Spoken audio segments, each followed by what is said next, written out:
Okay, everybody. Yes. All right. Court is now in session. Wait a minute. The app. Huh? What's this? Oh, never mind. I got some weird message. Something about program compatibility assisted. This app may not work correctly. WinZip computing Corel. Your PC requires the latest version of this app. How about no? I'll just cancel that. Anywho, hello Chuckman. Thank you for the work and lurk. Yo. All right. So while you work and lurk, I have a few words that I have to say before I start the case, and I'm going to try and keep them brief. It's about case 3 yesterday. Oh my god. Case 3 made me go, "What? What? Whoa." Like I literally it may not look like it. Well, no, I was showing, but the inside of my mind, I was literally like losing it. I'm like, "What? What? What was that?" So let me reiterate. So last night we were closing in on the final testimony between Fair Play and First.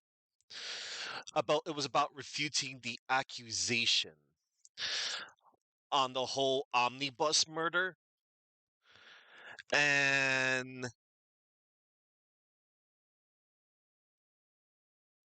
the jury prepared to announce its verdict when suddenly Von Zeeks claims that the newfound evidence that we found was invalid. The traces of the blood were not there at the time of the investigation. So someone may have tampered with the omnibus during the trial. It didn't matter if we chose that if Magnus McGildit was either guilty or not guilty. It didn't matter apparently. Like we like the choice didn't matter because there was in fact a small window of time that this could have happened during the smoke grenade explosion. So Mr. McGildit, he was very enraged and he accuses Ronosuke of being an amateurish upstart. And Von Zeeks goes on to list other mysterious inconsistencies that appeared in the crime scene. And then when prompted, we do had an inkling of what happened. We indicated that there was blood on the omnibus's floor, which kind of might have been from the skylight on where the victim was presumably stabbed and fell through the skylight. So Von Zeeks commends Renoske for putting the truth behind his client, while McGildit goes into an uproar saying that he has no evidence that any fabrication occurred. Thus, the traces are the truth as it pertains to the court. So it appears the defense will receive its victory. But is this really okay? I said no to that, like deep down. But no matter what I pleaded, McGildit erupted into laughter and asserts that Ronosuke's words are a formality and nothing more. And since the trial cannot continue, the jury is unneeded to declare the verdict. And Magnus McGildit, he's not guilty. And there was pandemonium in court afterward. And then the aftermath. So, despite the fact that the full truth behind the case wasn't revealed, Ronosuke succeeded in completing Strongheart's test. And Susato congratulates Renosuke for a job well done. McGildit praises Renosuke's performance before returning to the courtroom to inspect the crime scene. And then Gina is then confronted by a small girl who claims to be the inventor of the gun that Gina has repeatedly fired off in the courtroom. And then the two leave Renosuke and Susato to wonder what their sleeping arrangements will be for the night.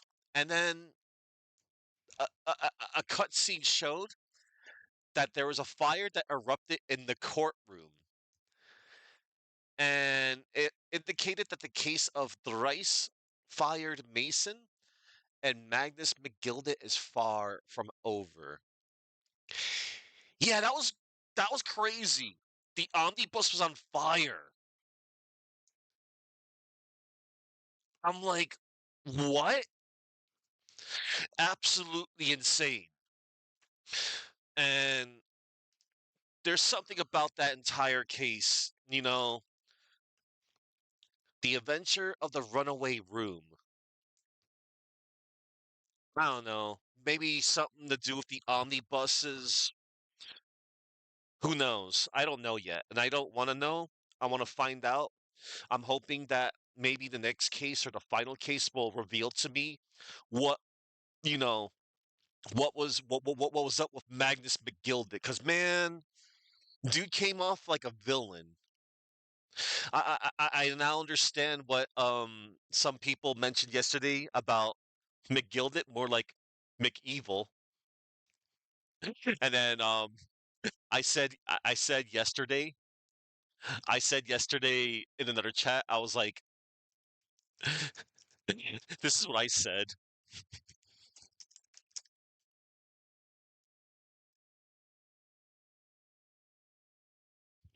Hang on.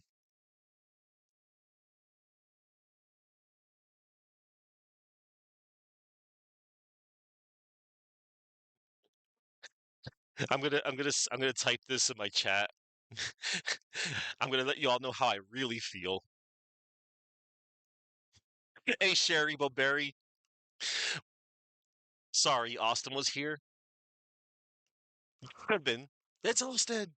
Anyway, hey Sherry Bowberry. Good to see you. So yeah, I was just touching up on what went down yesterday because I am and still I couldn't stop thinking about it in a good way. I can't believe there's so much. Oh man. All right, I done enough reminiscing for now, and I'm sure my questions will be answered.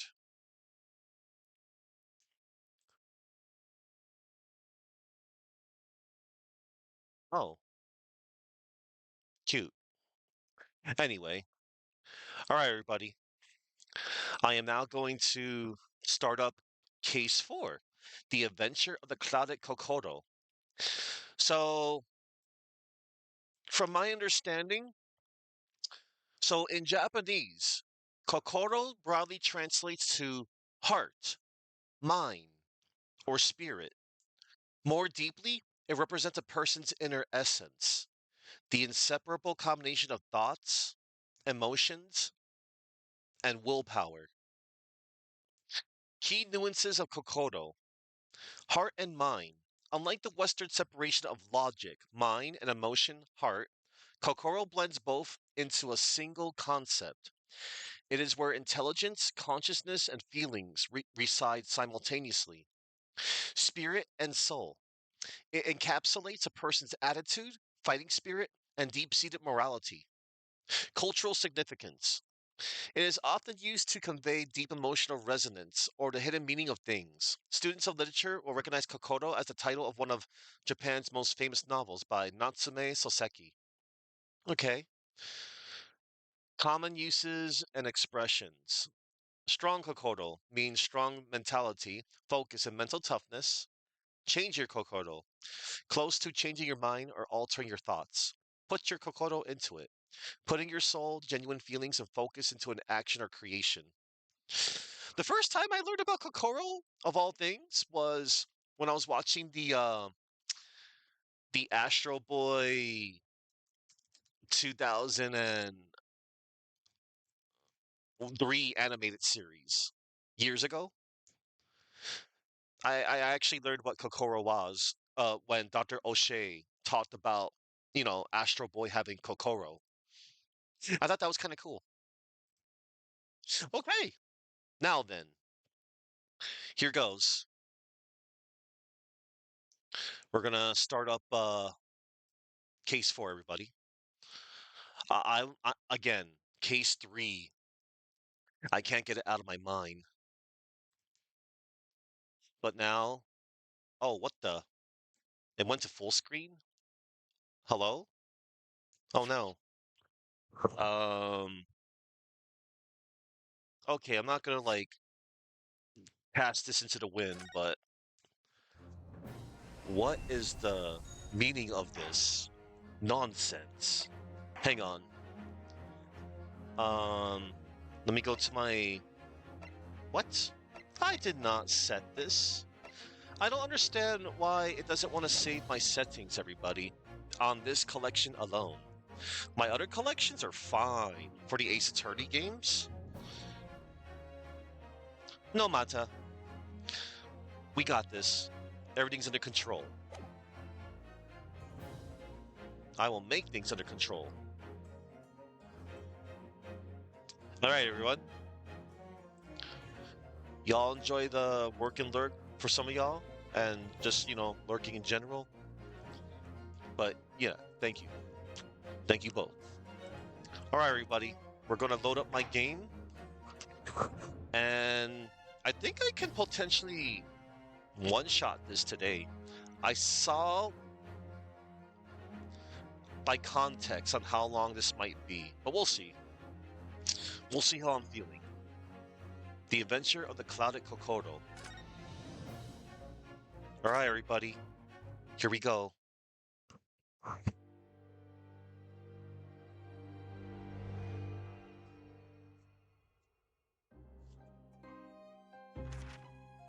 I begin to think, Wilson, said Sholmes, turning his head languidly in my direction, that there is more to this case than that which we have observed. Indeed, that there may be another part to this story that we are yet to discover. His eyes wandered, following the steam rising from his cup of herbal tea, leading him to the distant memory of that snowy evening. To the young lady collapsed on the pavement along Briar Road, and to the knife in her back.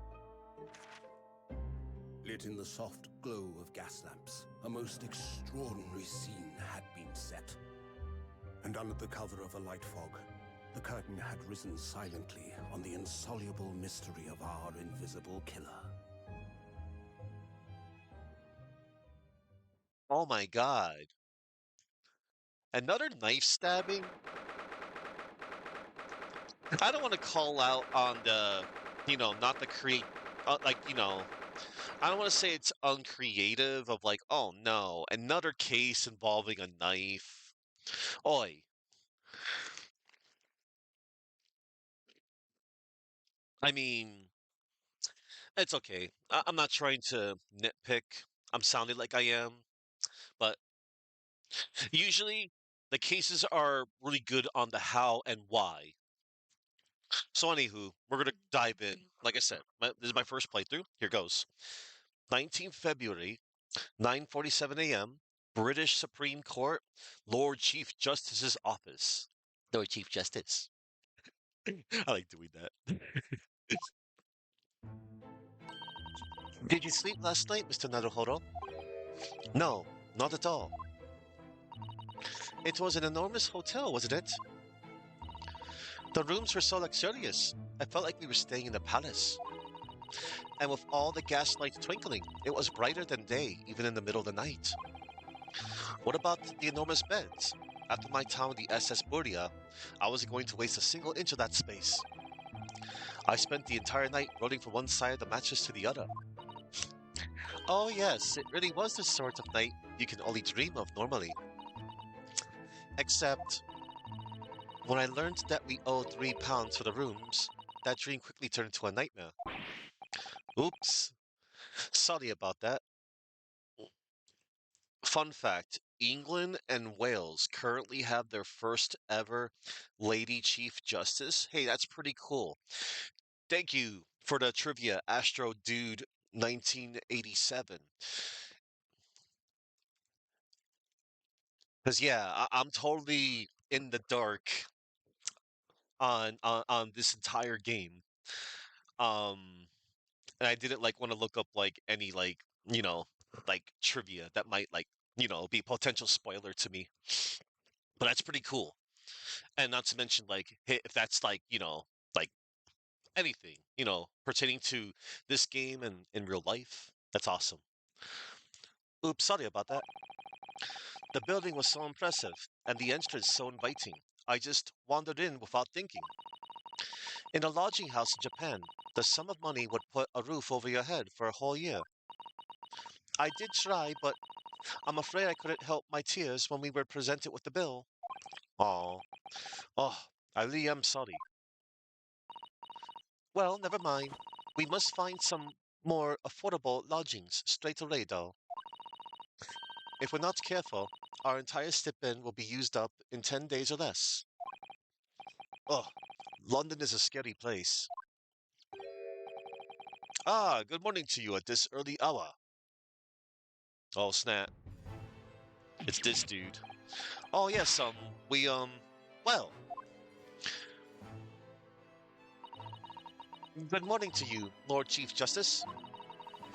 We have come to report on the outcome of the trial at the Old Bailey yesterday.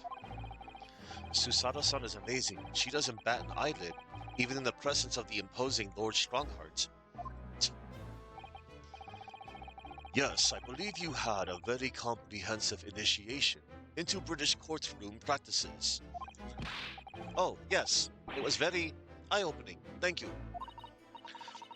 And in accordance with your instructions, Lord Strongheart, Mr. Naruhodo performed his duty to the end. Yes, I've already been apprised of events. You conducted a remarkable defense. You may consider the test passed. Oh, no longer are you a student from the Empire of Japan. You may henceforth claim to be a fully fledged lawyer. My country is delighted to welcome young talent from such a remote eastern land. Um, thank you very much. So I'm a lawyer now. Wow. Now, in view of your new appointment, I have a fresh case in mind for you. I'd like you to take it on at once. I trust that won't be a problem. Another case, already? Nothing trains a lawyer better than practical experience. I'm sure. I don't sense dissatisfaction, do I? It's just that yesterday's trial ended unusually. I haven't quite come to terms with it. Me either. What's to come to terms with? The man was cleared. What more were you hoping for?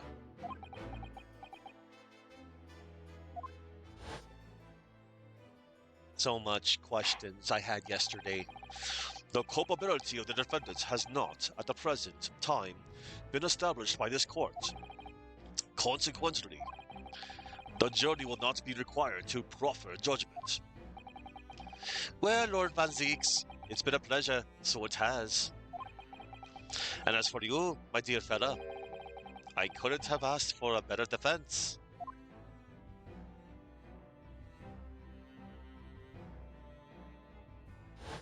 I don't trust that man. Wahahaha!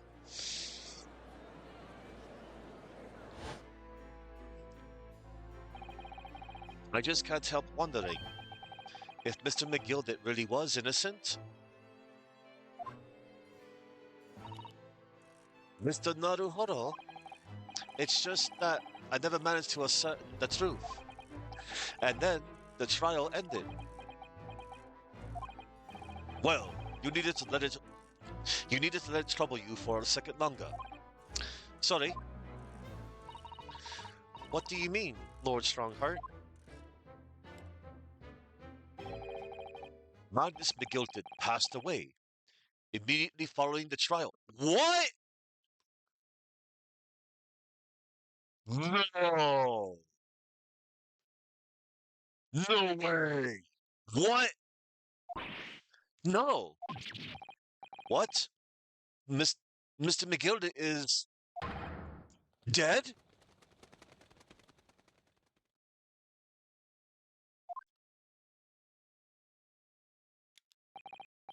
I have 19 minutes and 41 seconds until my next engagement. Time enough to talk.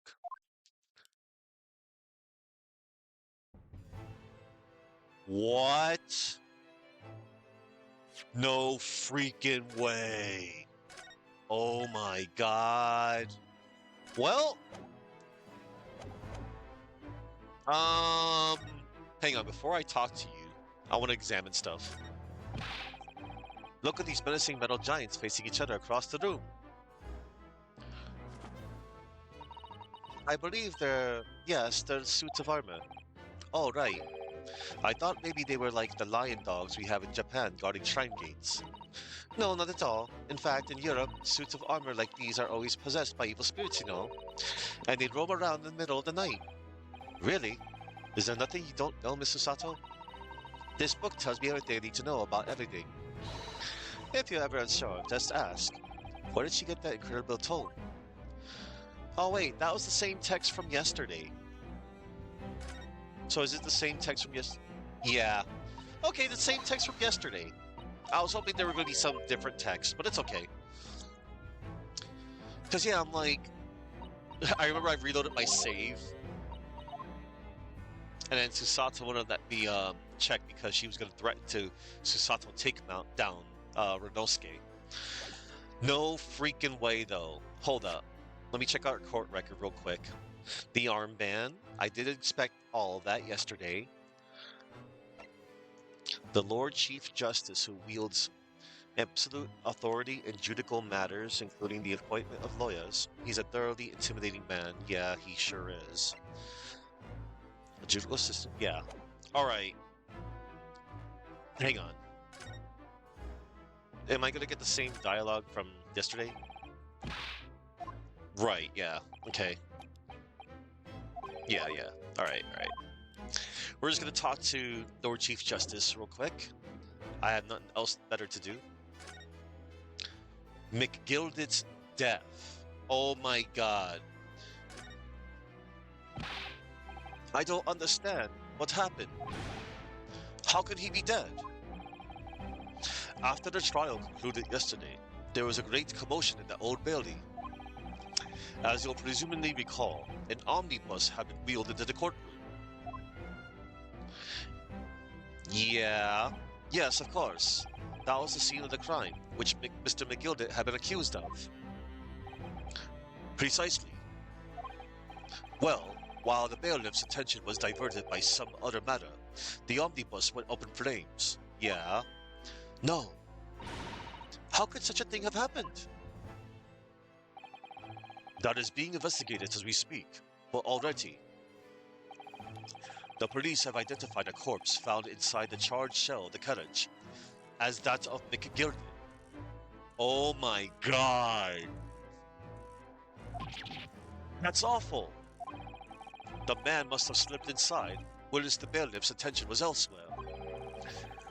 That bailiff really needs to pay more attention. I mean, and how could that have happened?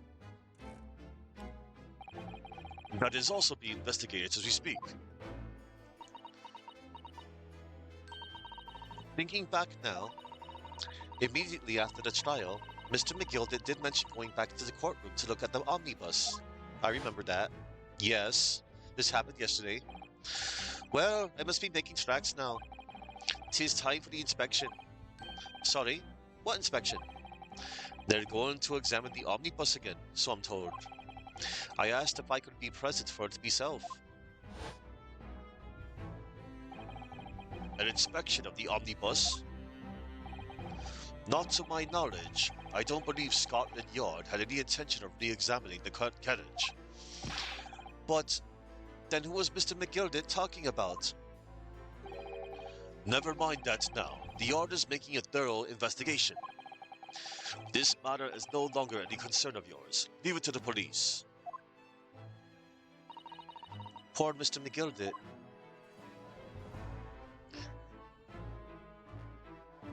Man.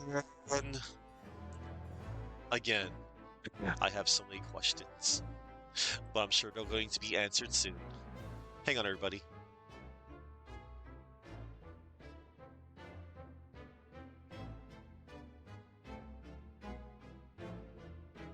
All right.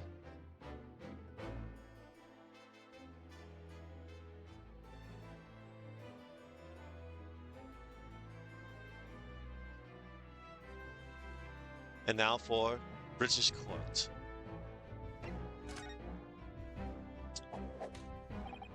So, how did you find your first taste of our country's Supreme Court? Oh, well, I don't know.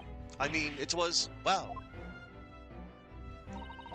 Mr. Naruhoro means that the whole experience was steeped in the solemnity of Great Britain's long history. It's really a world apart from our own judicial system in Japan, which is only a few short decades old.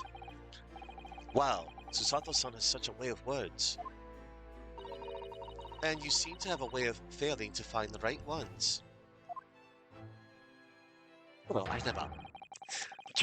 The judicial system here is the most advanced in the world. Learn all you can. The most advanced in the world, is it?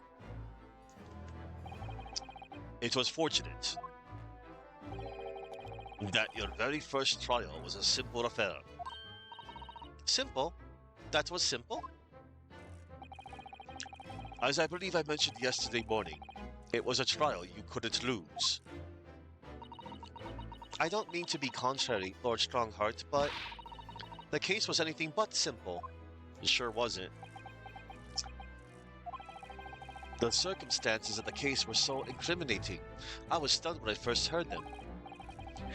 In fact, I'm still finding it hard to believe that we managed to get a favorable verdict.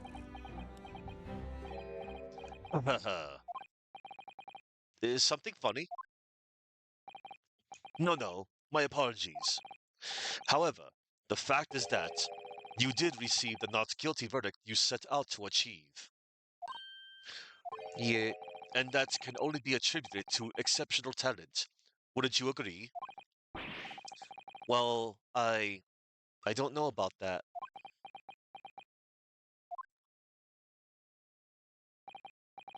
Well, never mind. You exceeded my expectations, I freely admit. That much at least is an undeniable truth, which is precisely why I have prepared the new case for you that I mentioned before. What's going on? What was he going to say before? New case. Alright. Could you perhaps give us some more details about the new case you mentioned? Don't tell me it's a murder and the trial starts in 10 minutes. Don't worry, it's nothing so alarming or quite so urgent as your last assignment. In fact, this case is completely different. Oh, I see. Did he just read my mind? That is to say, no one has died. As yet. And the trial will not be today. There is plenty of time to research the case thoroughly. 23 hours, 43 minutes, and 19 seconds to be precise. Ah, so the trial's tomorrow then. Is everything alright? Oh, yes, I'm just a little confused. That's all. Yesterday's trial was, well, it's left me wondering if I'm really cut out for being a lawyer. Oh, Mr. Naruhodo, I don't know if I could face standing in that courtroom again after Mr. McGilder's trial. Ah, yes, I nearly forgot. There is one similarity with yesterday's case. Once again, there is currently no one to advocate for the defense. Oh, if the situation remains unchanged, the trial will start tomorrow, with the defendant unrepresented. And if that happens, I need not remind you of the inevitable outcome. The most terrible end awaits the defendant. Capital punishment. Yes, that's right. Ugh, here we go again.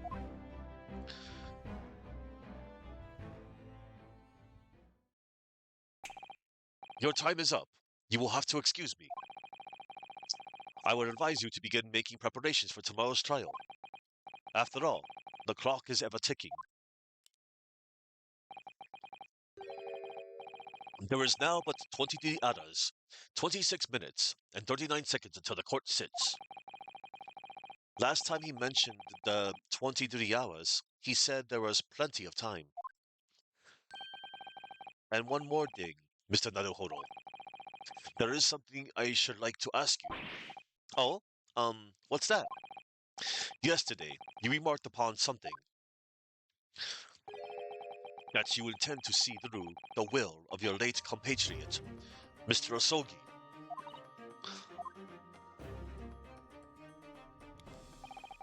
I would be interested to hear what exactly you mean by that. Inside 34 seconds.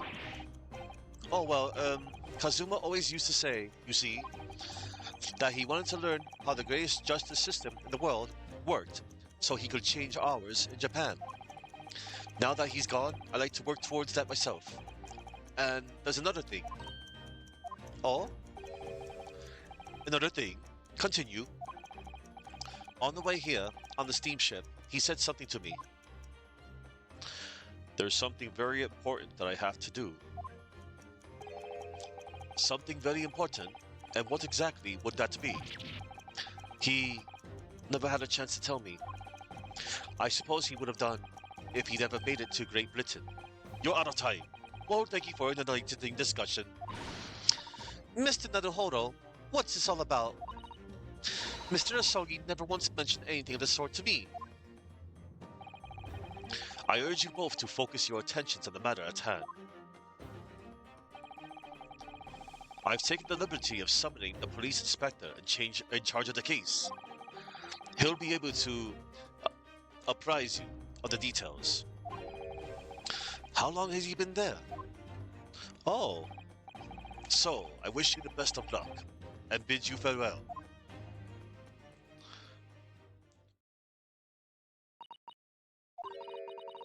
There's something very important that I have to do, Kazuma-sama. What did you mean? I wish I knew, but honestly, he never told me. Anyway, we had better talk to the detective, don't you think? Yes, you're right. I hope I'm just imagining it, but I wouldn't say he looks pleased to see us at all.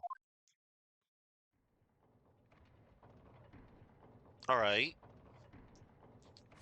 let's, now I've seen this dude before, as in, I've only seen like an image of him.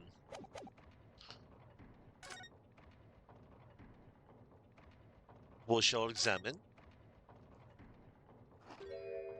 Oh man, that looks delicious. Um, could we trouble you? What do you think?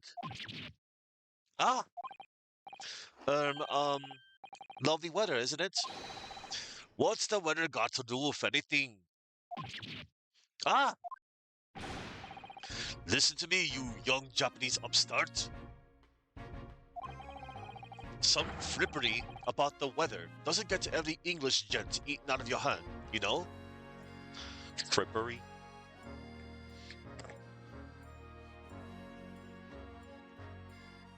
Refers to showing frivolous or unnecessary objects and decorations, especially in clothing. Okay. This. Hold up. It is often used to describe things that are flashy but ultimately lacking in real substance or value. All these words.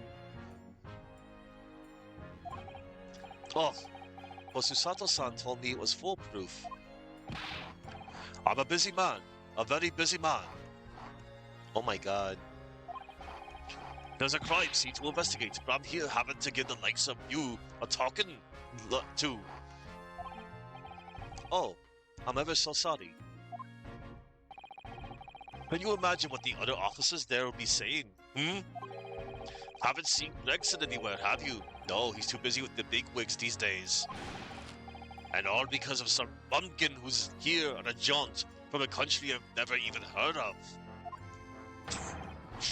Hear that ripping sound? That's my reputation at the yard, going to tatters. There's no need to rip us apart as well. I don't believe we've been introduced. This is Mr. Rinosuke Naruhodo, a defense lawyer. Eh? It's a pleasure to make your acquaintance. I'm Mr. Naruhodo's judicial assistant, Sue. Eh? It's lovely weather we're having today, isn't it?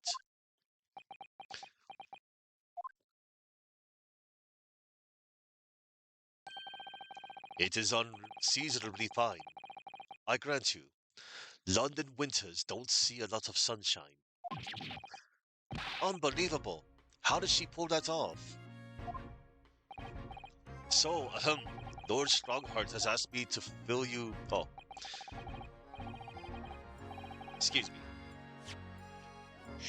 So, Lord Strongheart has asked me to fill you in on the case. The name's Tobias Gregson. Inspector Gregson to you. I'm from Scotland Yard. Gregson? Inspector Gregson? What's the matter with Susato-san? Does this detective's name mean something to her?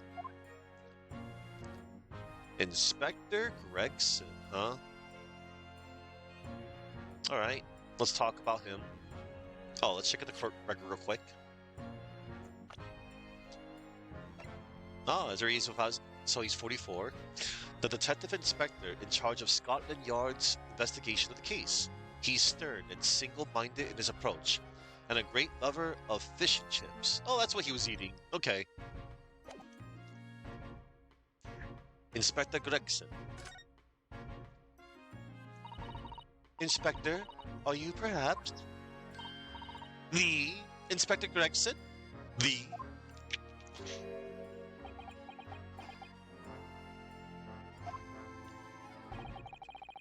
You're acting like you know this man, Mr. Sato, but he's a London detective. Oh, I do know him. Very well, in fact. Very well. Yes, he features prominently in the adventures of Sherlock Holmes. Oh no. Oh, and that publication. What's it called again? Rand's Magazine? That's right. Inspector Gregson and Mr. Sholmes enjoy a wonderful friendly rivalry. Oh no. Really? You rival the great Sholmes? That's incredible. Oh, well, I don't know about that. Mr. Sholmes isn't a professional like myself, of course, but he does come up with the goods from time to time. Mr. Sholmes is equally complimentary about you, Inspector, isn't he? You've earned his highest praise. Some of the original Sherlock Holmes stories were published in Strand magazine. Ah, that's cool.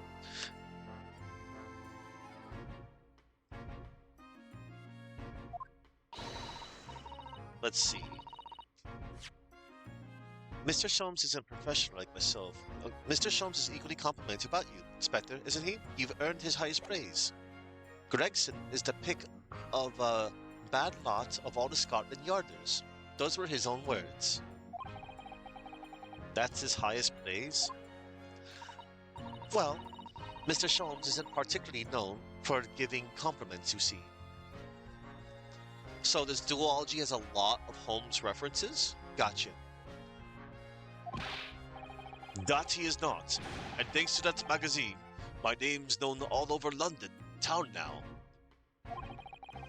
That's great, isn't it? Humph. I have to admit that to start with, I was a little, well, flattered by all the attention. Everyone wanted to shake my hand, and my reputation at the yard went through the roof. Well, that's wonderful. No, it is not. There's nothing more sinister than the man on the street. People are always looking at me now. They're whispering rumors about me under their breath, I'm sure. Rumors? Are you quite sure? He's changed since he started appearing in those studies. The fame's gone to his head, stuff like that. Gosh, do you really think people are saying such mean-spirited things about you? Oh. Like I said, they whisper, so I can't catch exactly what they're saying, but I know what folk are like. I'm sure that's what they're saying. As sure as eggs is eggs. I get the feeling that this detective could be very hard work. Oh dear, perhaps the sudden rise to fame does change people. The case. So, about the case that the Lord Chief Justice mentioned before. Nothing to tell, really. As far as we're concerned at the yard, it couldn't be simpler. Oh dear, that probably means that as far as we're concerned, as always, as lawyers, it couldn't be more complicated. I wish you were wrong about that, but I have a nasty feeling you're right. A young woman was walking around the pavement on Road when she was stabbed from behind.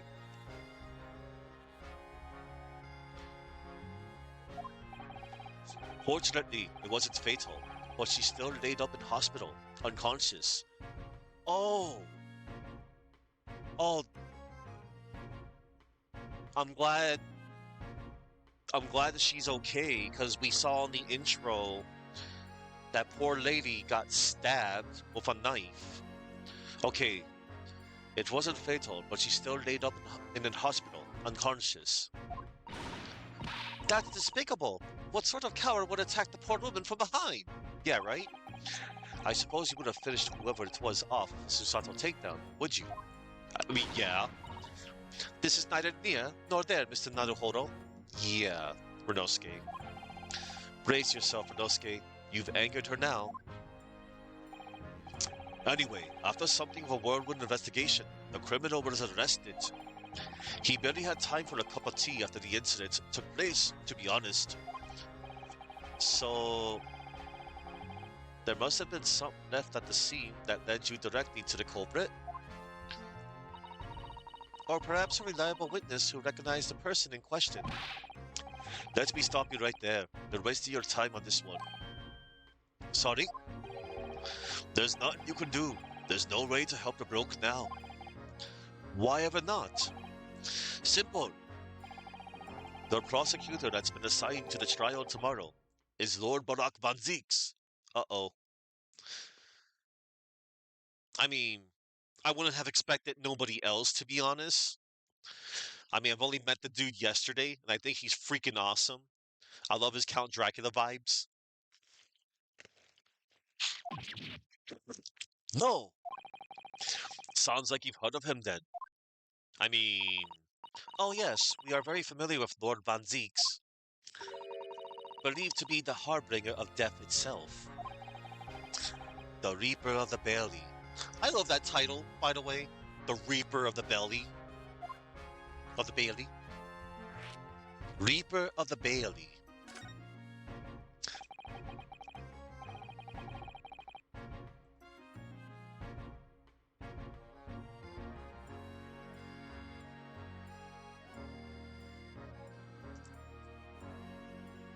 Oh no. Hang on, everybody. I need to check my VOD. Did Streamlabs crap out on me again?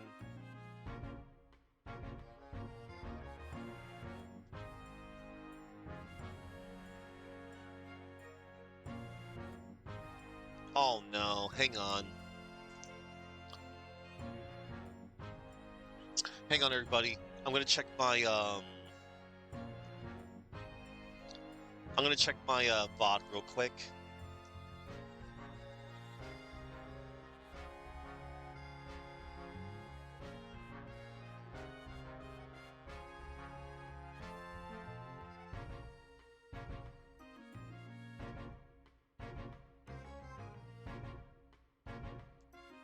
Are you serious?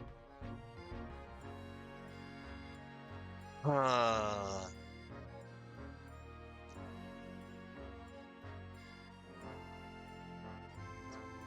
Unbelievable. Because, like, a couple of days ago, Streamlabs was giving me lip the other day, and I had noticed that, half my VOD got split, and I do not like that. I do not like that at all, whatsoever.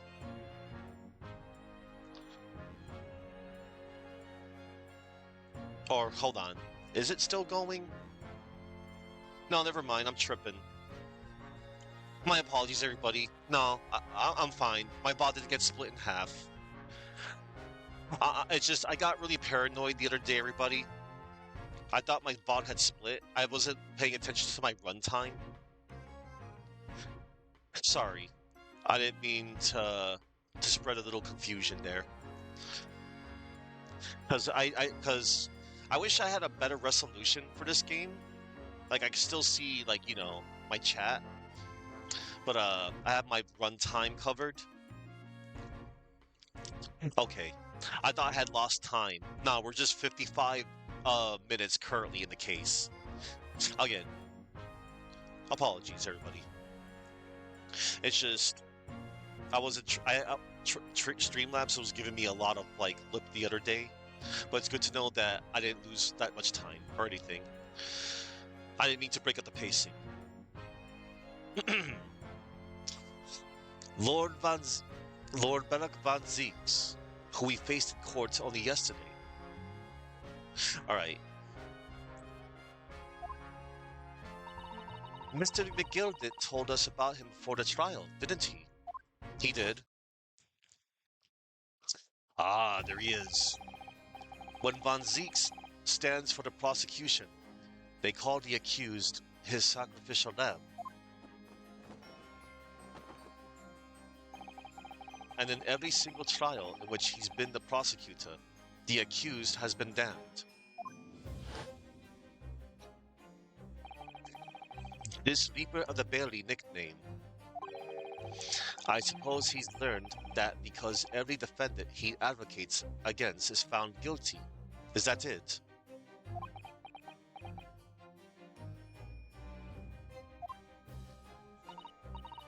Well, if that's the case, we should inform you, Inspector, that in yesterday's trial against Lord Van Zeeks, Mr. Naruhodo secured a verdict of not guilty. Ha! And what of it? Oh, well, I think that means that even against the Reaper of the Bailey, it's not impossible to save the defendant. No, you really don't have a clue, do you? What do you mean? What happened to that bloke in the end, eh? He's dead.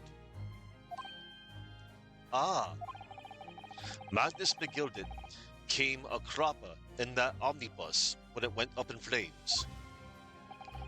So you can't rightly say you saved the defendant, can you? I mean, the dude was a little shady. But now I just don't even know. What? What are you saying? Look, if Van Zeeks could get the dirt to stick on everyone, he'd be a miracle worker.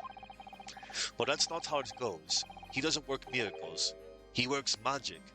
Black magic. What? I'd have a good long think about that if I were you. Are we really supposed to believe that?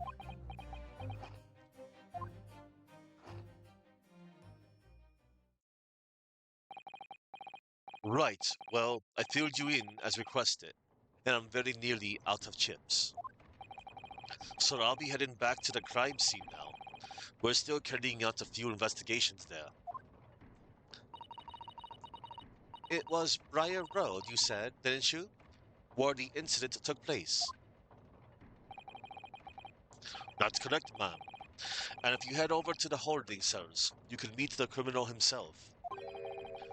You've branded him a criminal already? He's as good as shaken like a leaf in his cell, he is. I'll give you a chuckle, if nothing else. It'll give you a chuckle, if anything. He's inmate 53. Speak to the jailer, and he'll show you the way.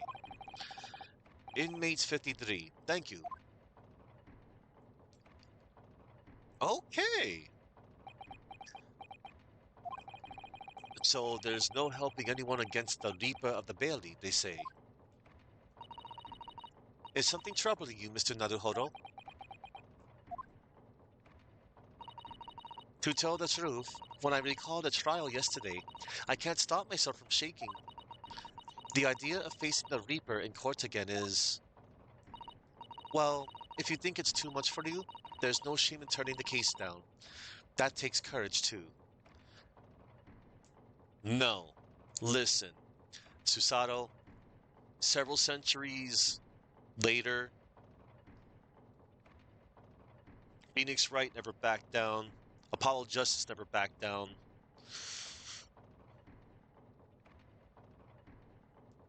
Renosuke's not going to back down. I'm just calling it right now. But if the man that I've arrested is innocent,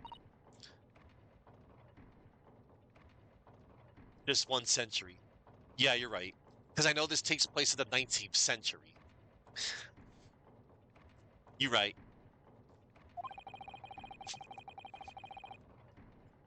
I was just like, I wasn't thinking too hard about, like, how many years later. Like, I know Rinosuke is Phoenix Wright's ancestor. That much I do know. And I do like how his name is a combination of both Phoenix and Apollo's Japanese names, Ryuhodo and Hosuke. And I like that he kind of has qualities of both fused into one. You could well imagine he would be shaking like a leaf in his cell. And I, for one, would find the sight of that funny. So, if I'm honest, I'm still reeling from the shock of yesterday's events myself. And I'm really not sure if I'll be able to help this man, whoever he is. But I'd like to try, so I think I'm going to make some inquiries. Will you help? Did you really think you had to ask? After all, I am your judicial assistant. Yeah. Thank you. So then, shall we? Yes. Let's go. I like her little fist pump. It's cute. Let me see. All right. Same text. Same text from yesterday. All right. Let me go to the court record real quick. I just want to see something. Okay, we good. And now we should go to the options real quick, just to save, just in case. I remember that one time it only froze on me once when I was investigating in case 2 on the move section. But I was also having issues with Streamlabs that time. But everything's fine. I'm still gonna keep on saving as a precaution. And once again, I need to comment on this again. I like how detailed the move option is. I like how it has the description on the right of the area, and I like that Susato, comments on the area. I always feel on edge here, but there are so many interesting books I wish I could borrow. Briar Road, The Scene of the Crime.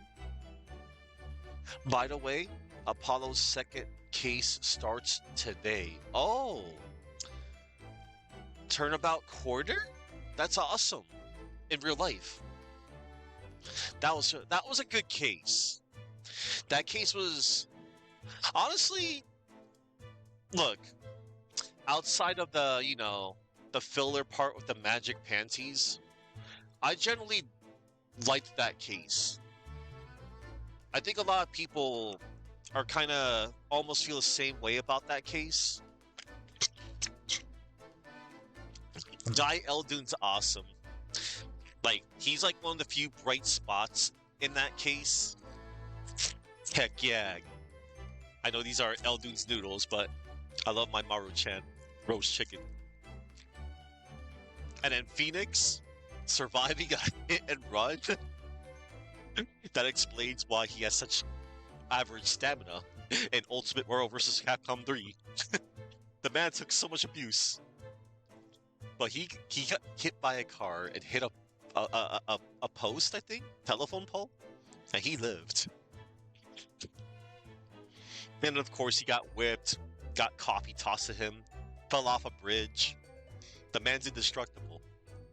Alright. Briar Road, the scene of the crime. We still haven't been here yet. I wonder what awaits us. Prison. These prison cells are where suspects are held, whereas they await trial. Visiting is permitted at certain times. Okay, so, um,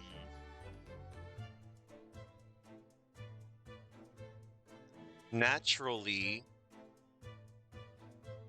I should, I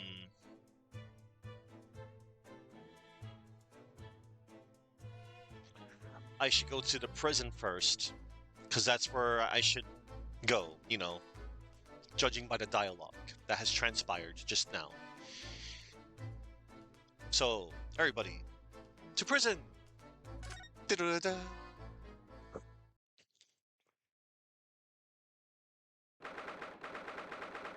19th February. Local prison, cell 9. So these are British prison cells. Oh my. Oh, they're ghastly. It feels just like a dungeon. Yes, and have experienced it. Yes, and having experienced it in Japan myself, I can assure you that our wooden cells feel a lot cozier than these cold stone walls. Oh, don't, Mr. Naruhodo. You're making it seem worse. Apparently, our client is in this cell here, but it's so dark at the back there, I can't make him out. I wonder what he's like. Inmate 53, your legal representation is here to see you. Oh boy. All right. The bailiff again. Stop hiding out the back of the cell and show your face at once. Am I? Am I a cat? As yet with no name? Calling me by a number? It's utterly unbelievably, unjustly unreasonable. I refuse to answer. Mr. Naruhoro? What? What do you think is going on here?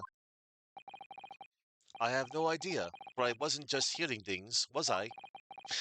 That tirade of complaints was in Japanese. Oh, okay, the dude's Japanese. My bad.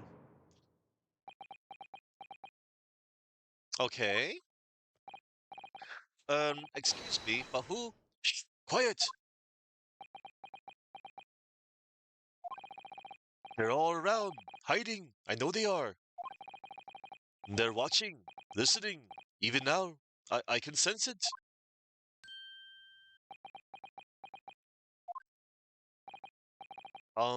Right. So, could I ask you, who exactly? There you are. You come to curse me, haven't you? Don't try to hide it. You're a ghost. A ghost?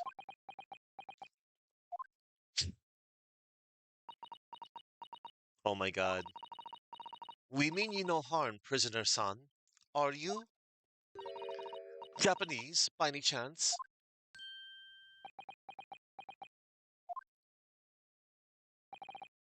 This is. This is. Beyond my wildest dreams! Oh my god.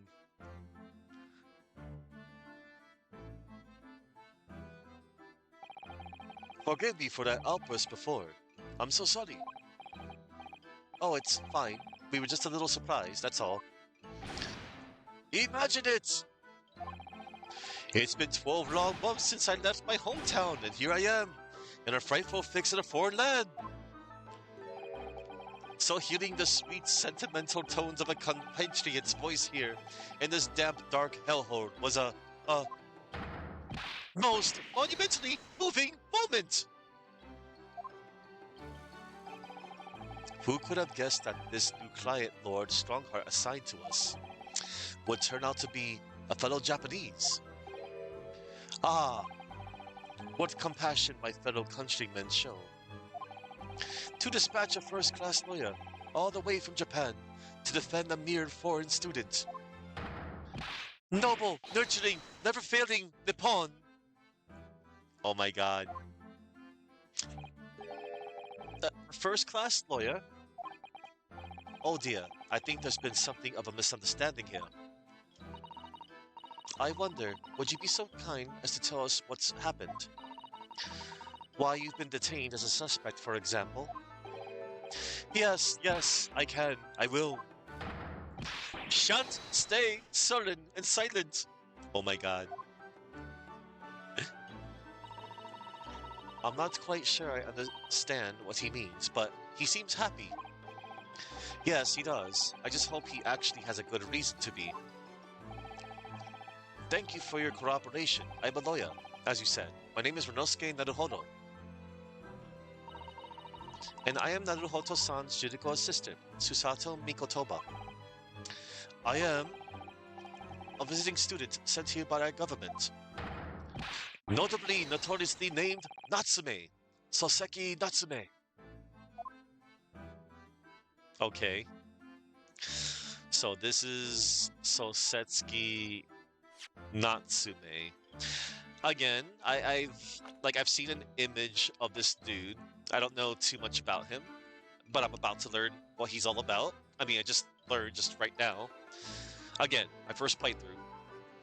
A scholar sent to Britain by the Japanese government to further his study of English. He's the defendant accused of attempted murder. Oh no. And he's 33.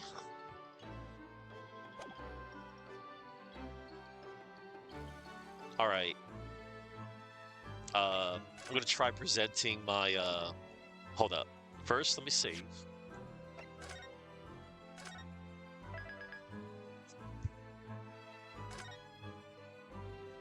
A real person? Interesting. Oh, let me see. Thank you for the trivia. Natsume Soseki, born Natsume Kenosuke, from February 9th, 1867 to December 9th, 1916. He is considered one of the greatest writers in modern Japanese history and is often called the first modern novelist of Japan. That's awesome. All right. Thank you for that trivia. Ooh, more trivia. Soseki's fiction explored themes of individualism, loneliness, and the conflict between traditional Japanese values and the rapid westernization of the Meiji era. His major works include I Am a Cat, 1905, Bot-chan, 1906, Sanshiro, 1908, Kokoro, 1914, and his unfinished novel, Light and Dark, 1916. Ah, Kokoro. Yeah, because I was touching up on what Kokoro meant before I started. Alright. Yes, yes, the symbol of one of our great empire's first-rate lawyers. Which means, of course, you'll stand by my side. You'll defend me. Oh no, sorry. That wasn't why I was showing it to you. Then why else would you show me that? Oops. In hindsight, that probably wasn't the best idea. Okay, that was funny. Got some of that flavor text. Alright, Soseki Natsume. Soseki Natsume-san? What an unusual name. Call me Soseki, please. I'm a poet, you see. A writer of haiku. It's something of a nom de plume. A nom de plume? You mean an alias? That's right, Naruhodo-san. No, no, no. Don't be so prosaic. It's much more refined than that.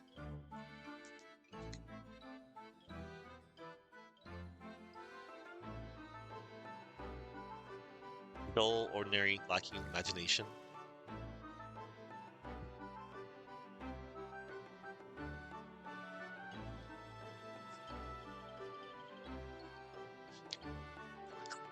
No, no, no, don't be so prosaic. I am much more refined than that.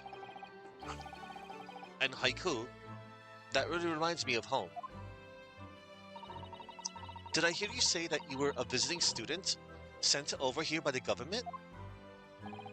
Yes, yes, that's right. A year ago, I was told to go and study English. First, I had to suffer that misery, and now this. It's beyond the pale. Suffer that misery? Did you not want to study here? No, I mean, I've had an interest in Great Britain for some years, of course.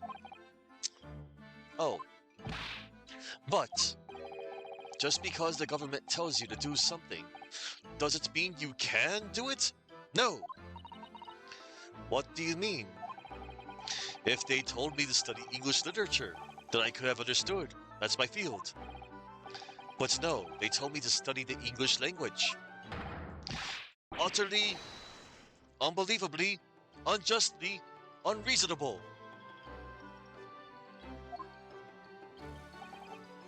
I see.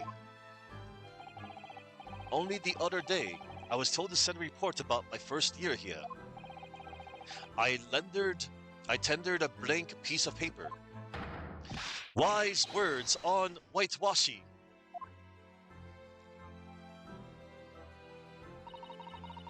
You must be a man of great standing. Oh yes, so I'm often told. And often like to be told, it seems. Alright, the accusation against you. Would you perhaps tell us exactly why you've been arrested, Soseki-san? I didn't do it. I didn't commit that atrocious murder. Murder?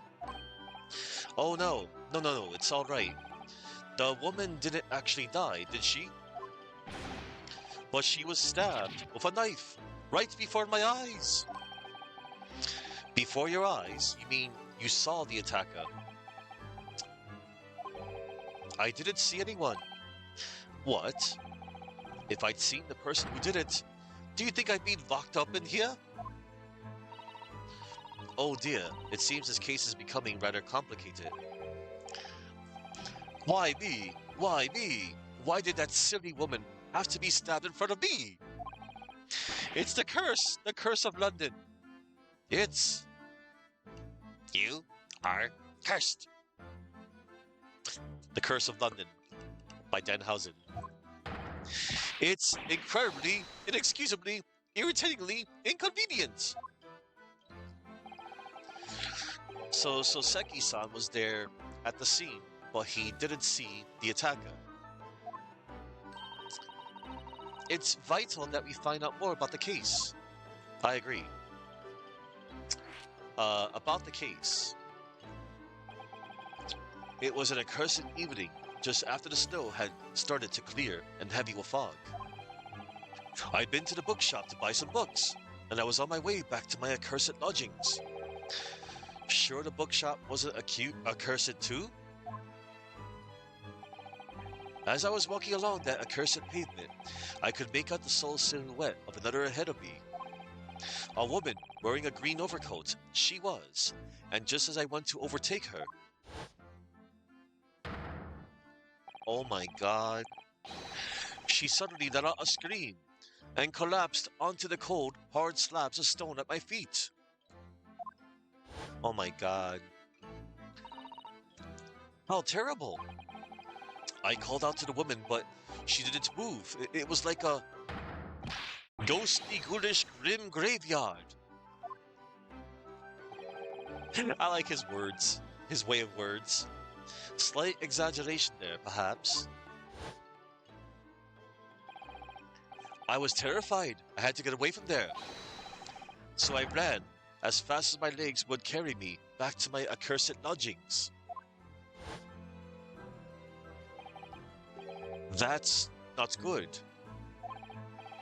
They'll say it was shameful, I know, to run away like that. Tell me, Soseki-san, was the victim an acquaintance of yours? Don't be ridiculous! Do you think I know any of these fair-fared English, and a young woman at that? Diffident, shy, timid, unsure. I can't talk to people. I see. A young woman, unknown to Soseki-san. And at the time it happened, who else did you see nearby? Did anybody pass you? Regrettably, apart from myself and the woman, I didn't see a soul. No one? Oh, great. So the victim was unknown to you, and there was nobody else in the street at the time. That creates something of a conundrum, doesn't it? What conundrum? Conundrum. Uh-oh. What do you mean, Susato-san? What's the conundrum? Well, what Soseki-san has just told us is true. There's something I can't explain. Alright. He says that he didn't know the victim, and that there was no one else at the scene. Then he apparently fled without having been seen. I did. But if that's the case, surely this man has to be the culprit. You! What did you just say? Nothing. I didn't say anything. Oops, perhaps I thought that a little... Oops, perhaps I thought that a little loudly. Actually, that's not what was troubling me.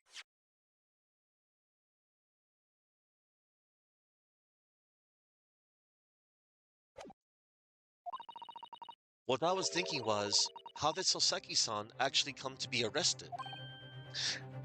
Sorry, he didn't touch the victim, and there was nobody at the scene to see him. So how did the police ever discover that he was there in the first place? Oh yes, she's right.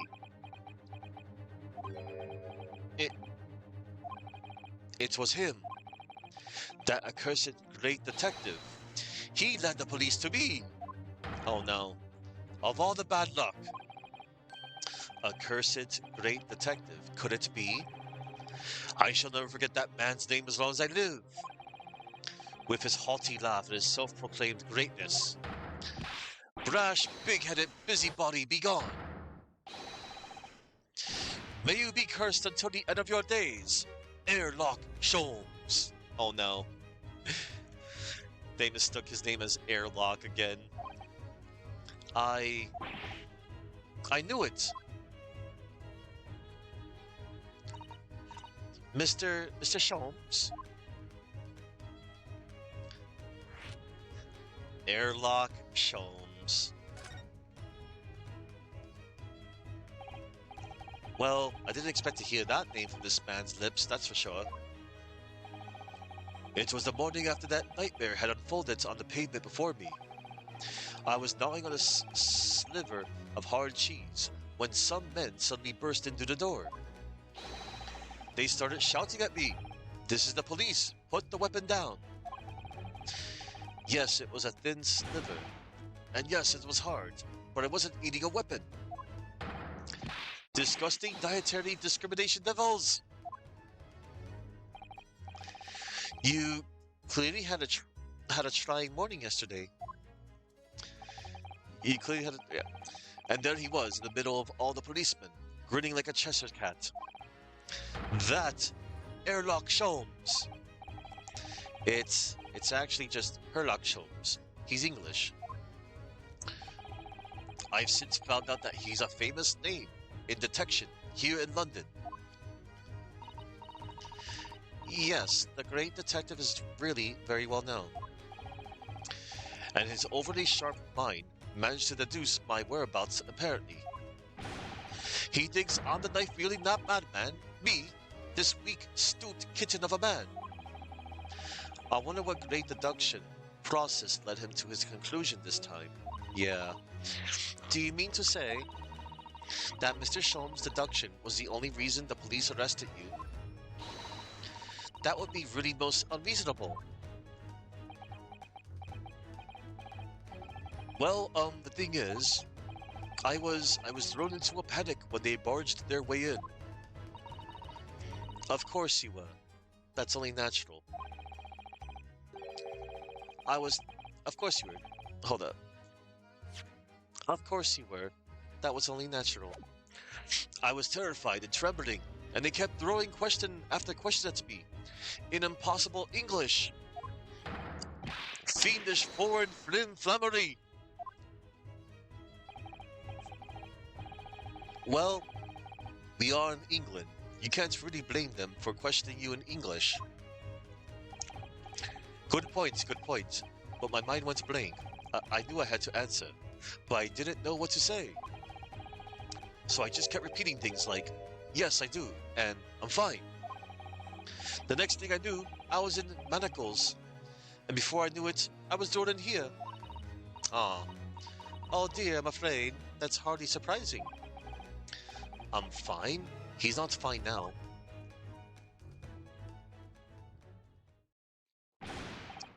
Mr. Naruhodo Nesquire. Oh, you can just call me Naruhodo. And when we're speaking English, a simple mister is more than enough. Oh yes, all right, yes. They've really got to me. This country is poisoning my mind. But please, I beg you to defend me in court tomorrow. You can tell them what really happened. You'll do it, won't you? Well, why? Why is it so hard to say yes to me? Well, the thing is, I'm just a student like yourself, on a study tour. A student? I defended a case in the Old Bailey. Only the one, though. But at this moment in time, I really don't know what I'm supposed to believe in. I am confused about what justice in this country even means. Me too. Oh, Naruhodo-san. I'm not even the foreign student who was supposed to be here. I'm a sort of low-com lawyer, I suppose.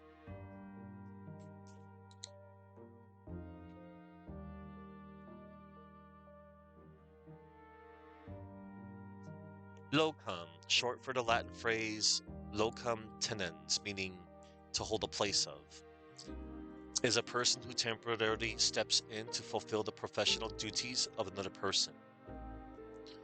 The term is most commonly used to describe substitute doctors, dentists, or clergy members who fill in during an absence. Okay, that's what locum means. I'm a sort of locum lawyer, I suppose. But that armband, that's the mark of a defense lawyer from our great empire. It's a keepsake for the man who should have been here. He was my best friend. Oh, I miss him too. A keepsake?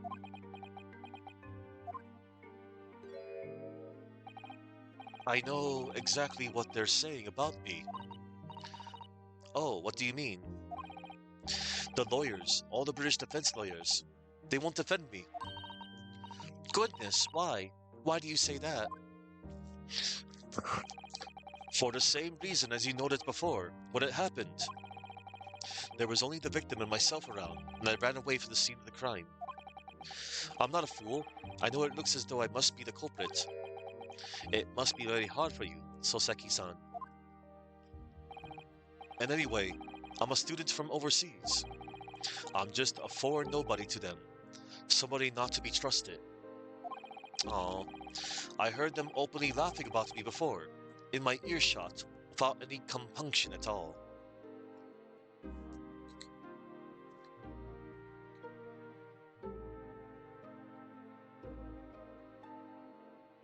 One moment.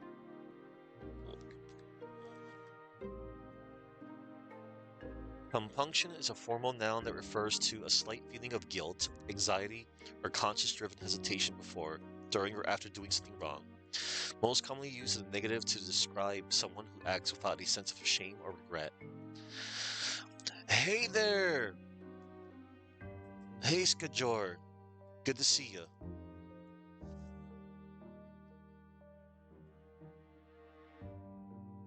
Welcome.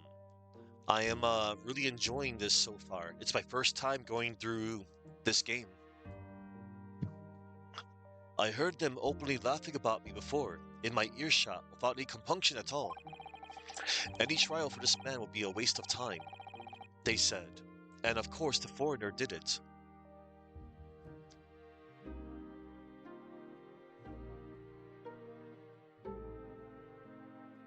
No.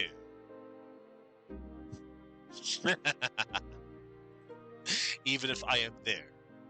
No. I will know.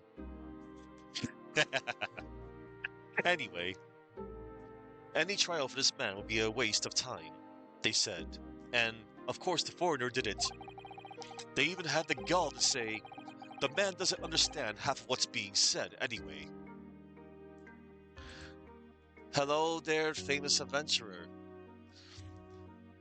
It is indeed a great day for Ace Attorneying. I am loving this game so far.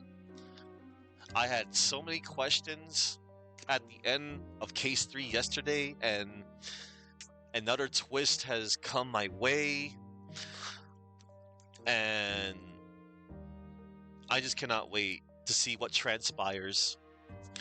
They even had the gall to say, the man doesn't understand half of what's being said anyway. That's awful. They're wrong. I've studied more English than half the policemen out there on the streets. I've traveled halfway around the world to learn about these people's country and its great history. But no one here wants to listen to a man with a strange accent. They all hate me. Aw. So, at the very least, I'd like to entrust my fate to someone who can listen to me in my native tongue.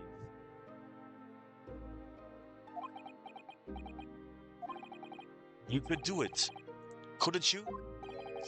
When I look into your eyes, I can see it. I can see what you've been through. So Seki-san, it's just that...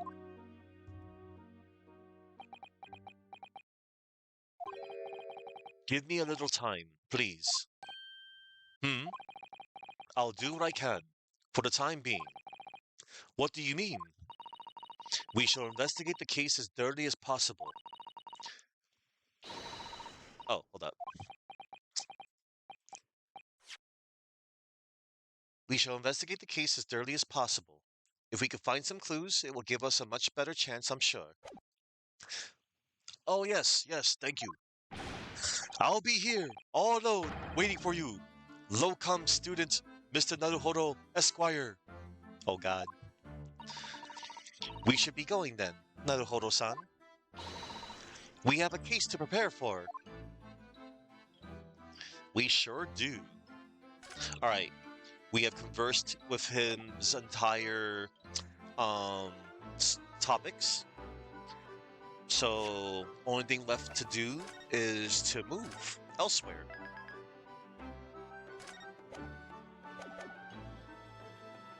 We shall move. Oh wait, before we move, can I examine? Aw, I want to examine like the candle and the bars for extra flavor text. I love that delicious flavor text. Anyway. Visiting a cold, dark jail brings home the reality of crime and punishment. You think? Alright, we're off to Briar Road, the scene of the crime. Da-da-da-da. Oh, wow. 19th February, Briar Road. This looks nice. Oh, look at that. I noticed a bicycle. Oh. So this is where it's happened. Briar Road. Oh, the snowman! Ah, look, Mr. Naruhodo. Oh no. Look at that regulation metal helmet. It's unmistakable. The men of Scotland Yard are here. They're investigating as we speak. Oh, I like the snowman. That is their job, you know. But Mr. Naruhodo, I see one with my own eyes. They're often depicted in the adventures of Herlock Sholmes, but I never dreamt I'd ever come this close to a real Bobby's helmet. Oh. What? The helmet? Of course. I have to try one on one day. Well, I hope your Hattie dream comes true. Oh, this dude, Tobias, with his fish and chips. What's the Japanese delegation doing here? Oh, Inspector Gregson. This isn't on the tourist trail, as I'm fairly sure you're well aware. Yes, of course. We're here to investigate. So you've been to the Holden cells then. What do you make of the crime? What do you make of the criminal? He's not a criminal, as you put it, Inspector. He's a suspect. Humph. We'll see about that. You Japanese like to stick together, I suppose. Well, do what you will. It doesn't matter to me. Oh, hold up. Do what you will. It doesn't bother me. The bloke's in court tomorrow's whatever happens, and the verdict's a foregone conclusion. Ugh, the stone cold air of rejection. Take heart. London at this time of year is full of stone cold air. That makes it worse somehow. Sure does. Alright, so we'll do a quick save.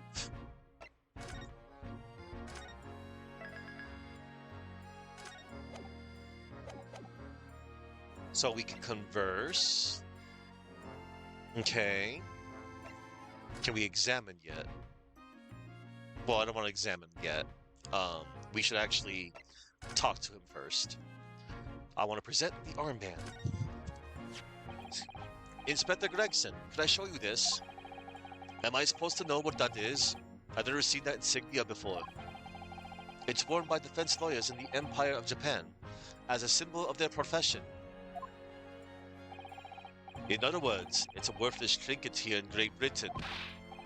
Oh no, it's very important to me. It shows my spirit. An English gentleman keeps things like his spirits very much to himself, I'll have you know. Oh. Don't give up, Mr. Naruhodo. It's too late. He's crushed my spirit already.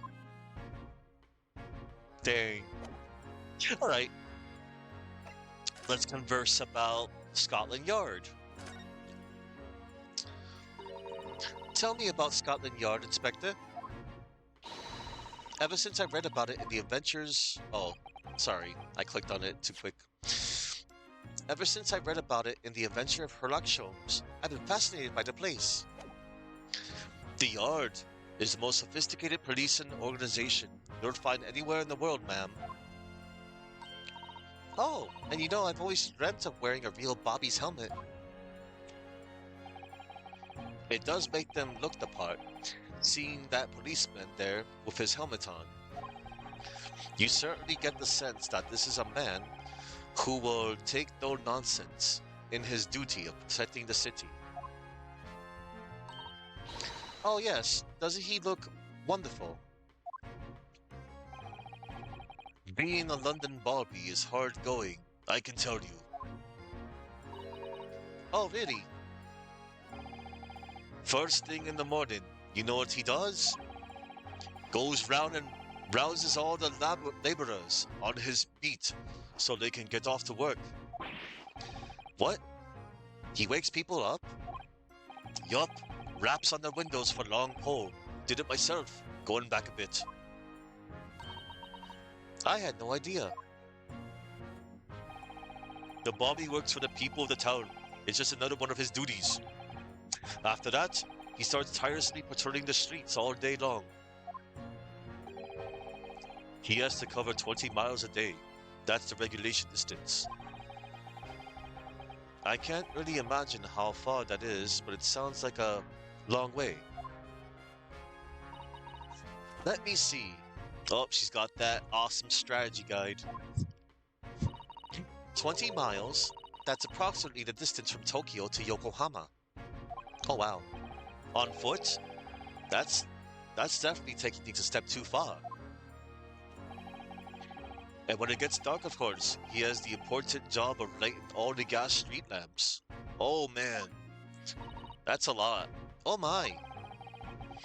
And I suppose in between all of those duties, Bobbies are expected to investigate cases as well, and chase after criminals trying to evade the law. I'm not sure you could call it in between exactly, more alongside, but yes. They're expected to handle those jobs as well. We do have men keyed in over from time to time, I admit. I've always dreamt of wearing one of those helmets, as I said, but it's with a heavy heart that I shall have to relinquish that dream to you, Mr. Naruhodo. Your heavy heart will be my heavy head if you do. Okay, about the case. It happened at around 5 in the evening, 2 days ago, just there, on that open bit of pavement. The victim, a young woman, was stabbed with a blade from behind. Is it right that the lady is still unconscious now? You mentioned that she's being treated in hospital. I never said she was a lady. Truth is, unless she comes round pretty smartish, we won't be able to find out much about her at all. I suppose that means they haven't been able to take a statement from her, of course. Here's a map of the local area I happen to have on me. You can take it if you want. Really? Are you sure? It's your policy to give lawyers defending suspects the odd bit of information to go on. I haven't actually accepted the job yet, but still. Thank you, Inspector. We gratefully accept. The local map has been entered in the court record, a street map of the local area showing where the victim was found. Ooh, we shall investigate it, or examine it. Anyway, as far as we know, there was no one else on the scene other than the victim and your fellow countrymen. Alright.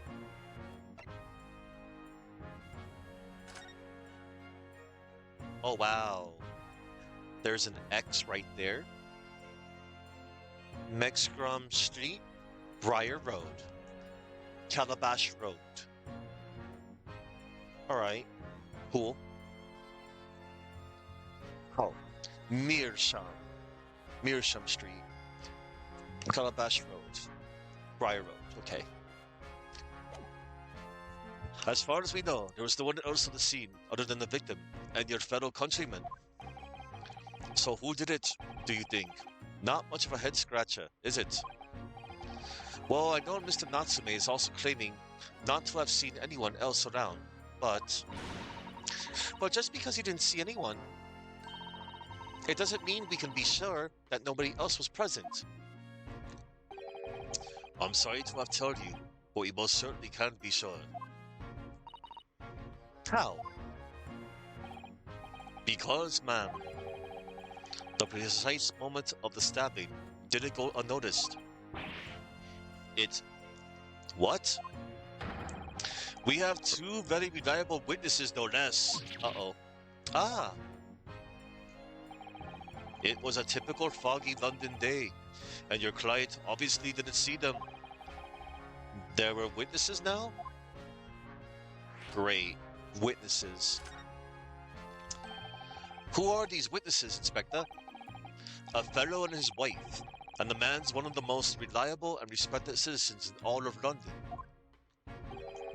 He's a copper from Scotland Yard. Ah! A policeman? That might change things. And this policeman just happened to be there at the exact moment the woman was attacked? Nothing peculiar about that, ma'am. Part and parcel of being a bobby, catching them banging the act and all that. Do you think it might be possible for us to ask that policeman a few questions? Be my guest. You can ask him what you like. In court tomorrow. Oh, I've no doubt he'll be summoned as a witness. So that'll give you something to look forward to. That's that then. He's got no intention of letting us meet the man beforehand, it seems. A policeman witnessed the incident. As your judicial assistant, I must warn you that this could make our job very difficult indeed. Yes, as a non-judicial assistant, I could have warned me of that too. Oh yes, one more thing, Inspector. What? The person who led you to the suspect. I hear that was Mr. Herlock Sholmes. What are you bringing him up for? Was it something I said? The color has drained from his cheeks. Uh-oh. Tomorrow's trial? That witchy Japanese brogue goes on trial tomorrow. Are you going to defend him or not?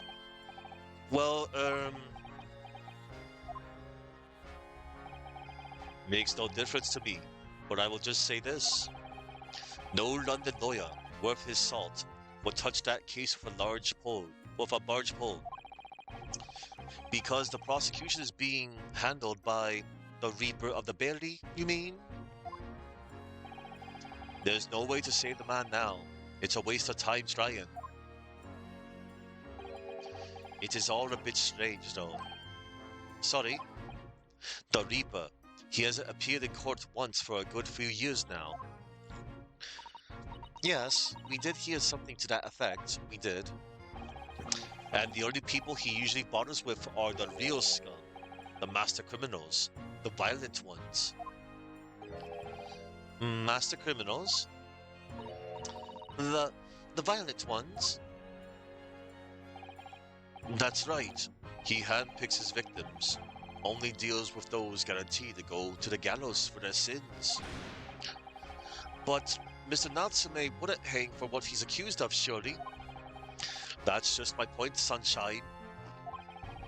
Yes, the young woman was stabbed, but it didn't kill her. Couldn't even say the intent was there. So this isn't the sort of case I'd be expecting the Reaper to want to sink his teeth into, for want of a better phrase. Well, it's not exactly a minor infraction, is it? No, there's got to be more to it. Some reason he's taken an interest. Really? What sort of reason, Inspector? You think I can tell what's going on inside the head of that Lord of Darkness? You'll have to ask him yourself at tomorrow's trial. Are we really going to have to face the Reaper again? The Lord of Darkness, as he put it? Oh no. We get to face Count Dracula again. Yay. Mr. Sholmes. Who did you hear that name from? Oh, well, it was Mr. Natsume who mentioned it. He said that Mr. Sholmes was with the police when they entered his lodgings. I'm sure it was the result of one of Mr. Sholmes' inspirational great deductions. Fiddle faddle! Ah! The man's an amateur, and I'm getting sick and tired of him showing his mug everywhere. Oh. I don't know where he gets his information from, but he turns up at the scene of the crime. Wanders around spouting incomprehensible rubbish. Before you know it, he claims to have solved the case. Yes, he's quite astounding, isn't he? He is a great help to Scotland Yard, though, isn't he? Gibble gabble. Ah! Ever seen these before? Oh yes, that's Lance Magazine. The wonderful publication in which the adventures of Herlock Sholmes appears. Yes, well, that wonderful publication, as you put it, sees fit to include several of the Yard's detectives in its stories. And the so-called great detective makes a mockery of all of us. If you ask anyone at the Yard, it's a misadventure to be included in any Herlock Sholmes tale at all. Well, I suppose there is an element of that. We work our socks off, every one of us, only to be flummed by the public thanks to that obnoxious detective. The man's as dangerous to us at Scotland Yard as he is to all our criminals. That can't really be true, can it, Inspector? Clearly, the great detective and the police have a complex relationship.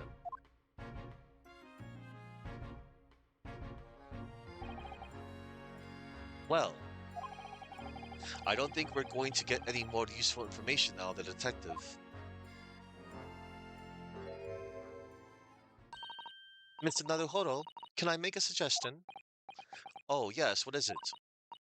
Well, it seems to me that we must speak with him about this. By him, do you mean Mr. Sholmes? Yes, Mr. Herlock Sholmes, exactly.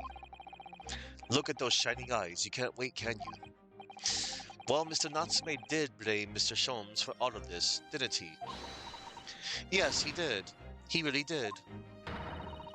Which makes him an involved party in the case. Are you just going to ignore that? I hope not. I assure you, it's not simply my selfish desire to meet with Mr. Sholmes again.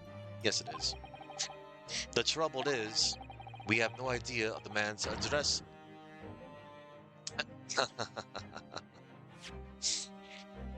We have no idea of the man's address, even so how... It's Baker Street! How do you know that? It's in the stories, of course. 221B Baker Street, the most famous address in the world. Oh, I see. Well, there's nothing to stop us from going, I suppose. We better try to find our way there before Susato-san gets any more excited and unpredictable. Hurrah! I'll summon the carriage. So we're to have a reunion already. With the great detective, Mr. Herlock Sholmes. Alright, cool. Okay, before we, whatchamacallit, before we go and move, I want to examine. I wish to examine stuff. So that's what I want to do, I hope. Can I examine the snowman? I can. Yeah, what a delightful snowman. I didn't realize the English had a tradition of making snowmen as well. It looks a little creepy though. Oh, come on. Oh, it has a scarf, look. You'd need one if you were out in the freezing cold all the time. I wish I had one. I'm afraid our budget is somewhat frozen at the moment too. We certainly can't afford a scarf. Surely the snowman here wouldn't miss his. But the person who made the snowman certainly would. Yes, I know, you're right. Anyway, even if I borrowed it, it wouldn't do much to warm my neck, would it? It's covered in snow. Yes. Shame on you for thinking about stealing the scarf. Oh, that's a Scotland Yard carriage.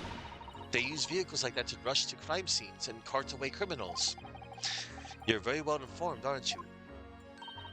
It's long been a dream of mine to ride one of those through the streets of London. Well, just pick up a stone and throw it through one of the windows then. But that would mean being arrested in order to ride it, wouldn't it? Still, if it's the only way, help me find a good stone. No, no, no, I wasn't serious. Oh, Susato, you're silly. What else can I examine? Alright. This patch of pavement must be where the incident occurred.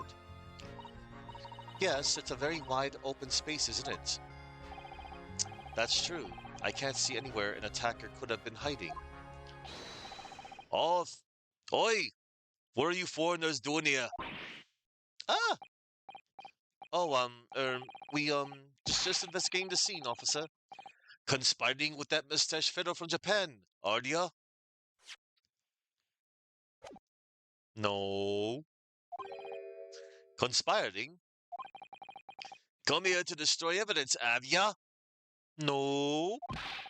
Get out of here before I give you an item. Go in. Go on. Before I give you an item. Go on.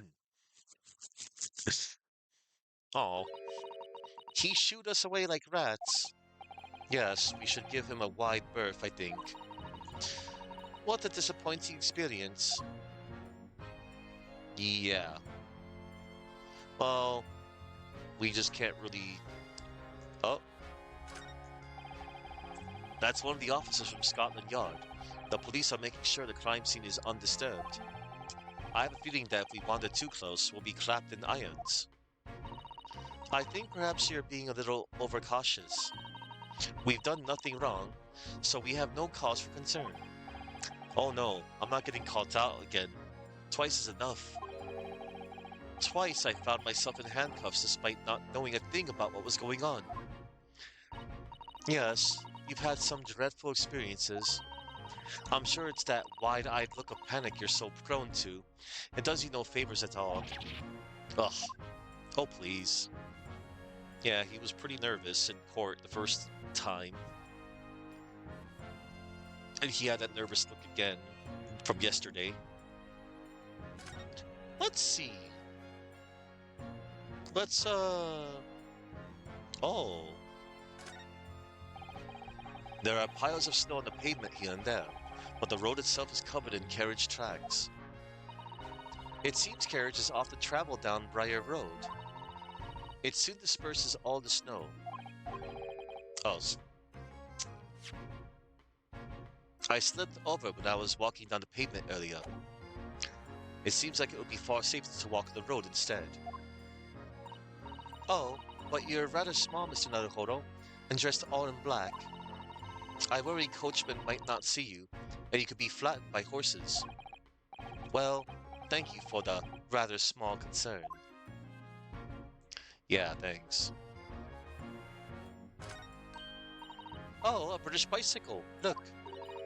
Although the wheel is so mishappened, I'm sure it couldn't possibly be ridden anymore. Someone must have been doing some breakneck cycling. It seems bicycles have become extremely popular in London recently.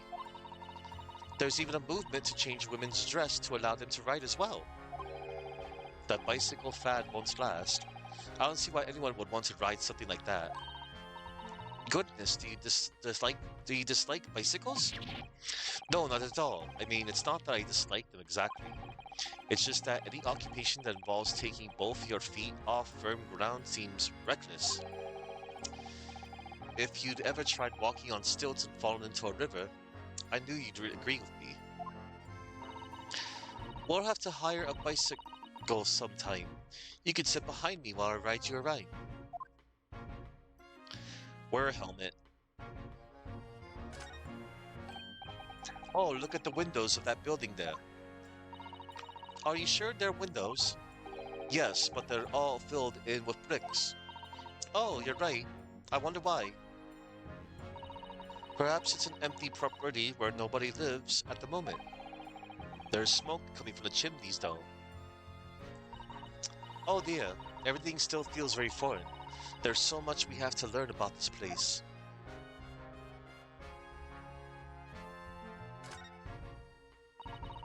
That's a rather typical old brick building, isn't it?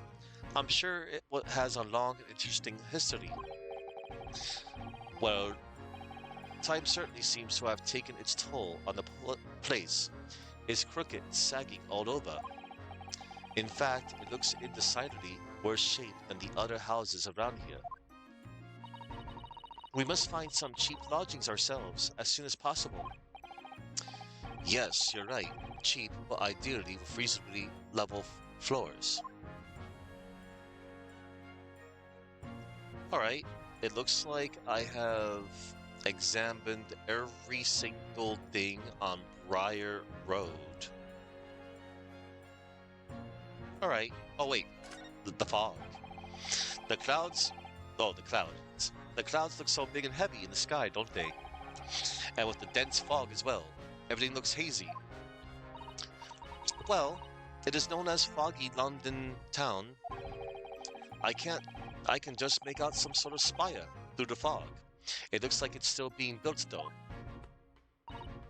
Aha, yes, that must be the Crystal Tower, being built for the Great Exhibition. That's to open in 6 months' time. Apparently, it's going to be very striking, glazed on all sides, and the symbolic centerpiece of the exhibition. It's to be the largest exposition in history, is it? I can't even begin to imagine it.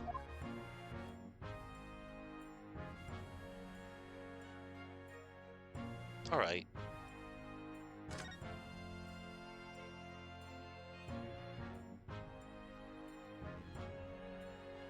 Alright. Alright, everybody. That was nice to see. Got a lot of flavor text.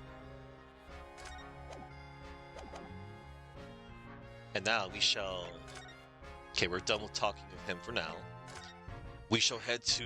Oh, a new location has been added. Cool. We're going to Sholmes' Suite. 221B Baker Street, the home and office of the most famous detective in the world. Can we really visit, do you think? Oh, pinch me. I'm sure I must be dreaming. Alright. It looks like we're not. We get to visit Sholmes.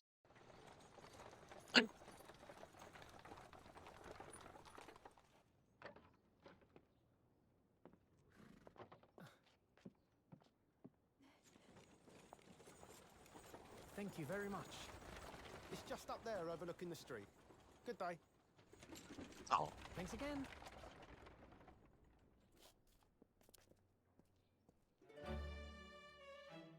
This is it. The residence of Mr. Herlock Sholmes.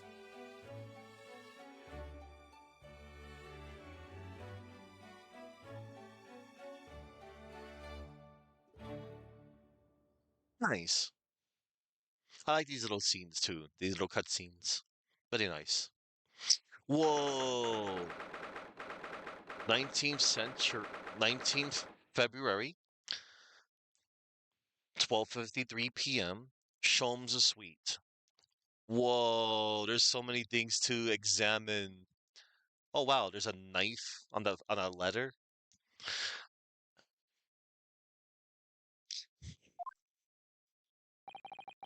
So this is where the great detective makes his living. It feels surreal to be here somehow. Whoa! Uh, it is as described in the stories, Mr. Sato. Susato-san. Many famous cases have been solved here, in this very room. Oh, I suppose they must have been, yes. I've never read the stories, so it's hard to get quite as excited about it as she seems to be. The detective chases the villain relentlessly as he disappears into the fog down an unlit London street. Oh, the thrill of it, the romanticism. Can't you feel your heart thumping in your chest? Can't you, Mr. Naruhodo? Oh, I suppose I can, yes. So if you don't mind, I'll just stand here and soak up the atmosphere for a while longer. Please, don't mind me. Ah, she's obsessed. Well, it looks like our detective friend isn't home at present. Excuse me, is anybody home? Oh, do we have a visitor? Oh, do we have a visitor? Hello, is it a big new case for Mr. Sholmes? Hello. Oh, this is the little girl from the end of case 3. Wait, aren't you? Oh, how rude of me. I'll go and make some tea at once. Oh boy. I'm sure it's the same girl. Mr. Sato, did you see the girl who was just here? Oh yes, isn't it truly extraordinary? To think that the King of Bohemia came to this very room to ask Mr. Sholmes to take on his case. The King of Bavaria? King Wilhelm Gottschalk Sigismund von Ornstein, of course. That's a mouthful. Sorry, I'm drawing a blank. Forget the adventures of Herlock Sholmes for a moment, and look over there. The tea's brewed, and I have a freshly baked cake as well. Ah, it's you! I knew it. Susato-san recognizes her too. Ah, there you are! I'm taking that with you as well. I was looking forward to the trial run of my experimental smoke grenade launcher. Oh, good day to you. Well, the inventor, I suppose, of that machine. It's the girl who turned up at the end of Mr. McGilded's trial in the defendant's antechamber. I never met a lawyer from the Far East before. Poor you, having to get straight to work when you've only just arrived in London. Oh, yes, it was challenging. Well, try this tea. It's my special blend, you know. Oh, thank you. Is tea supposed to look that color? Oh my, what a fragrant yet mellow flavor. Hooray! It's a winner! I tried blending different leaves designed to alleviate fatigue, you see. You must be exhausted after your long voyage here, and you have another ticklish trial tomorrow. Oh, and you're to defend a Japanese man? I do wish you lots and lots of luck. Um, did Mr. Sholmes tell you about us by any chance? Oh, you know Hurley, do you? Hurley? Mr. Sholmes to you, surely. Mr. Sholmes was a fellow passenger on the boat that brought us to Great Britain, you see. Was he really? Well, I had no idea. I'm afraid Hurley's out on an errand again today, even though he's just returned from overseas. Wait a minute. We met this girl for the first time ever yesterday, after the trial, and only briefly at that. How on earth does she know so much about us? Did she deduce all those things, do you think? And perhaps more to the point, why is she here in Mr. Sholmes' suite? Oh, silly me. I haven't introduced myself, have I? You have not, little girl. Oh, I like her little curtsy and bow. It's a great pleasure to meet you both. My name is Iris Wilson. Oh, it's another Iris. No relation to, obviously, Iris Hawthorne from Trials and Tribulations.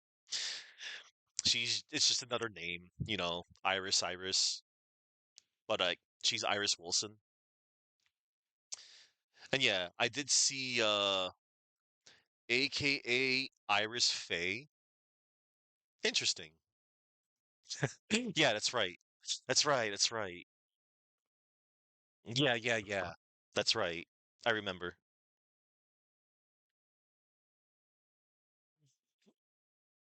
Yeah.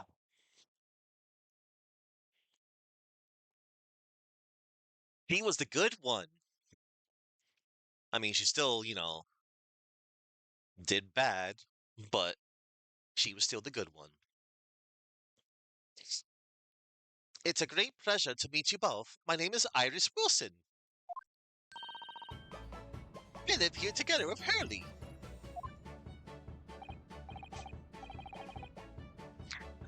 Ah, Iris, is it? What a lovely name. What? What's the matter? No, wait, this can't be. Did you say that your name is Wilson? What's the matter with Susato-san? Why is she so flustered all of a sudden? Yes, that's right. And what are your names? Oh, I'm Renosuke Naruhodo, a lawyer from Japan. Oh, sorry. I'm Mr. Naruhodo's judicial assistant, Susato Mikotoba. It's wonderful to meet you. Lovely. Susie and Bruno. Got it. Susie, Bruno, Susie, and Bruno. And Bruno. There's more to this girl than meets the eye. I have so many questions for her. I don't know where to start. Yes, and so do I. Hi. Hello, little girl. Iris Wilson. All right.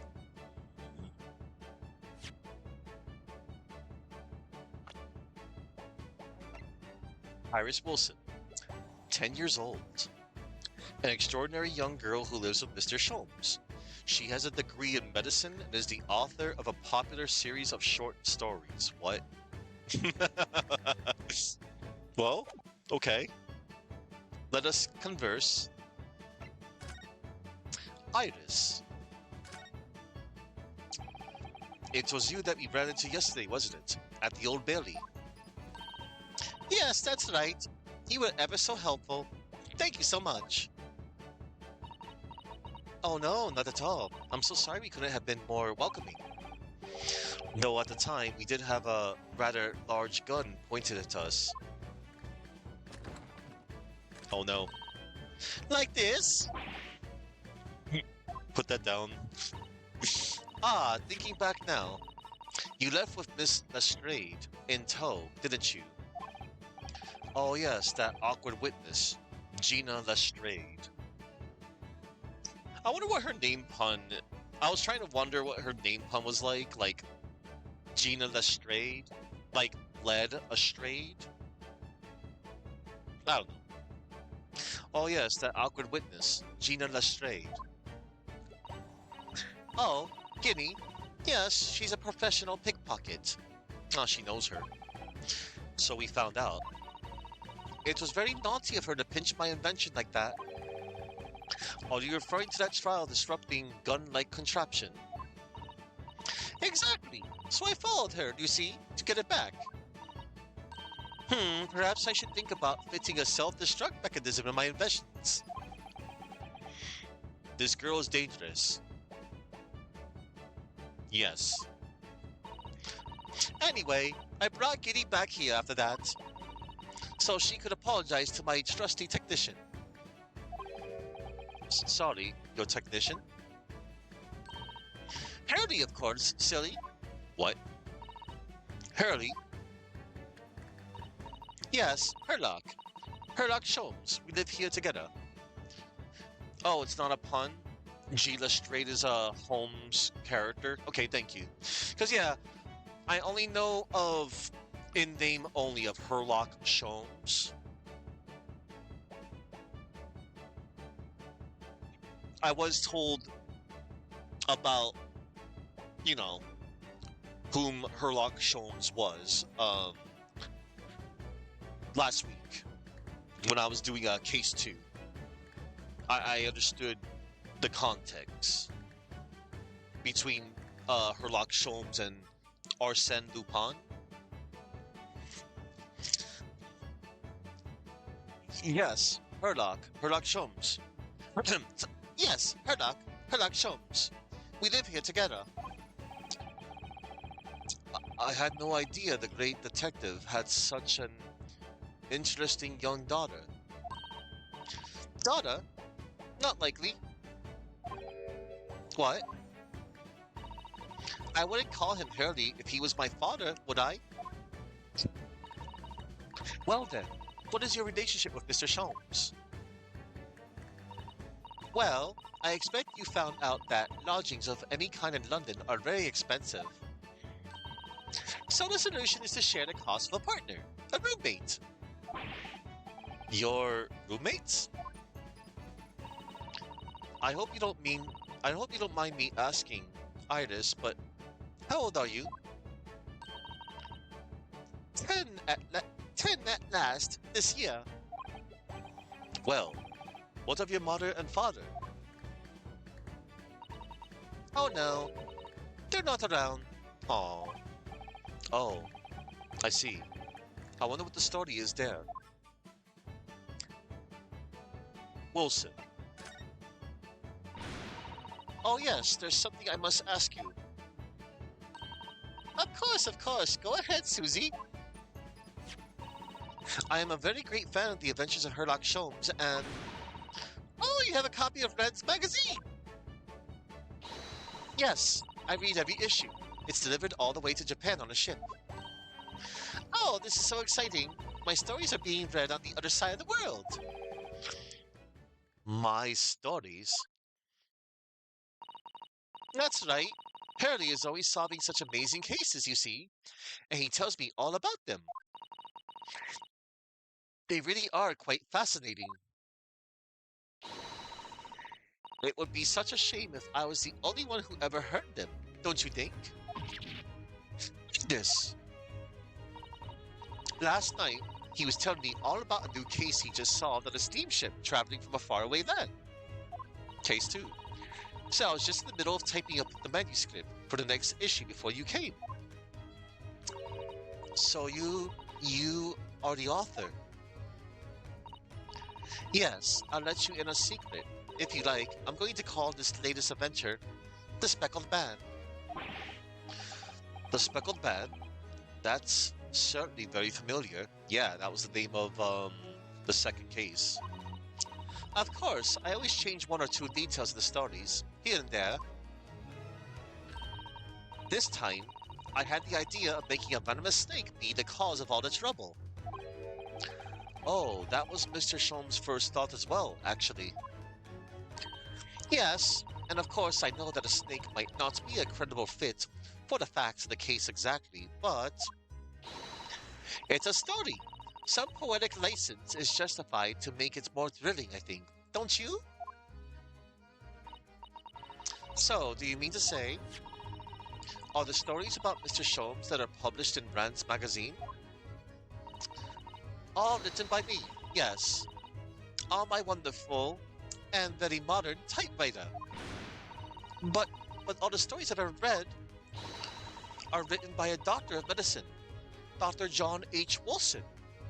Oh, that was the victim from the first case. Susato-san's getting more and more worked up. Ah, yes, that's me. I mean, my name really is Wilson. But what about the doctor of medicine part? That's all true too. I am a doctor of medicine. No, at 10 years old? No way. At 10 years old? Well, that's quite incredible. But, Dr. Wilson is an English gentleman. Ah, yes. I did alter the setting slightly, for the stories to be more compelling. Oh. Well, it sounds a little strange, doesn't it? A great detective with a 10-year-old girl in tow. I suppose it does, yes. Poor Susato-san. She looks like her whole world has just fallen apart. Okay, your deductions just now. Hang on.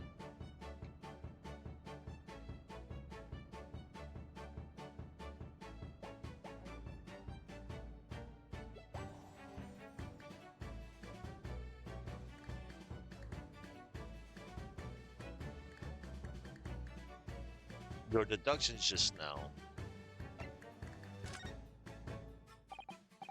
About before. Yes, yes. What's on your mind, Bruno? Do tell me. How did you know that I was a lawyer? And we just arrived in London, I mean. Yes. Oh, and that we have a difficult trial tomorrow. How did you know all of that? Oh, that's what you mean. Please, tell us how you did it. Explain every detail. Of course, I'd be delighted, although there's actually no mystery. Now, let's begin. Iris Wilson is proud to present her logic and reasoning spectacular. What? First of all, I knew already that you were a lawyer, Bruno.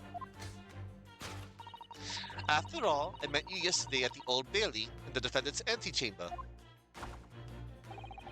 But you also said we only just arrived in London. How did you know that? I observed the passport and travel ticket protruding from your breast pocket. Oh, wow. Oh. So I was reasonably confident that you must have only just arrived in the country. And on top of that... Ah, it's Dracula. You accepted a case against that particular prosecutor. telling me you were unaware of London's court affairs. A Reaper of the Bailey? I walked right into that one, didn't I? Then I noticed a red ink stamp on the back of Susie's hand. Oh wow. You were given that when you visited the local prison to meet with a suspect, weren't you? Earlier today. Ah. They used those stamps to keep a close eye on comings and goings, you see. I didn't realize. And a red stamp is only used for people visiting foreign inmates. So that told me that even though you had only yesterday concluded the trial of Magnus McGilded, the two of you had already had cause to visit a foreign inmate at a local prison. However, neither of you was wearing a particularly sad expression on your face. So I concluded that the prisoner was unlikely to be a friend or a relative. That led me to believe that you must have accepted a new case. I see. But how could you have known that the trial is tomorrow? Well, having barely been home a few hours yesterday, Hurley solved yet another case. It obviously amused him. He told me that he'd caught a Japanese man who was bottling and trembling. A Japanese man? Well, clearly it must have been Mr. Natsume. Poor guy. Now, Runo has that fancy Japanese sword. And I think your outfit is called a kimono, isn't it, Susie? Well, anyway, it was clear to me that you both come from Japan yourselves. So I put two and two together and decided you must be defending the Japanese man Hurley caught. And there was only one conclusion those facts could lead me to. You both came here to ask Hurley about the case. She's good. There's a note on the mantelpiece that says the man's trial will be tomorrow. Hurley is always stabbing his notes with a knife, you know. He is silly. And that's all there was to it, really. Thank you for listening. I'm Iris Wilson, and that was one of my great deductions.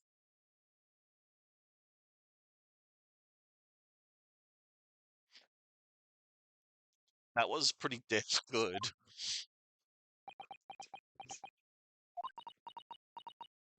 She's adorable, too.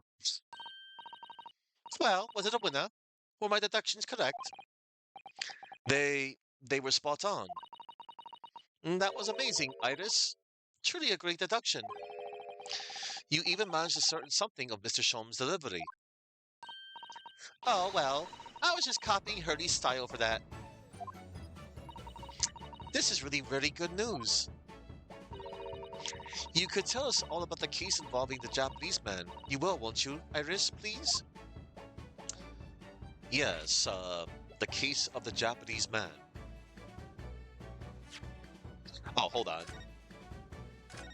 Before we, go on. Imitation and flattery. It sure is. I want to present. Can I present stuff? Hang on. I'm presenting our man. Iris, could I show you this? Oh, how exciting. What is it? Tell me all about it. Oh, actually, I was hoping you might be able to tell me something about it, if anything comes to mind. Why would it?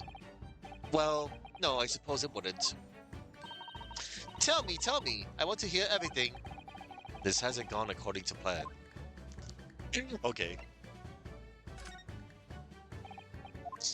I got some flavor text out of that. That's cute. Right. Now we shall converse. The case of the Japanese man. So yesterday, Mr. Sholmes apprehended a Japanese man, you were saying? Yes. Hurley had just arrived back in London after his sea voyage. But the police were waiting for him at the railway station to take him directly to the crime scene. Ah, the great detective is a popular man, it seems. Apparently, a woman was stabbed on a quiet street somewhere in town. There were witnesses who had seen a short, shifty looking, stooped man running away from the scene. A short, shifty looking, stooped man. Mr. Natsume, beyond any doubt. Soseki-san said that he didn't see anybody else on the street at all. But it seems there were witnesses after all. Hurley used his great deductive powers to determine the man's address. It was a lodging room very nearby. He went directly there with the police. And what did they find? A short, shifty-looking stooped man, shivering in fear. Ugh, Mr. Shum's great deduction certainly hit the mark that time. Of course it did. He's a great detective. Still, that means the incident occurred only 2 days ago. Surely tomorrow is too soon for the trial, isn't it? Definitely. We have no time to investigate properly. Hurley says that London is rife with crime. Oh. Scotland Yard is doing its best, but they can't stay on top of it apparently. Oh dear, I didn't realize the situation was so dire. That's why I can't afford to spend too much time investigating cases and trying the criminals in court. Staff and money are both short. Crimes are usually pinned on the first suspicious person. That's terrible. I suppose I suppose it's the harsh reality of the workings of the world's greatest justice system. I suppose it is, but in that case, I don't hold out much hope for Soseki-san.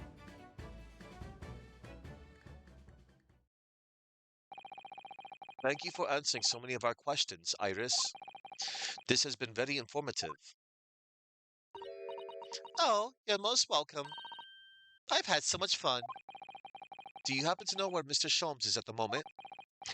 As you guessed, we'd like to ask him some questions about this case as well. Ah, well, I expect Hurley is still investigating the scene of the case involving Mr. Natsume, you mean? Yes, Mr. Nuts. Oh, May.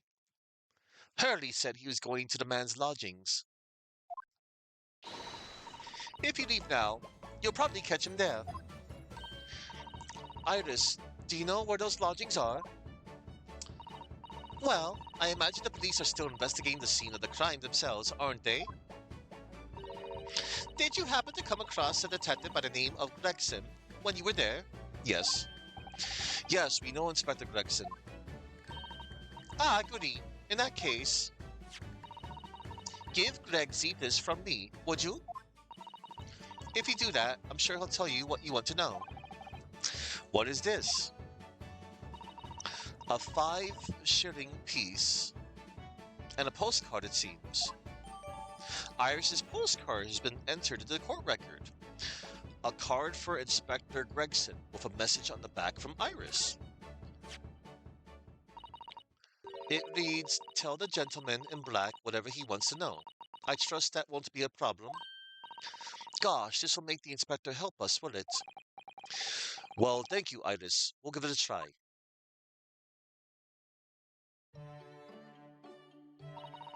Good luck then. I'm going to return to writing my manuscript, The Speckled Band. And I'll be making more special blends of tea, so come back again soon. We'd be delighted. Thank you so much, Iris. Oh. Well, Mr. Naruhodo, it's back to the scene of the crime. Oh, wait. I kind of want so somewhat dubious that they would exert any influence over the men of Scotland Yard at all. We headed back to the scene with Iris's curious note and one of the world's heaviest silver coins in hand. Wait, I wanted to examine. Can I still examine? Hang on. Hang on, everybody. Hang on.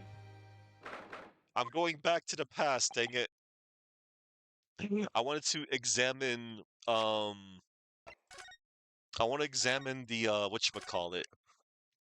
I want to examine Holmes's place real quick, and then I'll fast forward. I do like this fireplace. It's one of the best things I've seen since we arrived in the country, in fact. Lingering beside a fire and watching the flames flicker and dance in the grate. Ah, it's so relaxing. We can't relax, not when there are so many interesting things on the mantelpiece. Oh, it's just as it was described in stories. It is? Yes, exactly. Inside that Persian slipper, for example, are my chocolates for elevenses. Elevenses. And transfixed by that large jackknife is my shopping list for the market.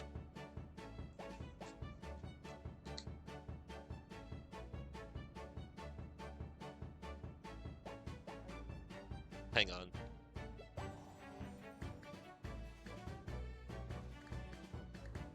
Eleven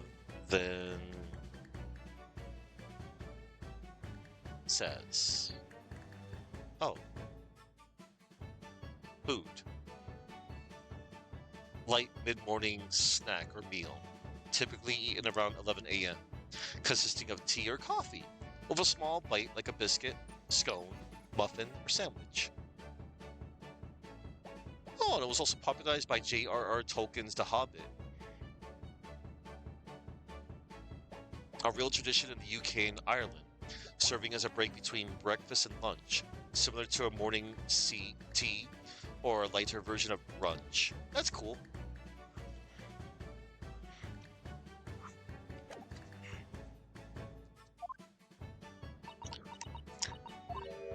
Oh, it's not quite how I remember it being described, The Adventures of Sherlock Holmes. Poor Susato-san, she looks crushed. Oh. A mystery shoe, a curious hammer, some mysterious dancing men, a bust of Napoleon. Ah, what an entrancing collection. This is the first time in my life that I've seen a lonely old shoe displayed as an ornament. Oh, those are all mementos that Hurley has collected from his past cases. Really? Even the bust? Yes, that's right. When the mood takes him, he likes to throw it on the floor and smash it to dust. The poor defenseless emperor, Mr. Sholmes destroys it? Yes, and then he buys a new one. You make it sound like he has the temperament of an insane sculptor. Ah, how entrancingly bohemian of him. Yes. It looks like that huge metal chest is being used as a table for tea and coffee. It seems very sturdy, with an equally sturdy lock. Mr. Naruhodo, you mustn't go around opening things. I always have to keep an eye on you, don't I? You're very mischievous. How did you come to that conclusion? Oh, that chest contains some of my most valuable things. And that smile tells me you're not going to give us any clue about what they are.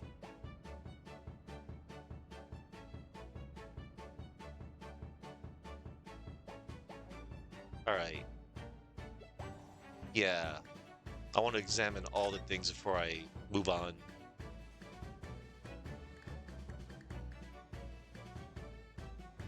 Oh, the typewriter. What on earth is that big black lump over there? Ah, that's a typewriter. It's a machine that allows you to write on paper without needing a pen. And wizardly quickly, too.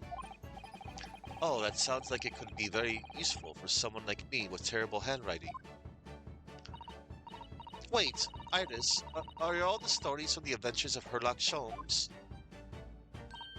Yes, everyone typed on this trusted machine. Yes, everyone typed on this trusty machine. Oh my goodness. How wonderful! Susato-san looks like she's been shown into the Tokyo Imperial Palace Gardens. Alright. That's a charming little white shelf, and full of charming little bottles too. Oh yes, but don't touch any of those. They might explode. Explode? Are they exotic chemicals? Do you use them for exciting experiments? Yes, indeed. And as Hurley always says, chemistry is an explosive science. Sorry, I agree, a single discovery can trigger an explosion of innovation all around the world. Or perhaps he just meant it literally. Either way, mental note, do not touch any bottle that belongs to Iris. Yes. Alright.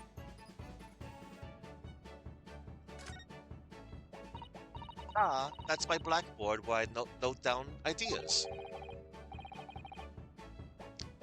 Black Peter? What does that mean? Susato is such a fangirl. She is. I can totally tell. Black Peter? What does that mean? Oh, how intriguing. It must be the title of Iris's latest work. Oh my. I wonder what fantastic tale awaits us.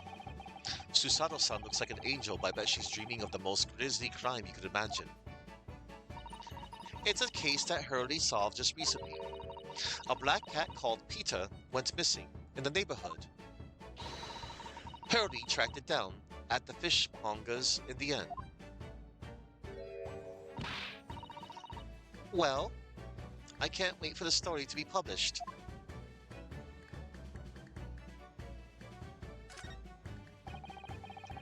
What a beautiful English tea set, and so neatly arranged. It's a favorite pastime of mine, a cup of herbal tea in the afternoon. Tea made of herbs? That's right. I grow all sorts of herbs in the garden, so I can experiment with different blends. One moment, don't go away.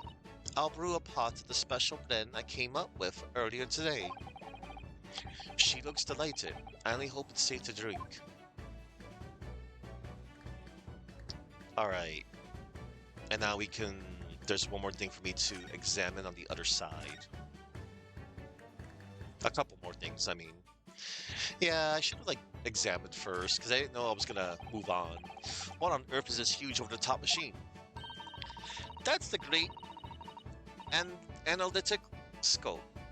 It can analyze anything, really, anything at all. That's absolutely incredible. It's one of Hurley's inventions. It took him a whole year. He said it was to help him with his investigations. What sort of things has he analyzed with it? Do you know? Well, actually, he hasn't used it for anything yet. Oh, why not? Apparently, on the evening he finally completed it, it suddenly occurred to him. I don't actually have anything I need to analyze. Oh dear. How about you, Bruno? Do you have anything you'd like to analyze? The only thing that springs to mind is this machine itself. Yeah. Alright.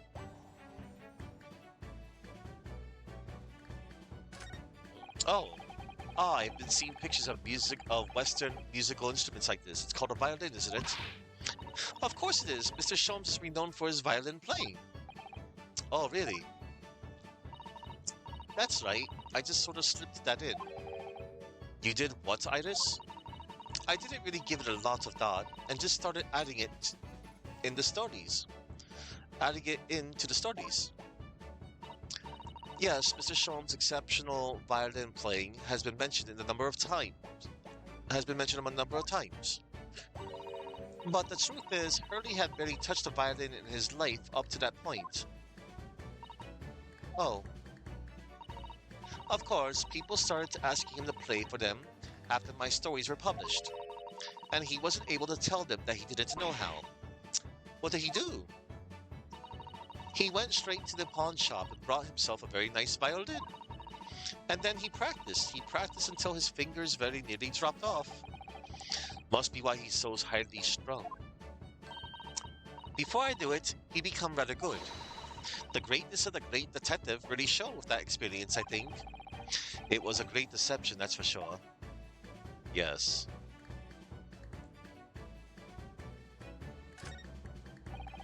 There's all sorts on these shelves. Chemistry, apparatus, books, papers, and lots of things I've never seen before. It's all heaped up so high.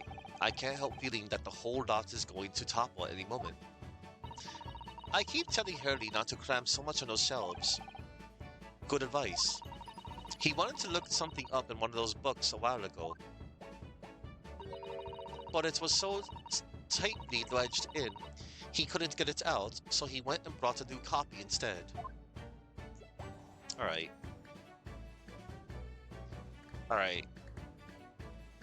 Okay, everybody. Now we can proceed. Yeah, I missed out on the flavor text.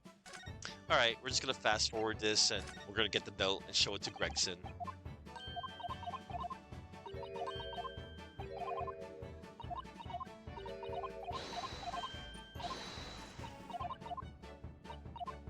Alright.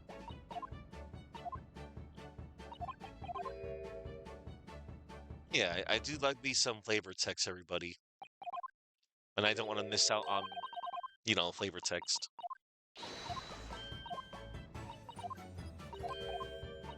Alright. So the short version, she's gave us a postcard to send to Gregson about the case.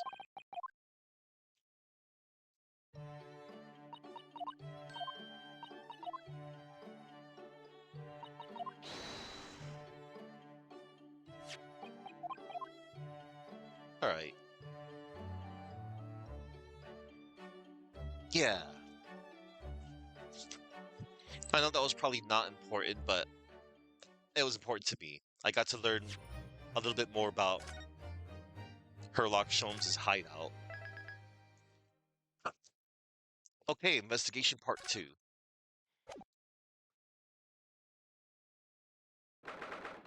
19th February, 2:38 p.m., Briar Road. It looks as though the police are still here, carrying on with their investigation. Perfect, so let's find Inspector Gregson as quickly as possible. Yes, and let's see if he'll take a break from his chips to look at that silver tip Iris gave us for him. Alright. Now, before we talk with Gregson and show him the note, of course, I want to see the note for myself. Let's examine it. Iris's postcard. Yeah, Iris's postcard. A card for Inspector Gregson with a message on the back from Iris. Oh, look at that. This is a 5-shilling piece, isn't it? I believe it's called a crown. Yes, and you can train a Scotland Yard detective to do whatever you want with just a single one. Iris must be the most powerful 10-year-old in the world. How much is 5 shillings, by the way? What's it really worth? Well, it's probably enough to buy all the chips the inspector could possibly eat in a whole month. That's greasy. Okay.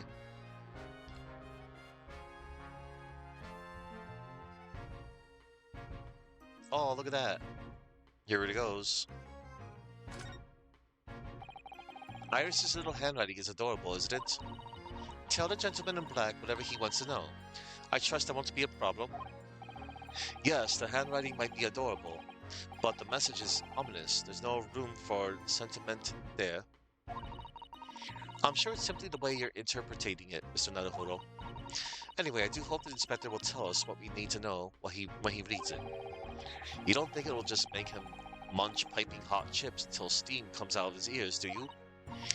Well, that would be an entirely terrible outcome. Alright. And there's nothing else to examine on the card. 221B Baker Street, London, Northwest, NW1. Yeah. Let us converse. Okay, we already talked about him from the previous part. We'll just show him the, but first, hang on. Inspector... Oh yeah, I showed him that.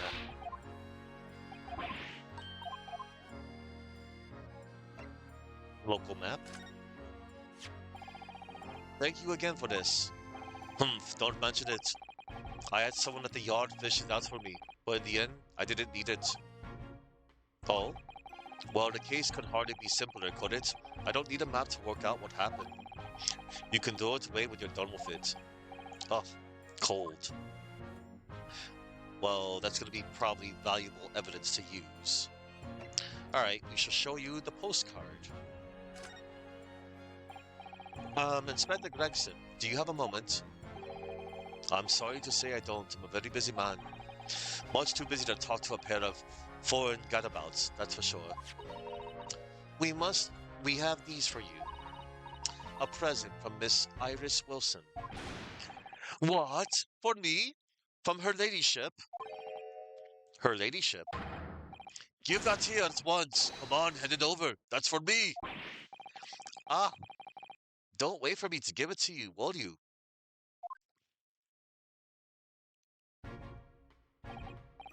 Um, what was that quite exactly? What was that quite exactly? It's a silver crown, obviously, but it's a lot more than that. It's, well, it's an appearance fee. That's what it is. An appearance fee? Oh, I see. You mean... That's right, for the adventures of Herlock Sholmes.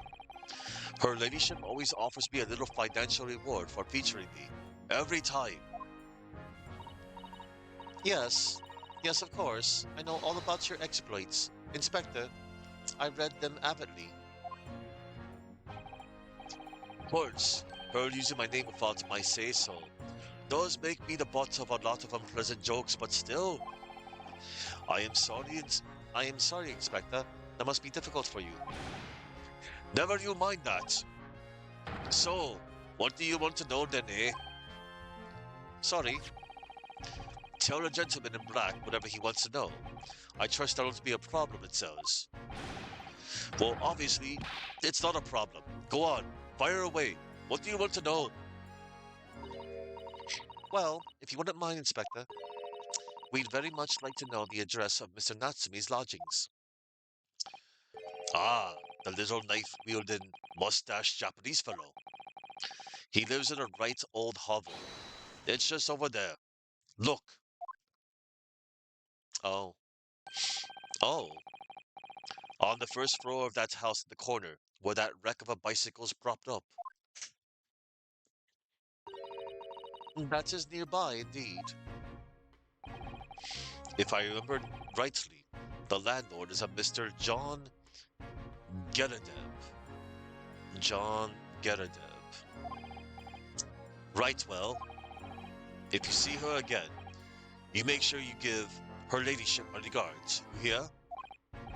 I mean it. You tell her that Gregson sends his very best wishes. Don't worry, Inspector. We will.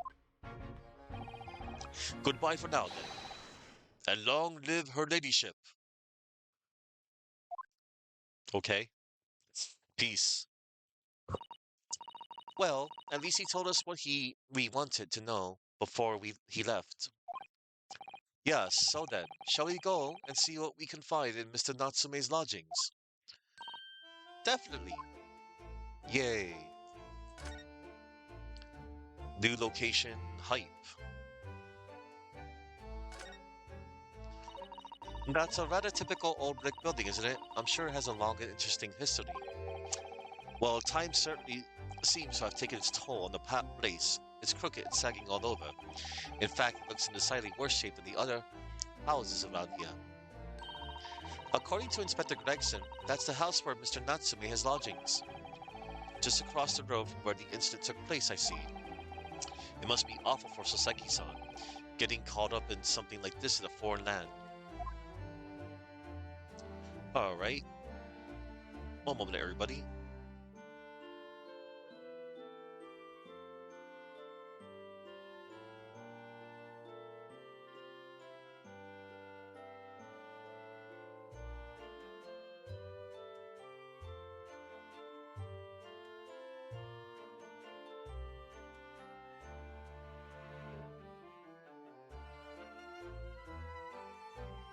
Alright. I was just checking to see what, somebody was up to. Okay.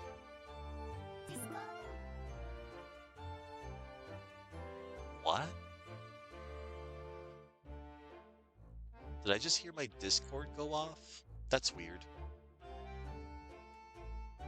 Yeah, it did. Discord, though. Alright, whatever. Pay no mind to that.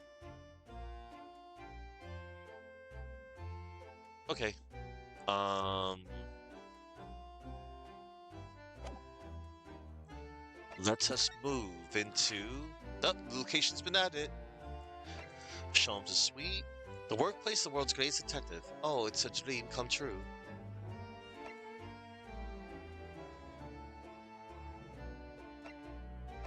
Lord Chief Justice's office. Mr. Natsume's lodgings. The lodgings of Mr. Soseki Natsume, according to information gleaned from Inspector Gregson.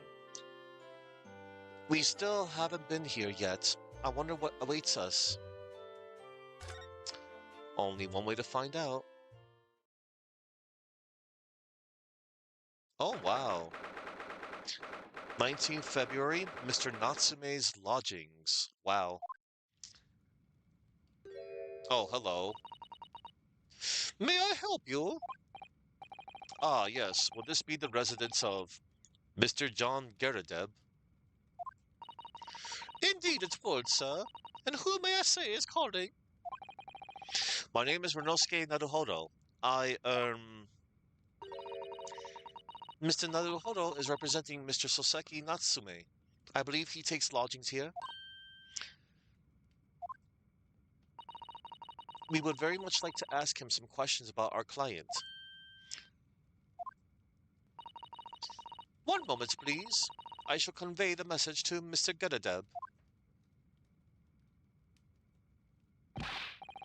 Did you see that, Miss Susato? That was a real-life English maid. I know. As I understand it, anyone of standing in English society employs a number of household staff.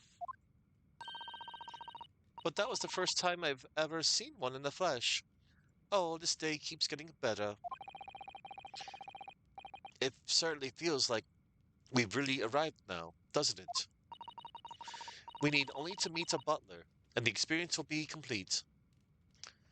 Do we now? And I don't know if we want to go through another case where, oh, I don't know, the butler did it?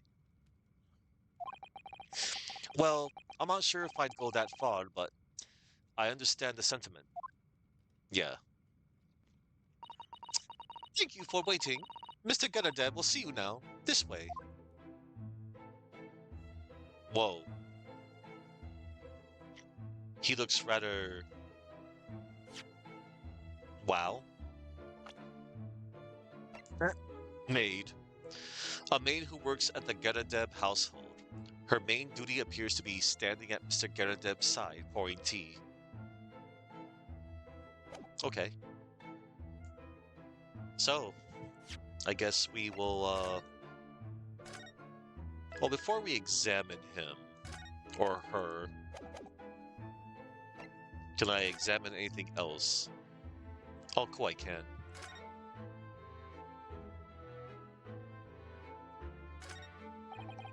Look at this crockery on display here. It's rather unusual, isn't it? Oh my, genuine London dresser.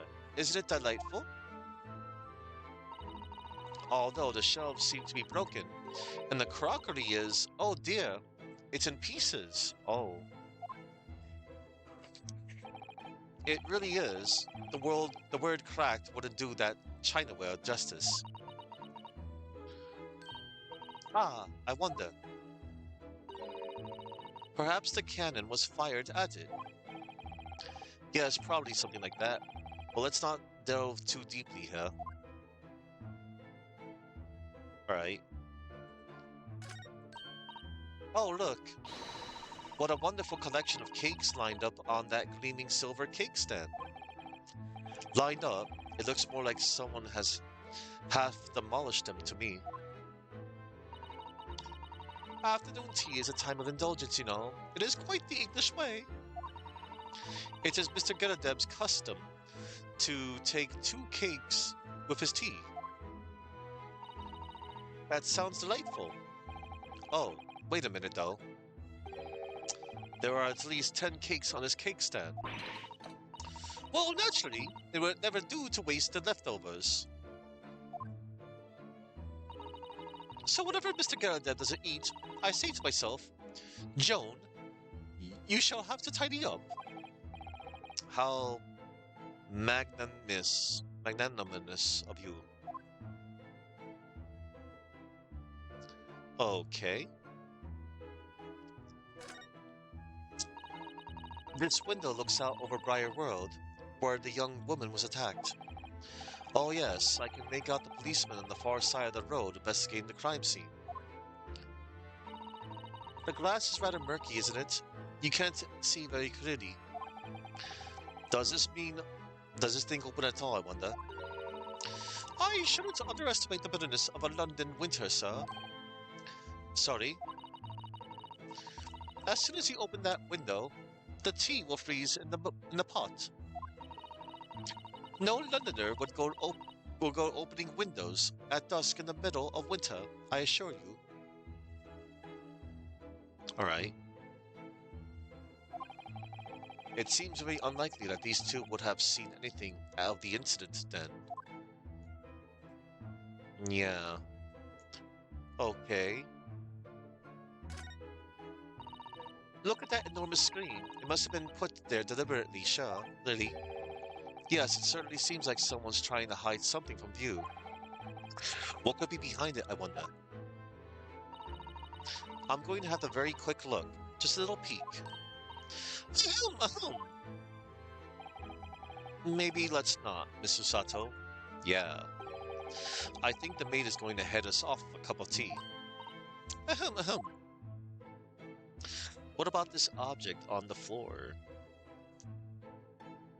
I guess we can't highlight it yet.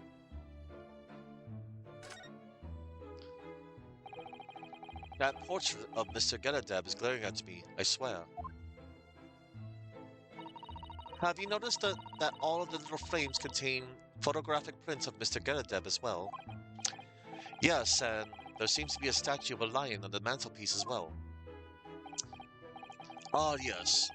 Seemed to come back from the local pawnbroker with that little trinket. Seemed to come back? What do you mean? The chap who runs the place is a bally wizard. Went in to sell him something and came out with that thing.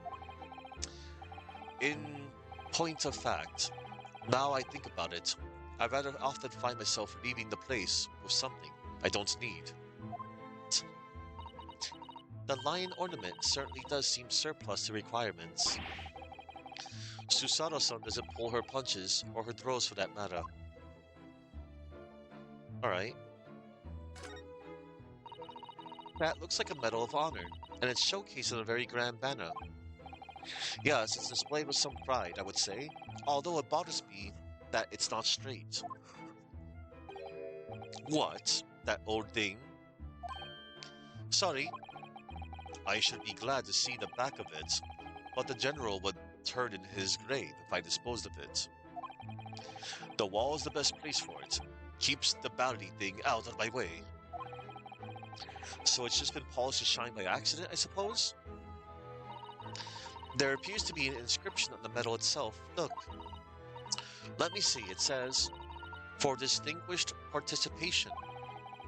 Sounds like the kind of honors even I could be in line for.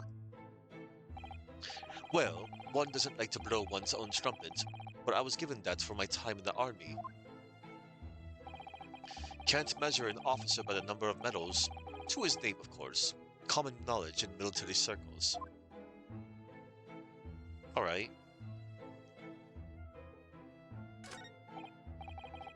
Are those mortar shells? They're enormous. Ah, I hadn't noticed. What are they doing here? Yeah. Ah, those old things? Couple of little rounds I accidentally fired into the barracks. During training, you know. Became a bit of colorful regiment folklore, that incident. You mean you deliberately hunted out the spent shells? Well, I wouldn't say deliberately exactly. They're only scrap iron, after all. Usually just thrown away, I believe. But you never know when things might come in useful, don't you? Do you? Useful for what exactly? Yes, well, Joan here did manage to knock one of the bally things on my foot the other day while she was dusting. Ah, okay. I know she mentioned her name earlier. I wasn't sure. I wasn't sure if she was mentioning someone else or like a saying, but now her name is Joan. Oh no! Hadn't shed a tear since 1869 before then, you know. Maybe reconsider throwing them away. Alright. That uniform looks fairly ancient, doesn't it? It's clearly been well looked after, though. That old thing. Ha! Not much better than rags, really. Oh? Wore that ceremonial garb at my retirement bash, you know. But I'm not one for dwelling on the past me. Would have gladly thrown it out, but you know how it is. Anyway, doesn't hurt to have the odd piece of memorabilia lying around, does it? Oh, I see. Perhaps we should leave the past in the past. Okay, hold on. Oh, wait.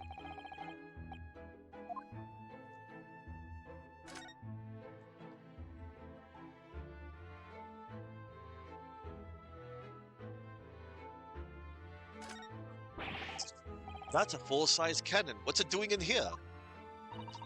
Oh my, it's real. I thought it might be a replica. That old thing? Bah, that's a little more than a toy. Sorry? The army was sending it off when I retired, so I decided to give it a new home. Never know when the enemy might attack next. Jolly useful to have a cannon around about the house. Really? It isn't overkill? Be prepared, I always say. You never know what this twisted world is going to throw at you next, boy. Do you think there may be trouble brewing, Mr. Garadeb? Always is. Take Joan here. Never fails to have a clean apron in reserve. Dries them over the barrel, you see. They dry very well on the cannon there, Joan tells me, which rather proves my point, I feel. It's been reduced to a drying rack. No wonder the huge cannon looks like it's hanging its head in shame. Who is this guy? I notice you have a pile of books here, Mr. Garadeb. Do you enjoy reading? Ever experienced a London winter, boy? The nights are long. No better way to pass the time than in front of the fire with a jolly good book. Oh, there's a copy of Rand's magazine here, I see. No doubt Mr. Garadeb enjoys the adventures of Herlock Sholmes too. The great detective has a great many followers, it would seem. Okay, I think we should finally. Oh yeah, I was just like I said. I like to look around. Hold up, is he already in our? No. Can we talk to the maid? Or oh, it talks to. Good day to you, John Garadeb, at your service. Pleased to meet you, sir. This is Renosuke Naruhodo. He's a defense lawyer. Do excuse me not getting up. Took a shot to the knee a few years back in the battle of Maiwan, don't you know? Earned a medal for my pains, but had to withdraw from service. Handed over the reins to the up-and-comings. So he's a retired soldier. It's a hell of a job getting up and down stairs now. I can tell you, don't get out much as you can imagine. Yes, it's quite a climb up here to the second floor, isn't it? I was panting at the top of the stairs. You really must take more exercise, Mr. Naruhodo. Ugh, do you think so? Well, Mr. Garadeb, no doubt you were very courageous to earn yourself a medal. Oh, it was nothing. The medal's just a folderol, really. Hold on.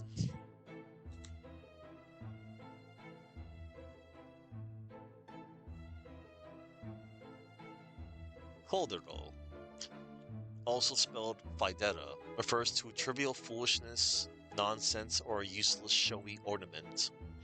It often describes overly complicated procedures, useless accessories, or fussy, ceremonial actions that have little actual meaning.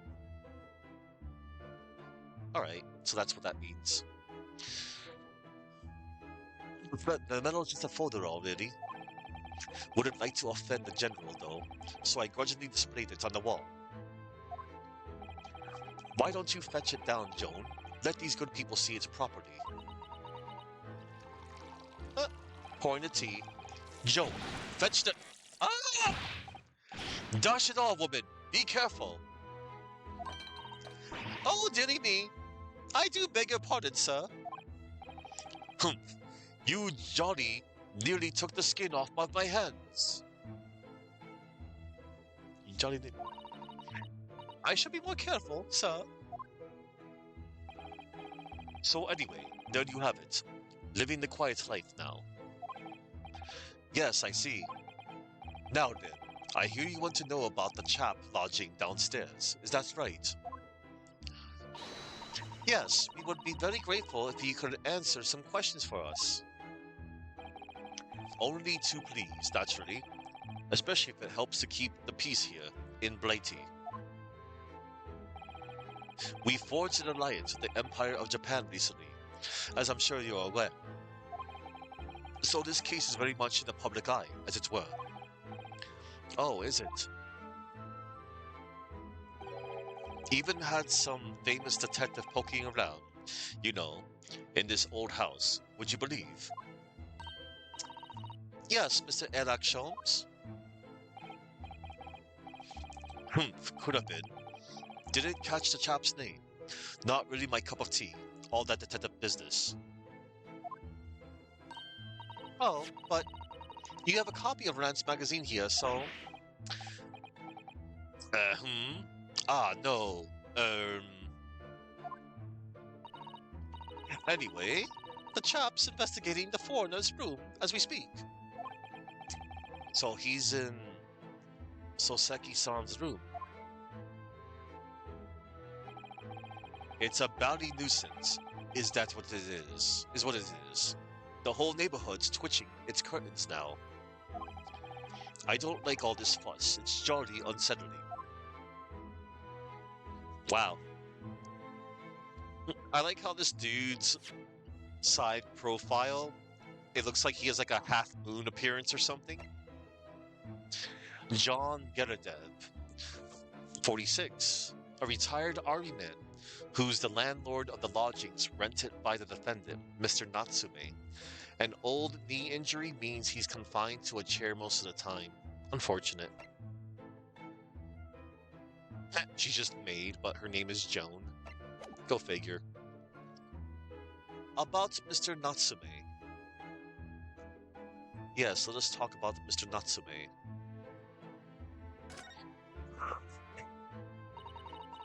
About Mr. Natsume, then, Mr. Geradev. Please do tell us. Ah, yes, the Japanese chap. Only been lodging here for a week. Oh, just 1 week? So he moved in very recently then? I have 2 lodgers most of the time, one on the ground floor and one just below us. The first floor room became available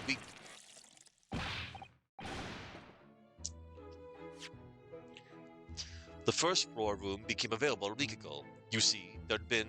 Ah! Dash it all, Joan. Do be careful. Oh my goodness! I'm terribly sorry, sir. If you want to know my opinion, I thought he was a shady sort for the moment I set eyes on him. Oh, why? He seemed to have a most nervous disposition, always shaking and looking over his shoulder. The man had shading written across his sweat-soaked brow, if you ask me. I said to myself, Joan, that man is trouble. Sooner or later, he's going to do something untoward. And I'm really wrong about anything. We won't be calling this maid as a witness, that's for sure. Was there anything else that struck you as suspicious about the man at all? Yes. Oh, yes, indeed there was. And she's dying to tell us. Okay, the shady lodger. Had you noticed anything else at all about your lodger, Mr. Natsume? Oh my word, yes, the man was shadier than an orchid. Could you elaborate? Well, take the man's room. Absolutely stuffed full of books, it is. More than anyone could ever read. And he never so much as passes the time of day with another living soul. I haven't seen a single visitor call. He just trots off to that old bookshop every single day, and comes back at 5 to light the gas fire. And the funny little man is up long past the time everyone else in the house has gone to bed, too. Oh, I see. The gentleman on the ground floor goes to bed at around 9 each night. But I've never known that Japanese fellow to retire any earlier than 2 in the morning. Ah, could you clarify something, I wonder? What, pray? How do you know so much about Mr. Natsume's routine? Oh, I'd understood that neither of the lodgers live on this floor of the house. Is that correct? That's right, yes. They're both below us, on the first floor, street level. Then, how is it that you know so much about the lives of your lodgers? The precise times that they come back in the evening, for example, even the times they go to bed.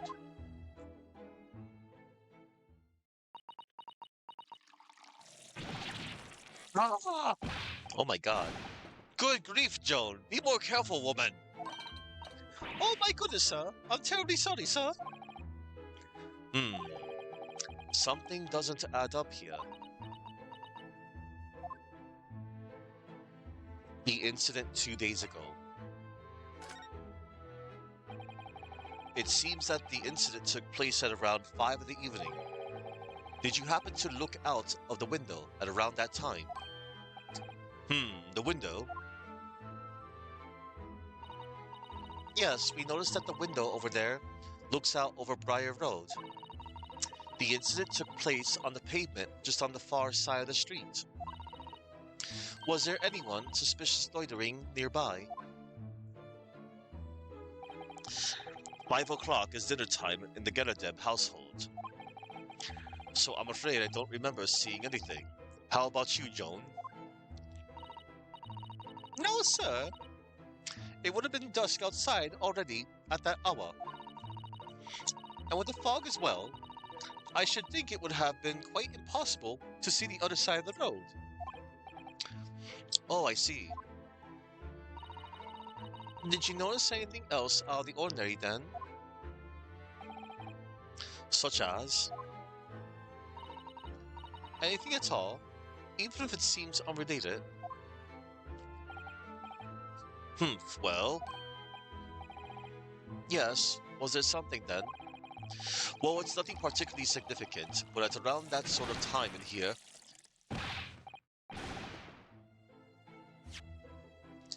There.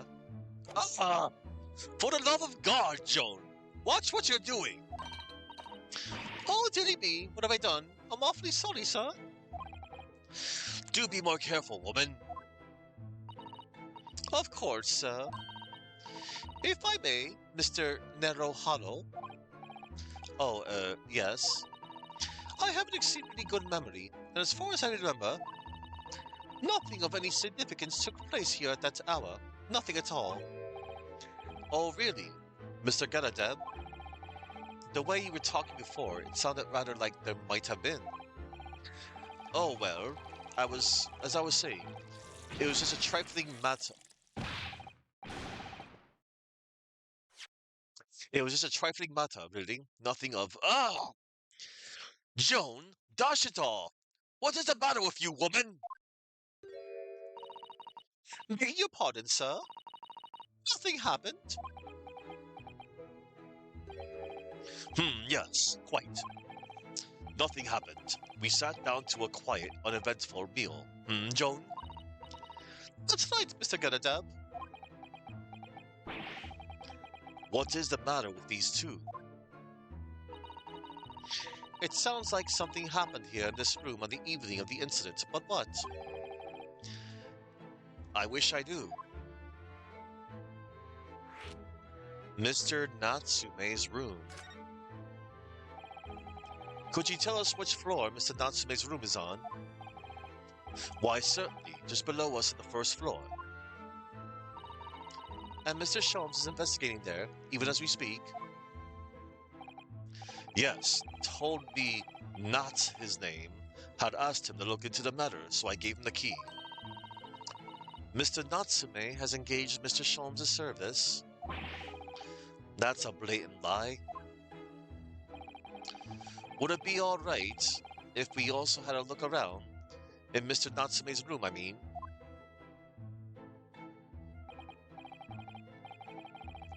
Don't see why not. It's just down one flight of stairs.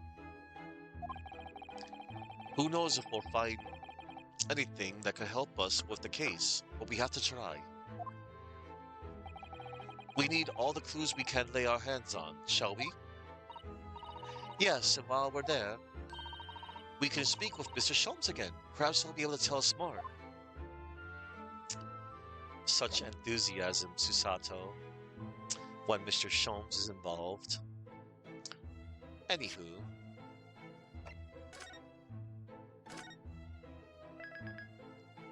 oi.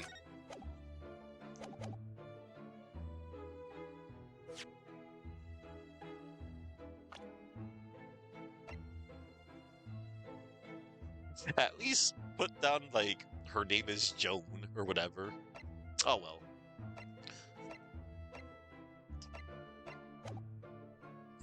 Anywho, let us move on, shall we? A new location has been added. Even when they're a little worse for wear, English rooms are so splendidly colorful. Mr. Natsume's room. A small, dark room rented by a visiting scholar from the Empire of Japan by the name of Soseki Natsume. Here goes.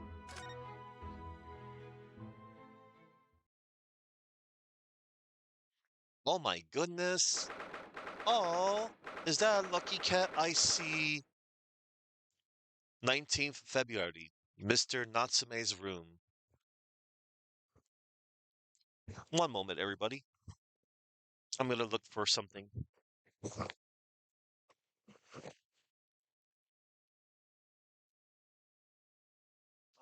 Right where I left it. Oh no, there we go.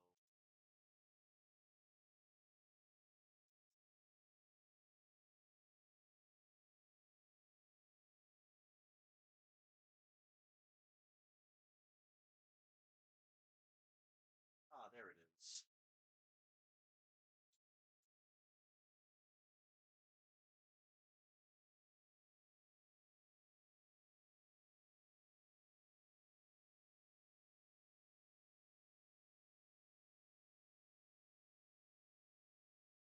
Yay. Look, everybody. I think I've shown this before. I don't show it too often. I always have it off to the wayside. But I do have a lucky cat.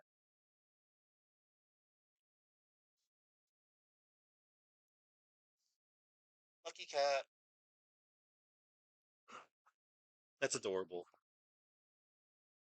Yeah, I do like lucky cats. They're wonderful. Okay, I'll put my lucky cat right here and continue. Okay. All right. Here goes. 19th of February, Mr. Natsume's room. Oh, is that a cat I see on the game? Wow, just look at this place. And smell it. It's so musty in here.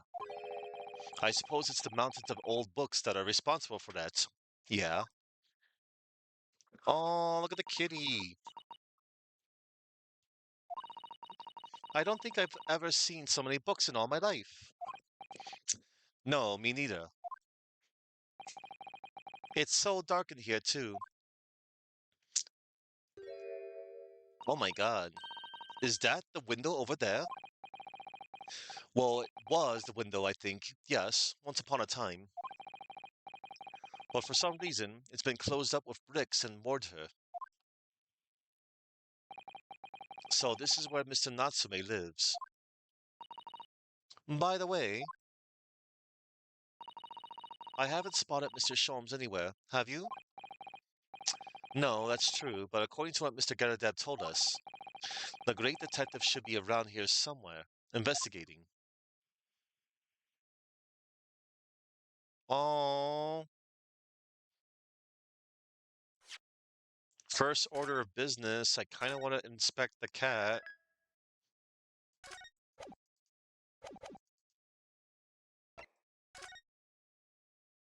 Adorable.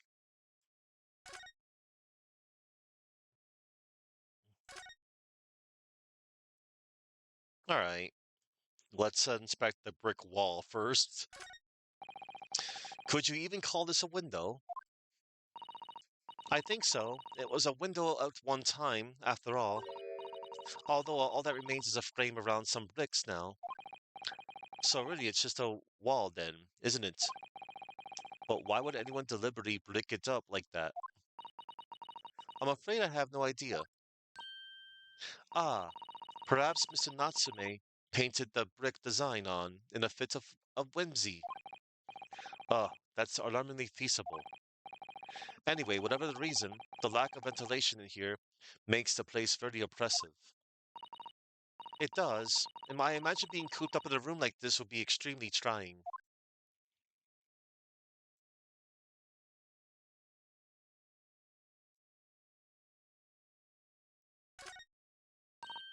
Oh look, it's a beckoning cat from home. It's a bit big and bulky, isn't it? Surely Mr. Natsume didn't bring that Maneki Neko all the way from Japan with him. I hardly think you're in a position to comment, Mr. Naruhodo. Are you forgetting the enormous Daruma doll that you brought in your luggage? Well, it can be dangerous traveling aboard. It could be dangerous traveling abroad. I wanted a lucky charm. Well, I imagine Mr. Natsume wanted the same, and this cat is sure to beckon good luck to him. It's not doing a very good job so far, is it? Oh, you mustn't say such things. I didn't say a word. Why are my eyes such a giveaway? I mean, you glance around like a crazy person in the court. All right, I want to inspect the kitty. He looks like Boosh. Oh, he reminds me of Boosh. Oh my god. Oh my, what an adorable little cat. Perhaps he's looking after all the books with it while his master is away. Maybe. I don't know about that. He disappeared to that pile of books as quick as a flash. It was a tricolor BK, wasn't it? Do they even have that sort of cat here in Great Britain? Perhaps Mr. Natsume brought the little creature of him from Japan. That's made me feel homesick now. Oh, already? We've only been in the country for 2 days. Oh, kitty. I love the kitty. Look at all those books stacked up there. They almost reach the ceiling. And they're all works of English literature, and they all smell so musty. With the volume of books to hand, you'd never be short of reading material, would you? No, what a dreamy idea. A bad dream, maybe, for me at least. Mind you, I don't imagine the book that's at the bottom of the pile now will ever be read again. Ah, so reading it is an experience that comes but once in a lifetime, just as a tea ceremony teaches us. I certainly didn't expect the conversation to turn down the path of tea ceremony philosophy. Yeah, me either. Me either. Okay, let's. I got so many things to look for. That desk seems to be wedged into a crevice between the mountains of books on either side. One moment, I gotta let my cats out. Tuxedo mask. Ah, okay, come on. You may leave. Quiet. You may go. You may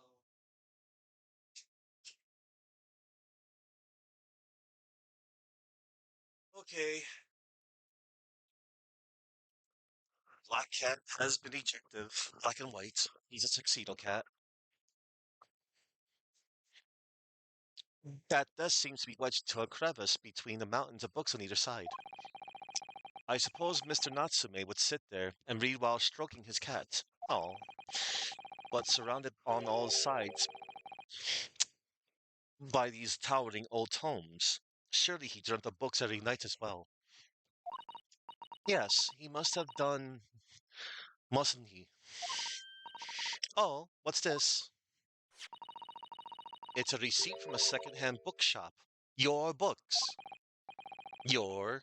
The books of your books.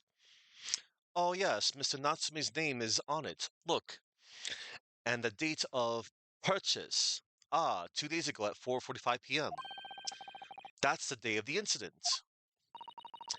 That's just a short while before he was embroiled in the terrible attack. He must have been on his way back from buying some old books. Secondhand book receipt has been entered as the court record. Secondhand book receipt. A receipt discovered in Mr. Natsume's room for some books that he had purchased from a secondhand bookshop before the incident occurred. Okay, let's take a look at that.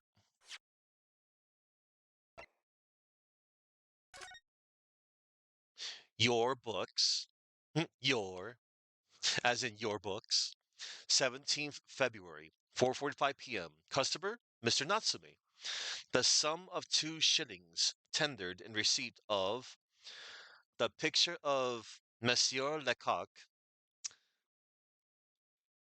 a meal for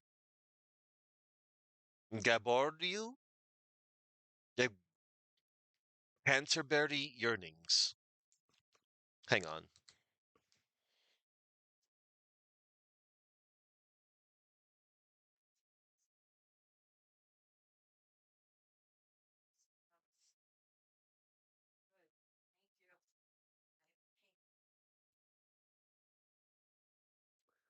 Okay, Gaborio. All right, I just wanted to know how to pronounce it properly. A meal for Gaborio. All right,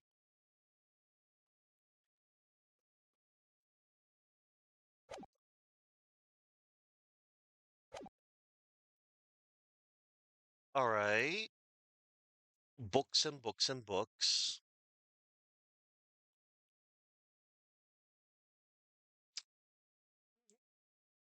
Can we? Oh, okay. Oh, look at all these balls of paper on the floor. There are notes scrawled all over them in English. It looks like the waste paper basket is so full, they've just fallen out. I think Mr. Natsume must have been deeply immersed in his research, don't you? Or deeply averse to tidying up his mess. I wouldn't like to speculate which is closer to the truth. Alright, looks like this entire side has been examined. Oh, my bad. I almost overlooked that. This appears to be some sort of meter on the wall here. It looks very robust. I wonder what it's for. There's a slot for inserting coins here, too. Ah, I believe that is a gas meter, Mr. Naruhodo. A gas meter. Yes, it seems there is piped gas in this district, which consumers pay for by putting coins in the meter. So if we were to put a coin in the slot, that would be enough gas to use the lights and the gas fire for the whole night. So if you're too poor to have a coin, you have to spend a night in the dark and freezing cold? That's right, as would a rich man who only carry crisp white notes. Brr, London is a scary place. Alright, okay. Now I think we've investigated this entire side. It looks like I shall look on over to the right. Yes. Oh, well I'll be darned. Look who happens to be over to the right. It's one Herlock Sholmes. Okay, let's go meet this man. Ah, look, Mr. Naruhodo. Aha, there he is. Where did he appear from? He seems to be engrossed in the pages of an old book. I hope he won't mind if we disturb him. I hope we don't mind if we disturb him. Hello, Mr. Sholmes. Oh boy. Ah, you two. Good day. Now, let me see. Where was it that we met? Oh, Mr. Sholmes, we were together on the SS Burdia. Yes, of course, the Burdia. And let me see. What happened on that voyage? It was Kazuma Asogi. He died tragically, but you were a great help to us. Ah, yes, but of course. The case of Mr. Asogi. It was the one with the snake, wasn't it? Oh, well, you seem to remember something of it at least. What an honor to be remembered vaguely by the great Sherlock Sholmes. This is Mr. Oh, no, no, my dear madam. Hold your tongue.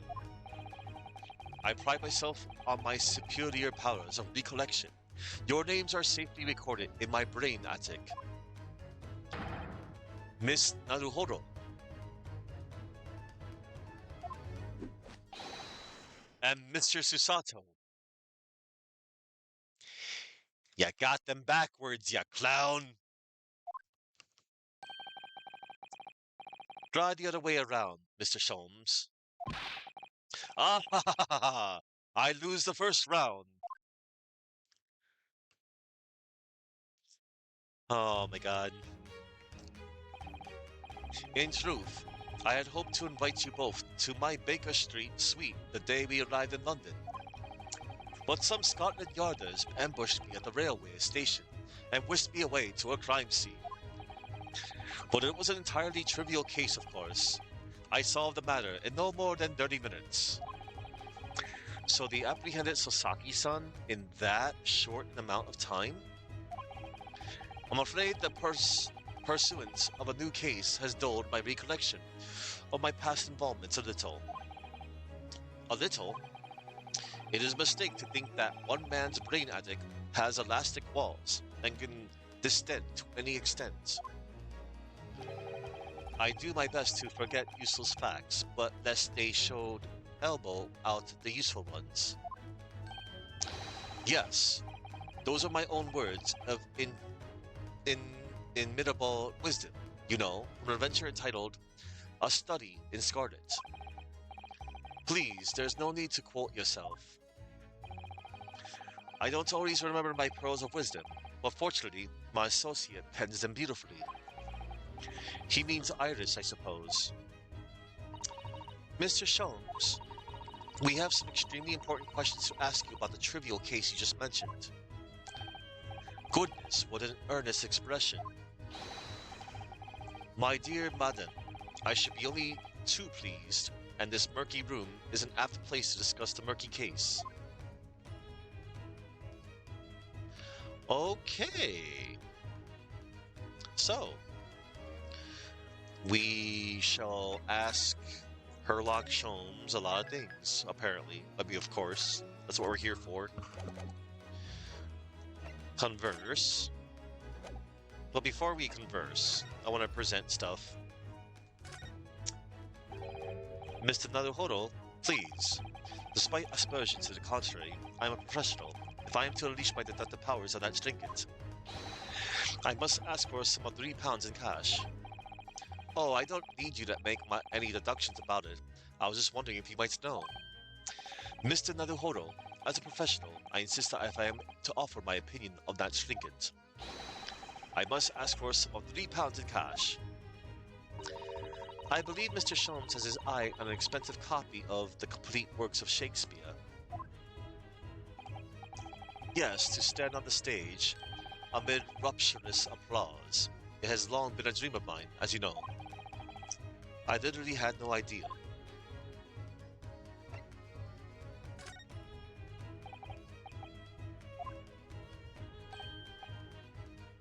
Um, have you seen this, Mr. Sholmes? Shh, must have silence. It is of the first importance when I am in the throes of deduction that nothing irrelevant distracts me. Oh, sorry. Proudly changing to fair, perhaps. You were in the throes of deducing the weather?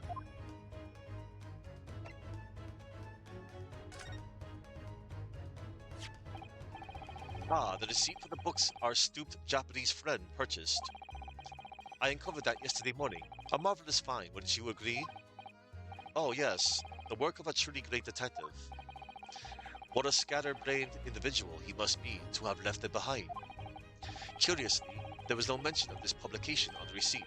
Odd, when you consider how fascinating it is. You mean not everyone in London buys Rand's magazine every time they visit a shop? Yes, odd indeed. Oh, Mr. Sholmes, how expertly you slipped that into the conversation. Ah, glad you agree. Detective stories can be great works of literature too, my dear fellow. Alright, let's converse. Mr. Natsume's arrest. We know this to be the lodgings of a Japanese foreign student by the name of Soseki Natsume. It seems that you assisted in his arrest, Mr. Sholmes, for the stabbing of a young woman outside here on Briar Road. Natsume. Yes, I believe it was a name rather along those lines. But Mr. Natsume denies it. Was it really justifiable to arrest him on so little? I'm sorry, Miss Susato, but I have not the slightest idea what you mean. Well, I can't believe he was looking Susato-san squarely in the eye while feigning ignorance. I assure you, I am not merely feigning ignorance. It would appear as if the pair of you are under some misapprehension. Oh, how? I assure you I have no recollection of accusing your astute compatriots of the crime. But that doesn't make sense. The good detective of Scotland Yard made the following request of me, and I quote, verbatim.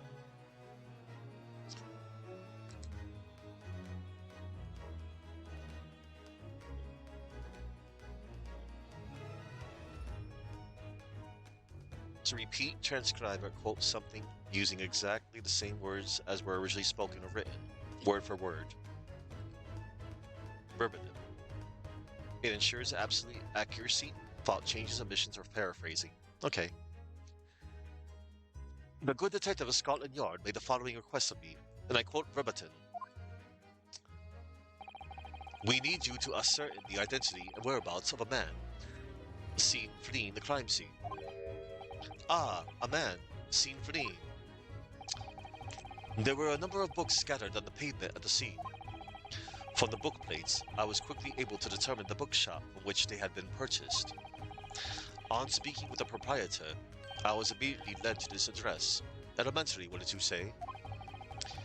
I believe there is a receipt around here somewhere from the establishment in question. So you don't think Mr. Natsume is the culprit then? That I cannot tell you. But it was aggravating my faculties, hence why I returned here. However, this place is such a trove of fascinating books I find myself quite lost in bibliography. Bibliography. Yeah. Do not be deceived into believing that I am a man of leisure. No, no, no.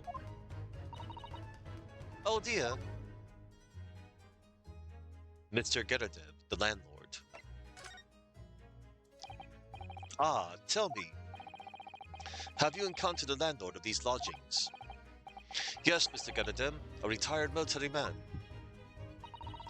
It was the first time I've ever met a soldier from the Great British Institution, that is the services. And it was the first time I've ever met a maid from the Great British Institution, that is service.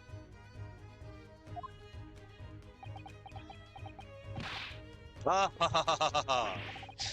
I didn't think it was that funny. I do apologize. As you may well be aware, many households in London employ a maid. Yes, I read as much in my Great Britain primer. And so conversely, whether or not a household employs a maid has come to betoken the social standing of those dwelling therein. Betoken their social standing. Sorry?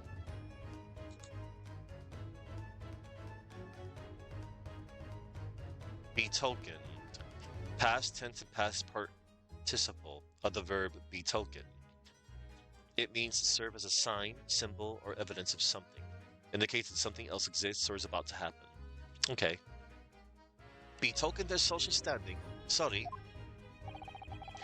Put simply, my dear fellow, those who employ at least a single maid are considered middle class.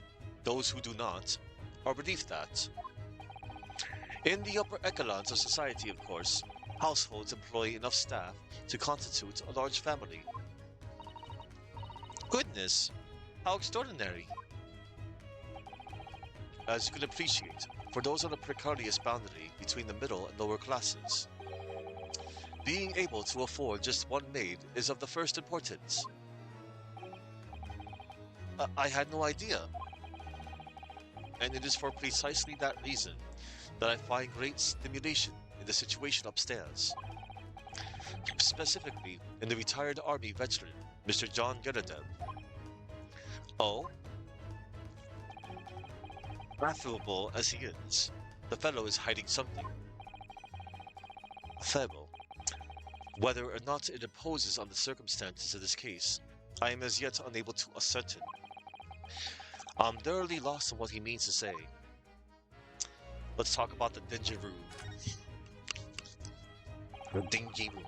This room is thoroughly suffocating for the soul, my dear fellow. I assure you, any man whose lot is to dwell in a place such as this will stab somebody sooner or later. Mr. Natsume has stabbed no one. Ah, but sooner or later, as I said. I don't believe that's the issue here. About this dark little room, Mr. Sholmes. Why is there no longer a window? Do you have any idea? No window? Well, I mean, I can clearly see that there is a window of sorts. But it's been completely blocked with bricks. Ah, I see. The answer to that question is quite simple. Window tax. What? Window tax? What is that? Surely, not a tax on windows? Precisely that. Oh my goodness. Until relatively recently, a tax was levied on households in this country by the number of their windows. Those of lesser means, having inherited a sizable and costly family home, perhaps, rapidly closed windows up, while the rich opened windows here, there, and everywhere, in an effort to curry favor with those in power by furnishing them with large sums of tax money. How awful and unjust, forcing people to live in rooms devoid of light. I agree. Indeed, disease was rife as a result. So some 40 years ago, or thereabouts, the window tax was abolished.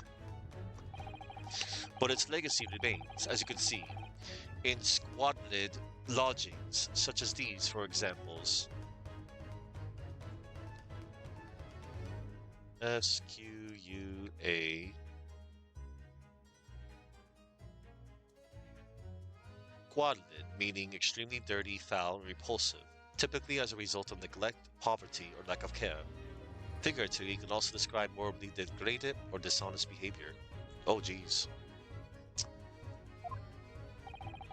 I suppose Mr. Natsume's stipend for living here in London isn't very generous, perhaps. It would appear so. I've done a little digging and discovered that these lodgings were offered at an extraordinarily low price. Because the room is so awful, I should think. Apparently, Mr. Natsume only moved in here about 1 week ago. Yes, that's correct. However, I don't believe the low rent is explained by the shabby nature of the accommodation. Oh, still, that is of little relevance here. A matter not worthy of further attention. Are you sure? I'm curious now.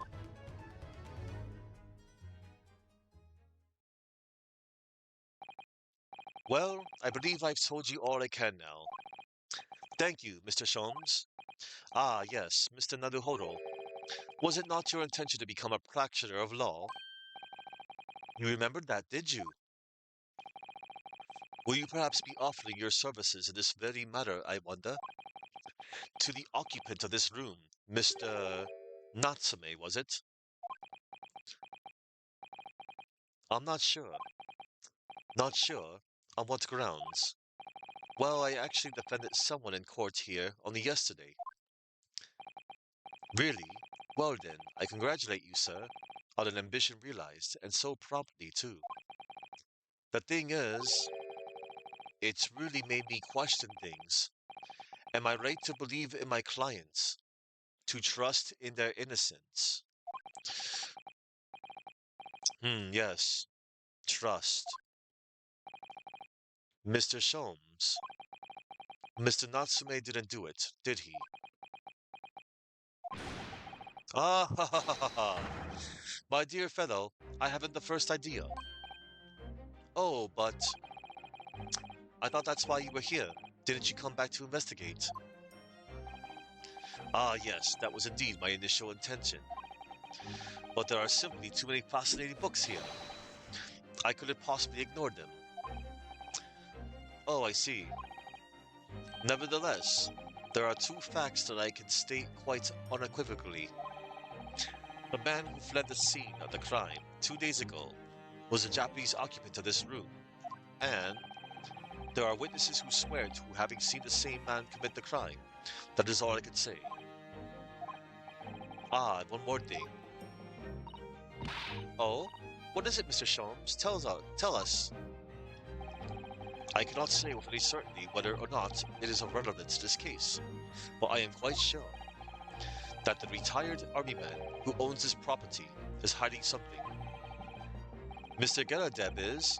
Mr. Sholmes said as much before, actually, didn't he? Yeah.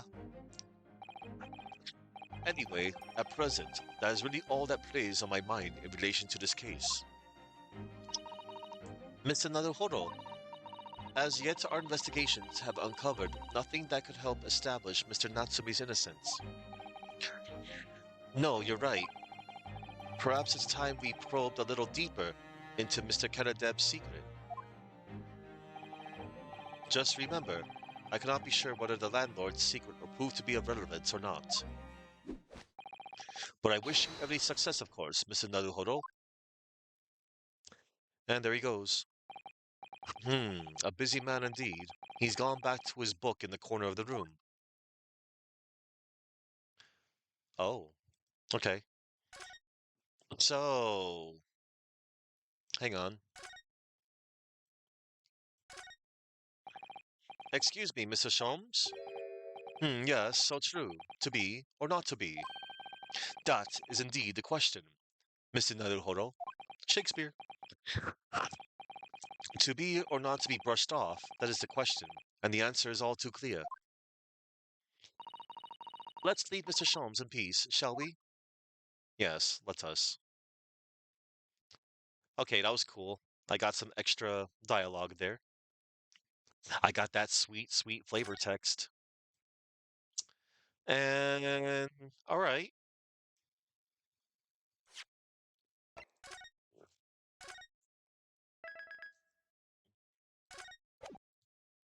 let's see. How we doing? We doing good? We doing good.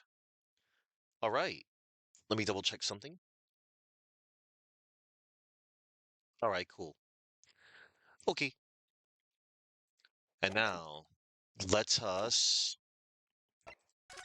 I guess we'll go back to Mr. Garadeb, perhaps? I rather enjoy the smell of books, but it's overwhelming here.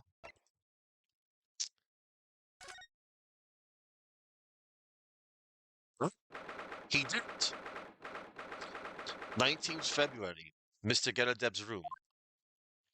Oh, never mind, he did dip. Ah, you here again. Tell me, was the detective chap, I forget his name, still hard at work down there? Mr. Herlock Sholmes? Ah, yes. Rings a vague bell. All that detective business isn't really my thing, I'm afraid. Well, Mr. Sholmes is in his element down there. Jolly good show. Another cup of tea, if you please, Joan. Now then, why don't you tell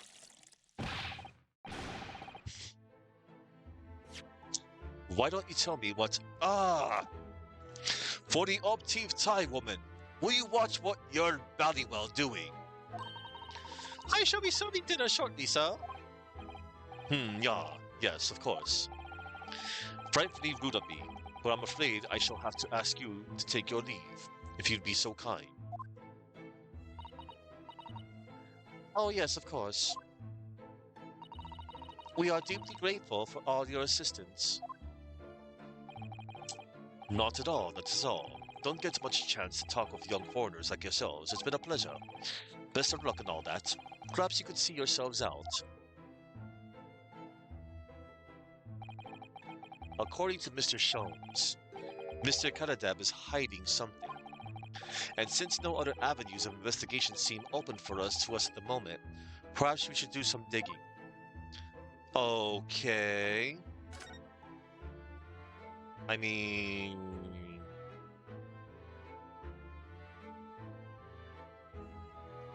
okay. Oh, hello. What are you doing there? Sholmes? Get down there. Ah, what's he doing over there? Mr. Sholmes?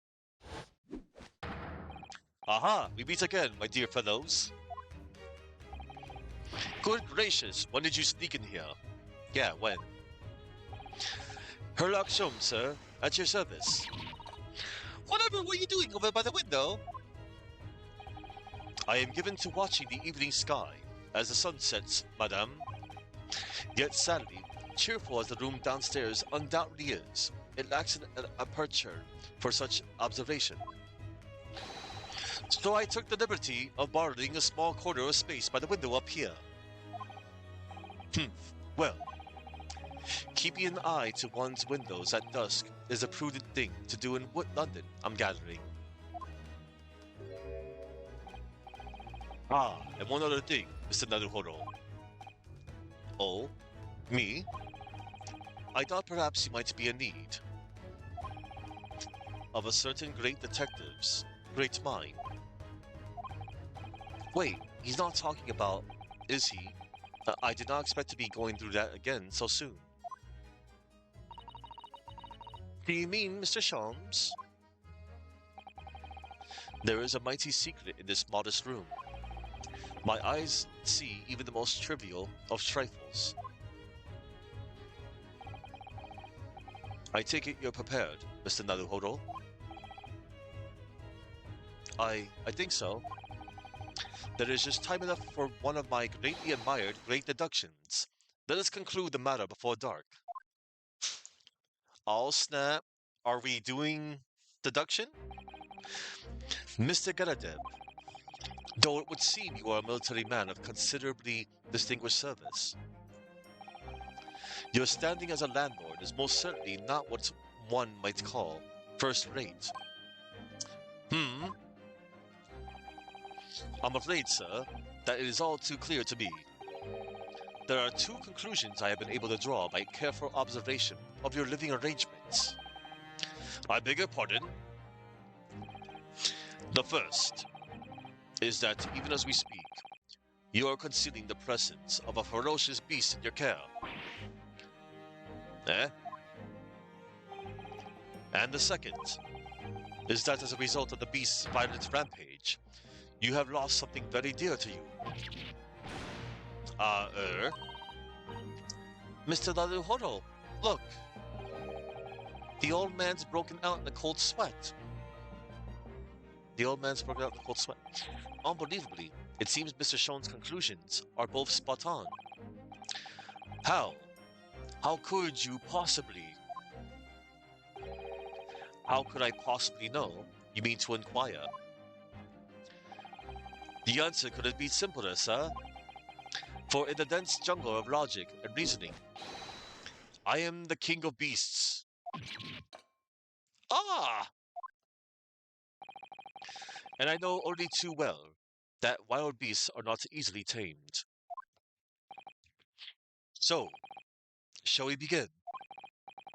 Once again, Herlock Sholmes is proud to present his Logic and Reasoning Spectacular. I love this.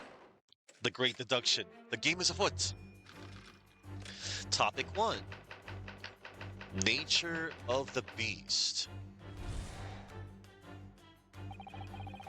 It certainly shouldn't take a great detective to see that a fearsome beast has been on the rampage of late within these four walls.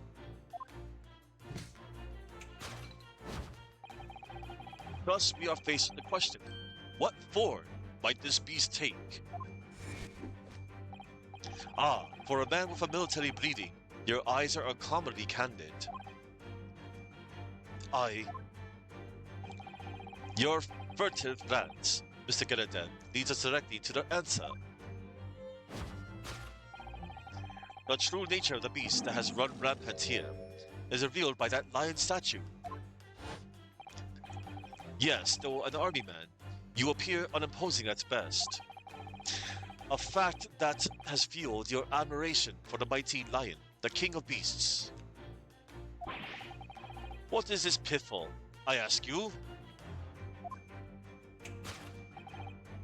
In the end, your admiration became so great, in fact, that you had a living, breathing specimen shipped from India, which you tried to keep in this very house.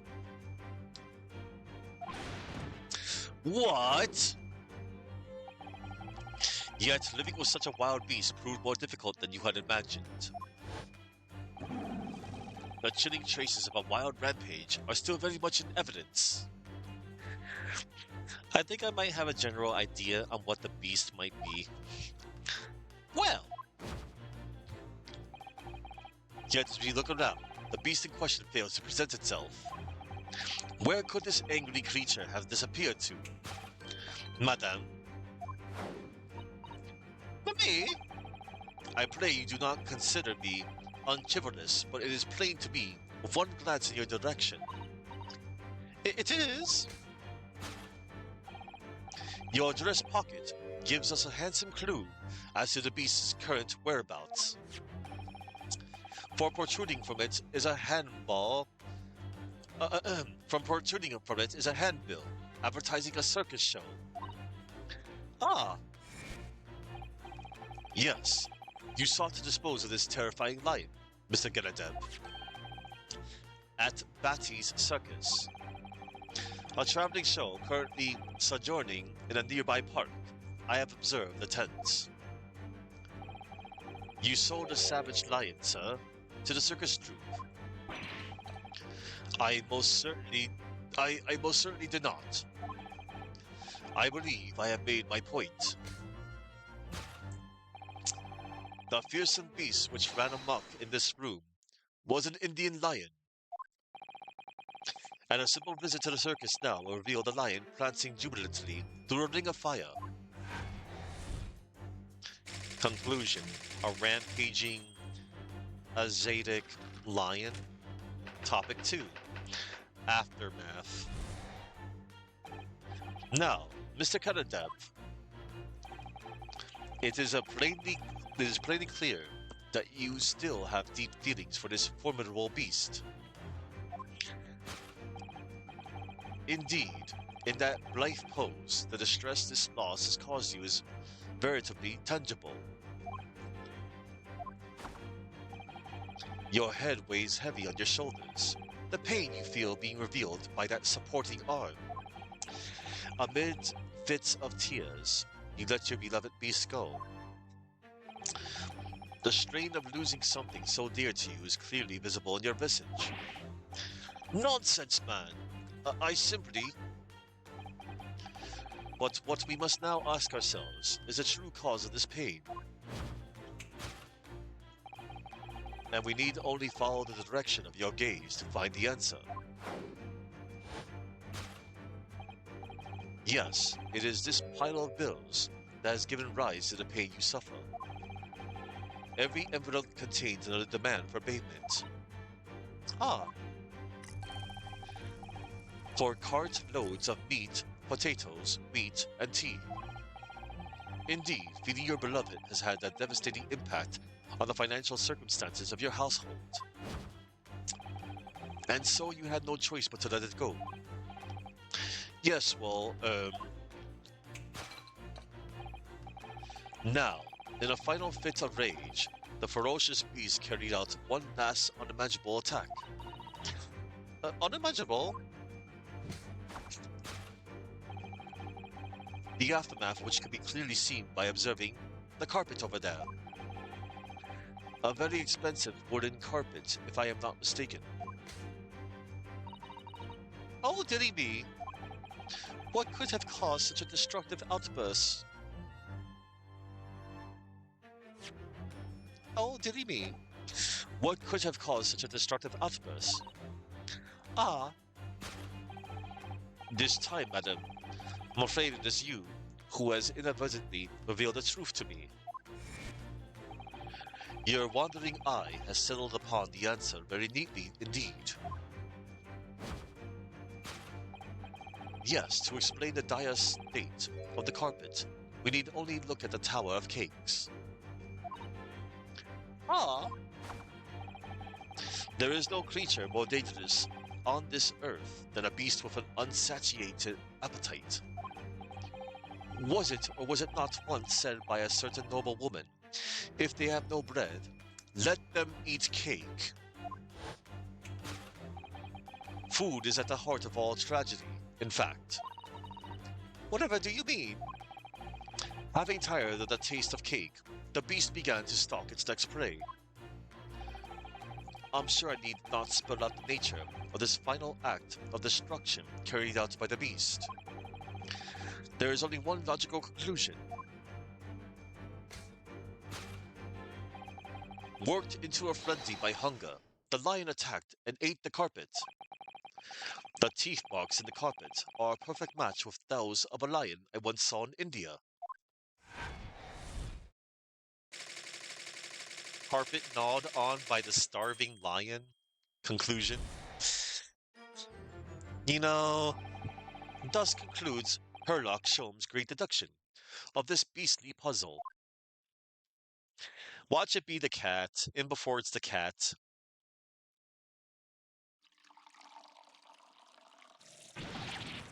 Ah! What is the matter with you, Joan? You're pouring scalding hot tea all over me. Oh, I'm sorry, Mr. Garadab. I'm afraid I didn't notice.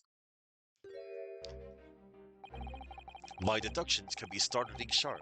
It stands to reason that your cup runneth over. Indeed, my revelations can make people spill tears at times too. Oh,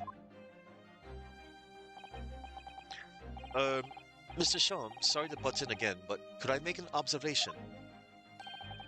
Why, certainly, Mr. Naruhodo. What is it again? Well, your deductions just now. Do you really think a lion could have fit inside a room of this size? Indeed, it is the only explanation for the facts. The terrifying truth all too often lies beyond the realms of common sense. But wouldn't it be an idea to consider what lies inside the realm of common sense as well? But if an uncaged lion had run amok in this very room, surely Mr. Geradeb and his maid would have been hurt or worse. Ah, that's where you are stuck. No doubt the former military man held his own against the beast using that large cannon. I thought you said that they sold a lion to the circus. And what about the food? Meat and potatoes are one thing, but I don't believe I have ever heard of a lion that drinks tea.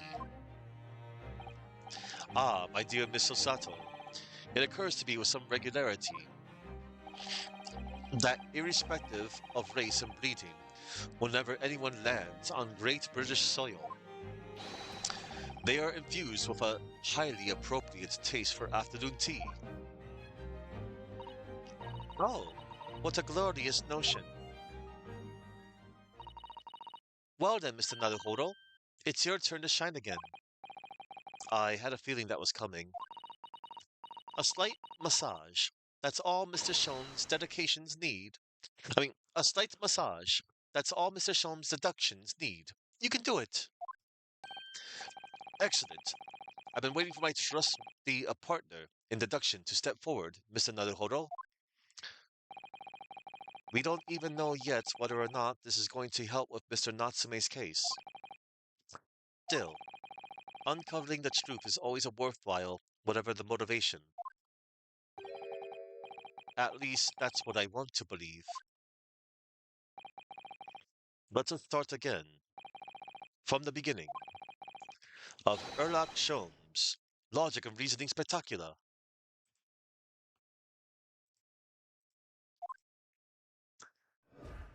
All right. Course correction. Hold it, Mr. Sholmes. All right. Topic 1, Nature of the Beast. It certainly shouldn't take a great detective to see that a fearsome beast has been on the rampage of late within these four walls. Thus, we are faced with the question, what form might this beast take? Ah, for a man with military breeding, your eyes are commonly candid. Your furtive glance, Mr. Geredev, leads us directly to the answer. Furtive.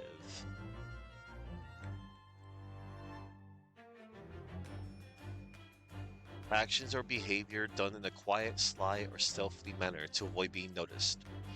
It often implies a sense of nervousness, guilt, or desire to conceal something, and is closely rooted in the Latin word for thief. Okay. Your furtive glance, Mr. Geredev, leads us directly to the answer. The true nature of the beast that has run rampant here is revealed by that lion statue. I really didn't see the lion thing coming. No, but if you observe Mr. Geradeb's reaction, it rather seems as though some beast did indeed run amok here in this room. Yes, something with a very fierce nature.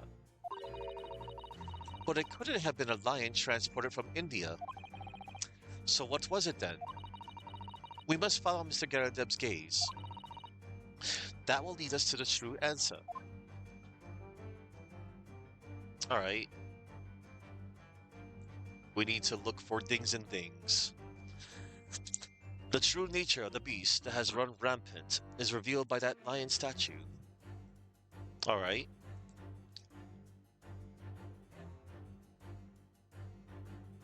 Photograph frame. Alright, let's check the obvious first. Well, this is the lion statue that Mr. Sholmes picked out. Yes, I wonder. Perhaps if he did live with a lion, it would prove to be a rather sweet companion. I think that's like a mouse trying to tell its family that the cat around the house is sweet. I suppose it is a bit of a flight of fancy, isn't it? Anyway, the beast we're looking for is something else. Let's have a good look around. Yeah. Mortar shells? These are shells for the cannon, are they? What a strange place to keep them. I imagine they have some significance in Mr. Geradeb, from his time in the army. Ah, of course, he mentioned a battle to us before, didn't he? Do you remember? He said that he'd been shot in the knee. Perhaps it was one of these that fit him. If a round that size had hit his knee, there'd be nothing left of it, or Mr. Geradeb for that matter. Mr. Sholmes has a Persian slipper, and this man has spent shells. Perhaps it's customary in Britain to display, well, rubbish on the mantelpiece. Alright, so mortar shells.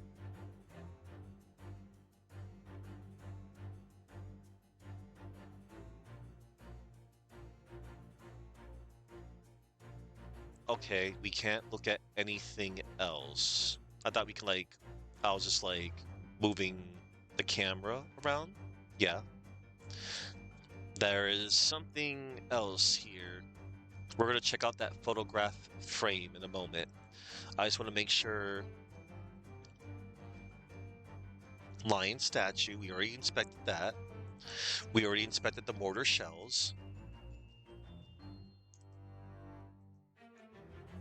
Alright. We are going to look at this photograph frame now. Oh. What's this photograph? It appears to be from Mr. Geradeb's wedding. He looks very happy, doesn't he? He does, but you can't make out his bride. No, how unfortunate. Something must have struck the glass directly over the woman's face. I wonder what happened. Probably best not to delve too deeply there. I don't know. What really caused the damage in this room? I think this might be... Oh, hold on. Mr. Geradeb. This must have been when Mr. Geradeb was still in the army. He seems to be carrying his rather stout bride effortlessly, and beaming a smile at the same time. I suppose he was very strong in his younger years. Hard to imagine now, he's as thin as a rake. Newlywed bride? The glass is broken, so you can't see the bride's face at all, but no amount of cracks could hide the woman's plump form. Oh no, what? I think powerful will be kinder than plump. Mr. Naruhodo. Yes, he certainly looks that. There's a lot of horsepower there. Not someone you'd want to upset, that's for sure. Wait a minute. Oh, look! Have you noticed her wedding ring? It's very large, isn't it? Yes, that's an unusual design. It looks like some sort of embellished sunflower. Alright, what really caused the damage in this room? I think I'm onto something. That might be it.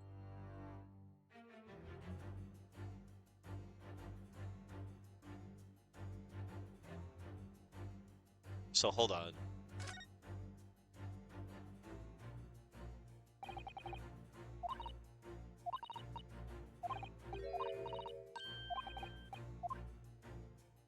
Maybe we should point this out because it's broken?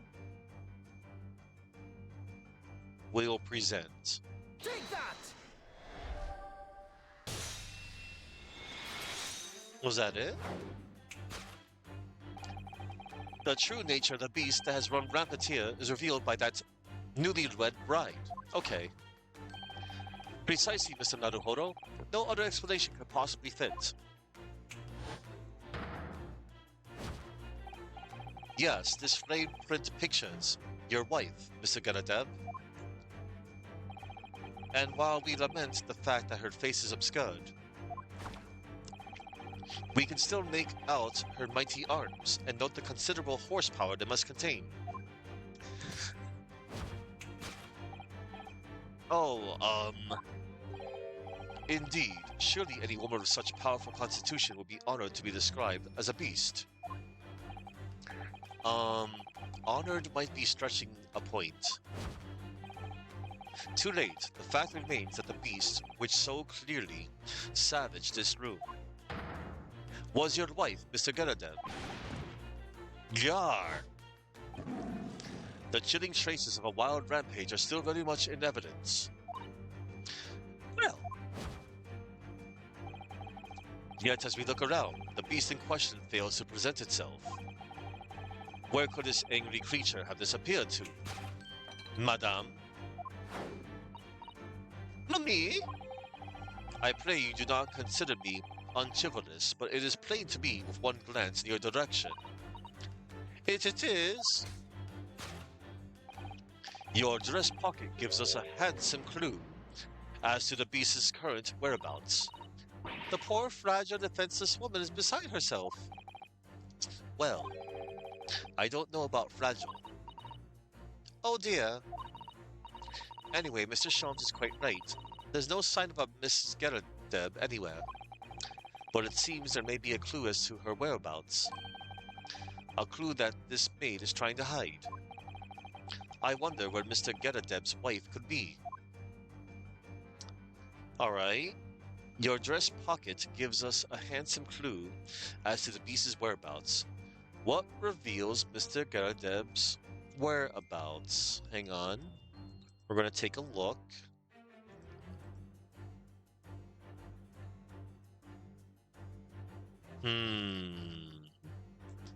There's a lot of things. There's the maid.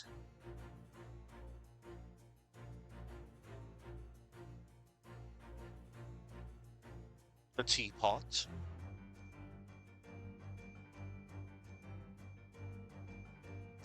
Okay.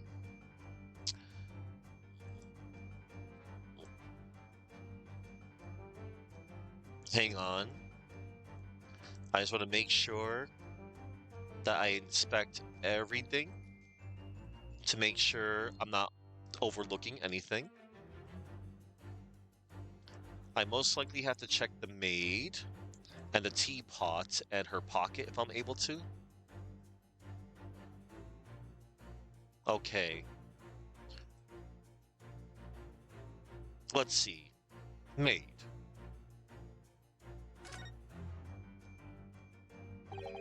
Two lightly shut eyes to avoid even the chance of a giveaway glance. Pursed lips to prevent any secrets from slipping out. Rounded cheeks to deflect any abuse that might be hurled her way. Yes, this is an unnervingly powerful woman, Miss Usato. It's your turn of phrase that's unnerving, Mr. Naruhodo. Why, hello there, Furious Fish 8. Hello. I remember you.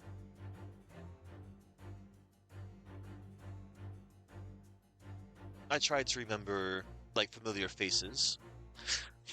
But yes, I do remember you. Yeah, I just forgot, because I know you stopped by, one of my previous streams. I just forgot exactly which ones. Like, I remember you from your stream, I know you stopped by. I know you stopped by at some point. That's what I meant. Hi, this is my first time playing this game. Let's see. Oh, I didn't take a look over here. Okay, we're going to examine the teapot.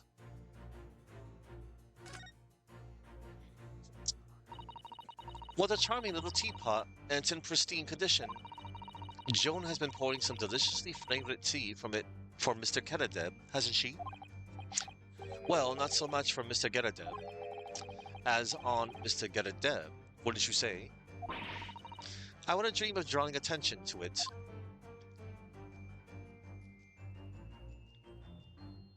Okay.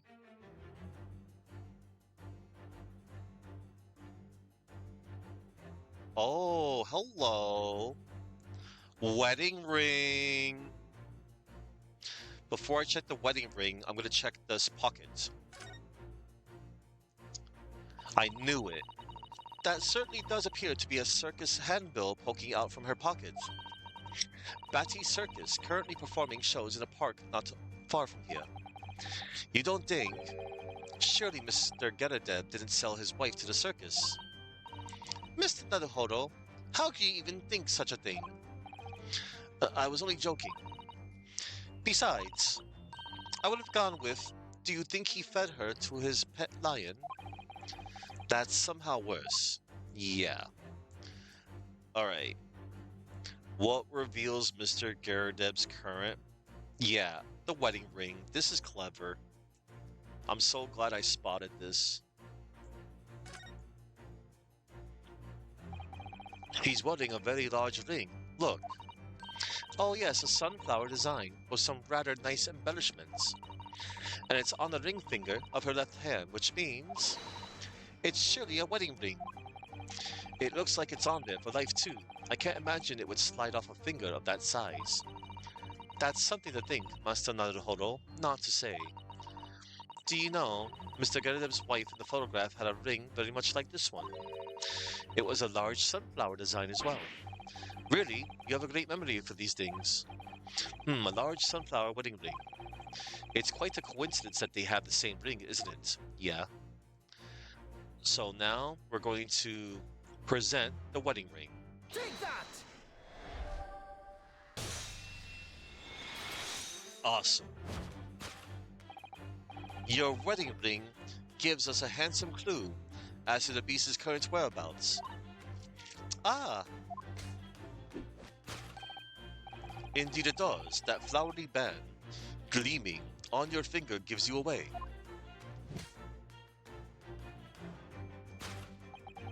For it is identical to the one shown on the hand of Mr. Geradeb's bride in his photographic print. Yeah. In other words, you are no ordinary household maid. No. You are Mr. Geradeb's lucky bride. You are Mrs. Geradeb herself. Oh my!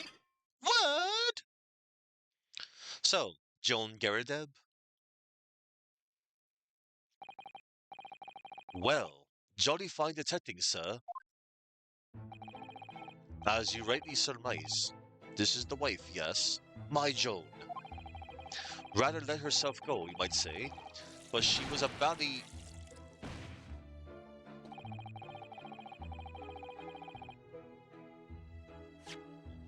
But she was a bally corker back.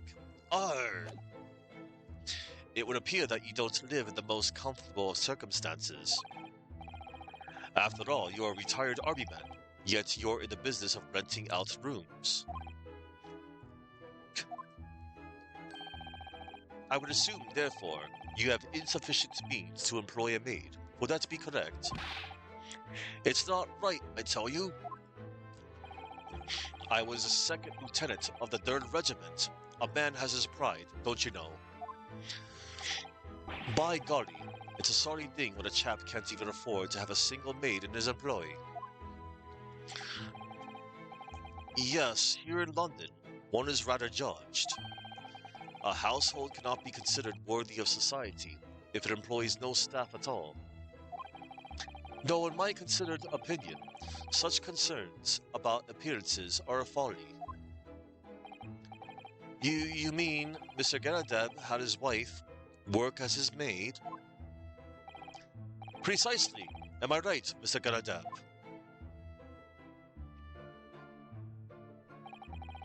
Only in company, obviously. But listen here. This must remain a secret. Tip-top secret. Please. So, conclusion. The raging wife of Mr. Geradeb. Solved. Now we need to find out about the next thing. Now, Mr. Geradev, it is plainly clear that you still have deep feelings for this formidable beast. Indeed, in that brave pose, the distress this loss has caused you is veritably tangible. Your head weighs heavy on your shoulders, the pain you feel being revealed by that supporting arm. Mr. Sholmes is quite something. He's still calling Mr. Geradeb's wife a beast. Yes, as a woman, that feels rather uncomfortable. Well, Mrs. Geradeb is standing beside her husband as we speak. In other words, he hasn't lost his beloved at all, has he? Oh, how true. So perhaps that supporting arm that seems to be propping up his head has some other significance then. According to Mr. Sholmes, Mr. Garadeb's pain is tangible though. What could that pose of his really signify? So, what reveals Mr. Garadeb's pain? I shall find out.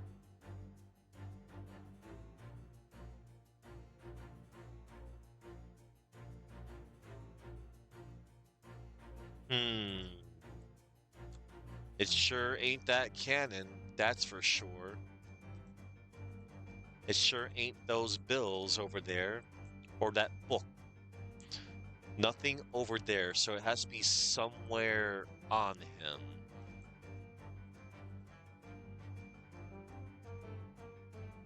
Nothing by the fireplace. Not the metal. Not this. Not that. Oh. Not the torn up carpet. Let's see. Let's look at the supporting. Hang on. Can we look at this? No, we cannot.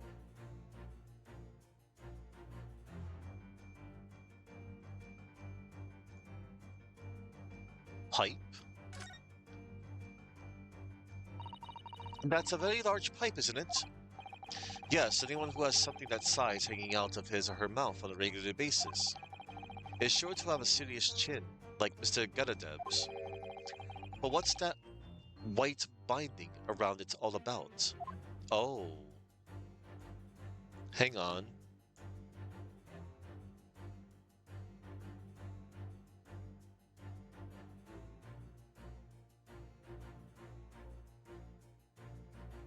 What reveals his pain?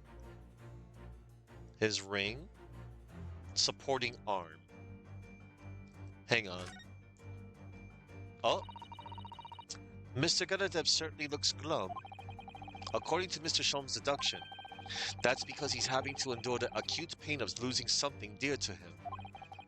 But we know that he hasn't lost his wife. So that means there must be another cause for the pain he's suffering.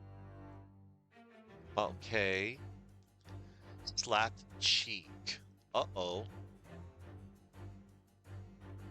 His cheek? Oh my. Oh my, look at that bright red mark.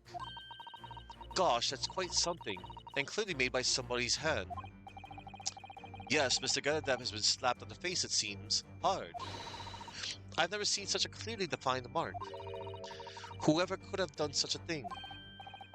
Well, there's a very limited number of candidates, I'd say. Alright, so his slapped cheek might be causing him pain. Is there anything else before I check? I guess not. Yeah, that's the only logical conclusion. Like, there's nothing else. I checked the arm. There's nothing to check on the maid. I checked the pipe, I checked the arm, so yeah, it's the slapped cheek. The slapped cheek. We shall present. Take that! Awesome. Your head weighs heavy on your shoulders, the pain you feel being revealed by that slapped cheek. And of course, the deliverer of that impressive mark on your cheek that refuses to fade. Was you, Madame Joan Garadab? Well, yes. You have been desperate to hide the slap mark on your cheek, sir. Ah,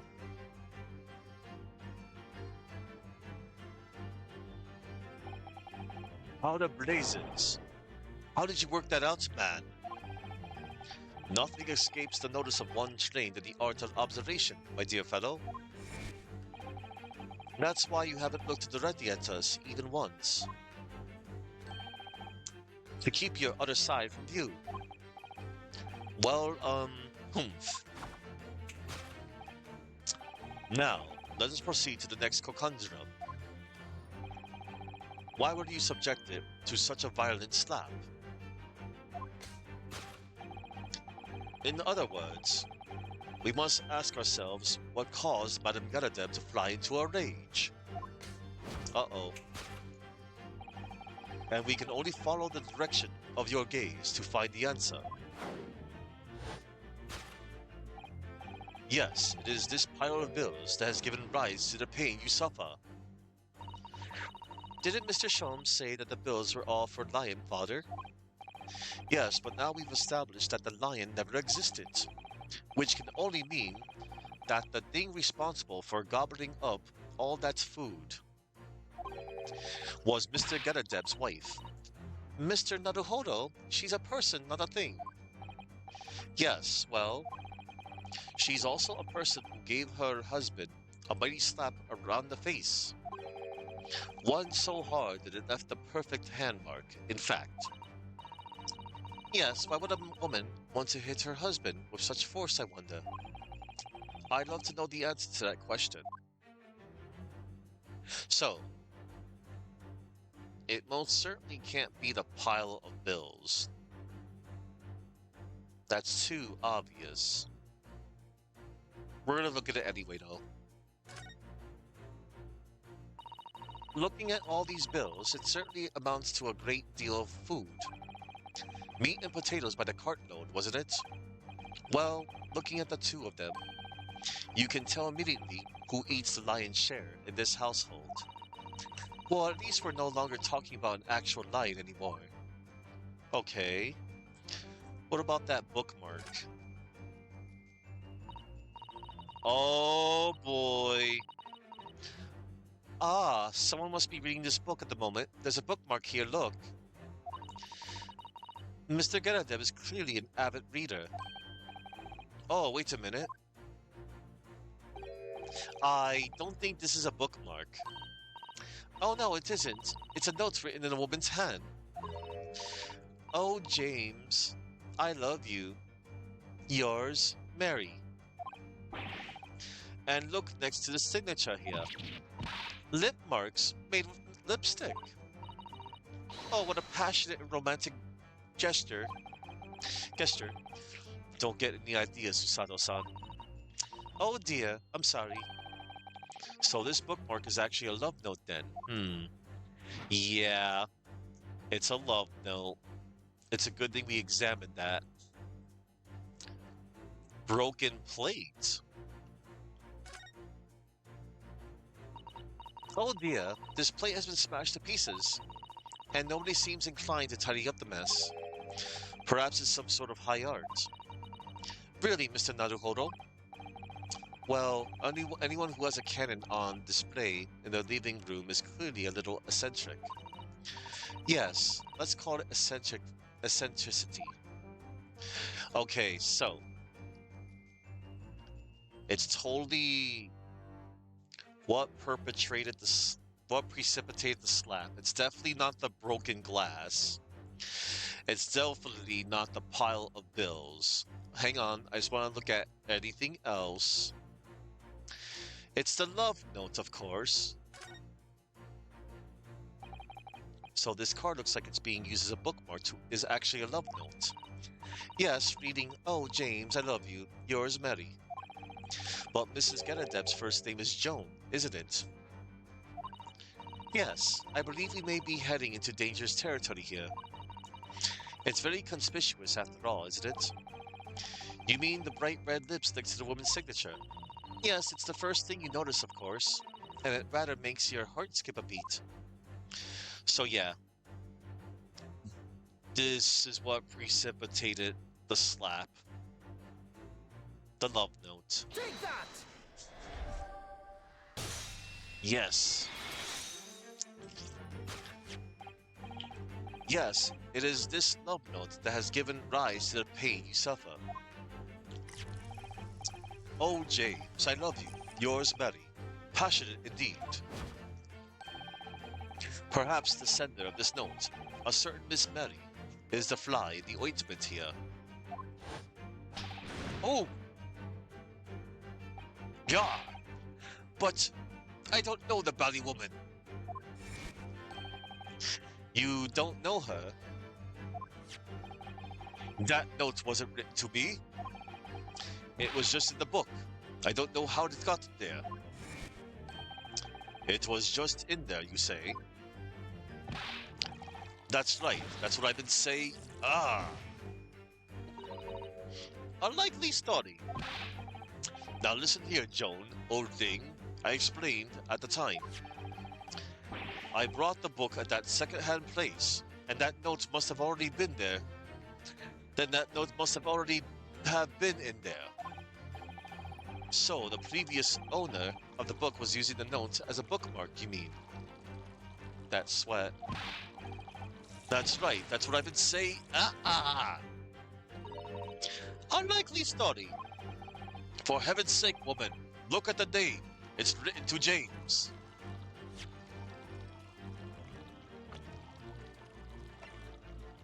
Joan Gerardin, Mr. Gerardin's wife, who poses as the household maid merely to keep it on appearances in the neighborhood. She has a fierce temper and tends to get rather physical. Sherlock Holmes, there's not a person in the world who hasn't heard of this famous great detective. Not a person except me, apparently. Okay.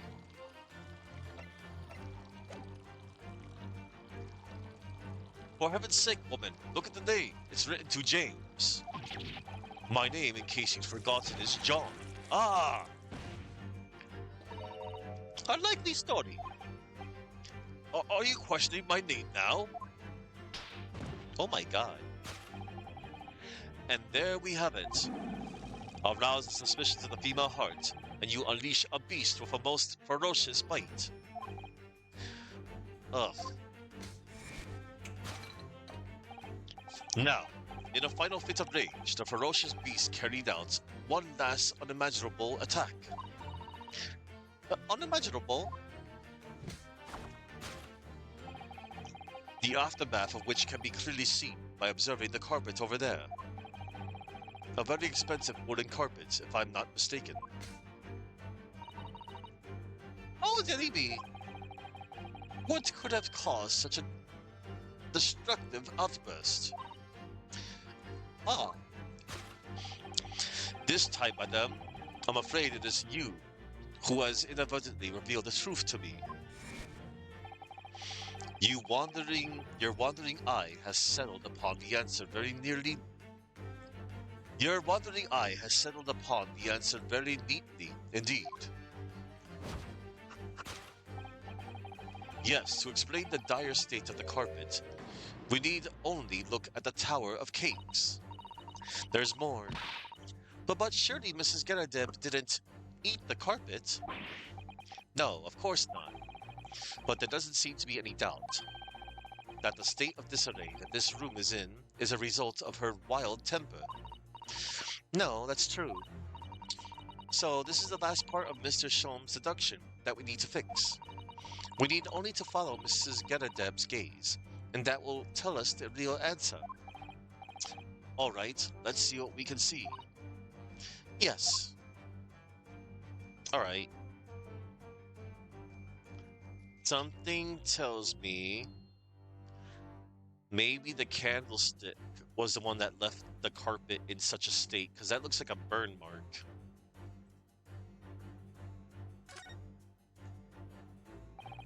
The carpet here has been ripped to shreds. Yes, and according to Mr. Sholm's deduction, the tears much match those made by an Indian lion's teeth exactly.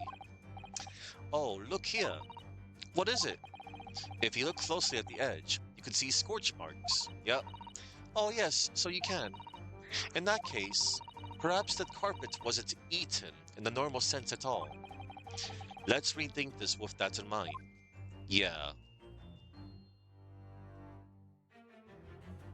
Let's check the Tower of Cakes.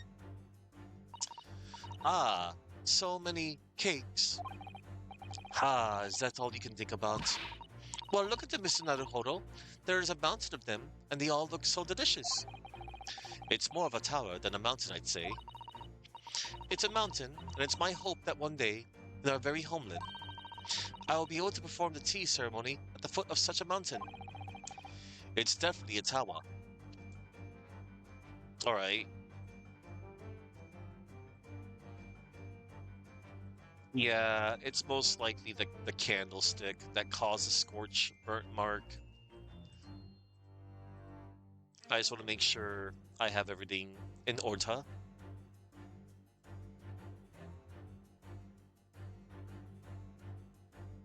Okay, yeah, it's the candlestick. It's definitely the candlestick. This looks like a very old candlestick, doesn't it? The base looks too small. Surely it's very unstable. It looks to me like even the slightest knock would make it topple over. Oh dear, that would be dangerous. Wait, take a closer look at this. Yup. There's one candle missing. Yup. Yes, I didn't notice that before. Why is that, I wonder? Why is one candle of the three missing from its holder?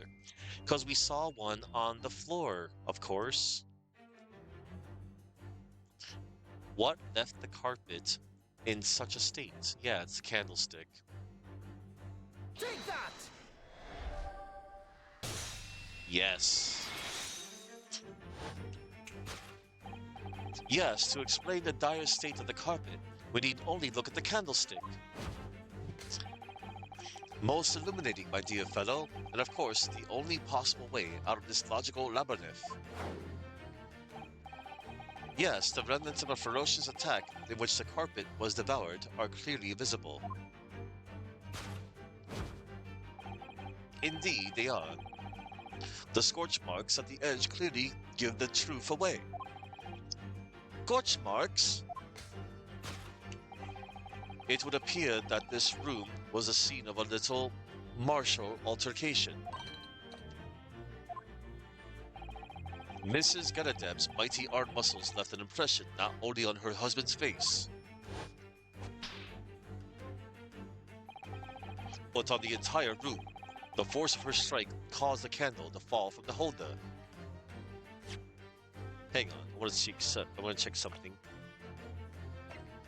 She's 38 and he's 46. Okay. Well, on the entire room, the force of her strike caused the candle to fall from the holder. And in seconds, the carpet was alight, and the whole corner of the room in flames. Yes, For the most ferocious beast in this world is neither a violent lion nor a vengeful woman, but fire. And in this room, that ferocious beast bared its claws and ran amok. Eloquently put, my dear fellow. So you see, there is but one conclusion here.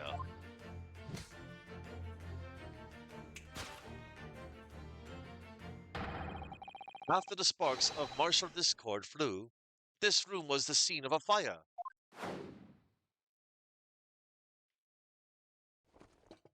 Oh,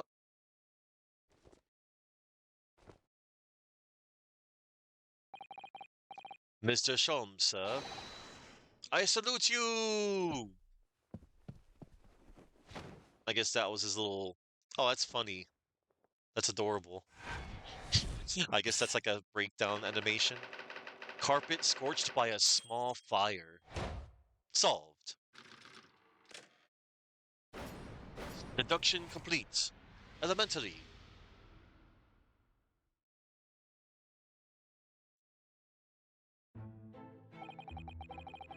It's these dashed long winter nights, you know. Nothing to do but read in front of the fire. Alright. Luckily, there's a jolly good second-hand bookshelf just around the corner. By all my old by all my old novels there. And in the pages of one particular novel, you discovered some rather illicit material for which your wife admonished you harshly, it seems. Don't know about admonished. Demolished might be rather closer to the mark.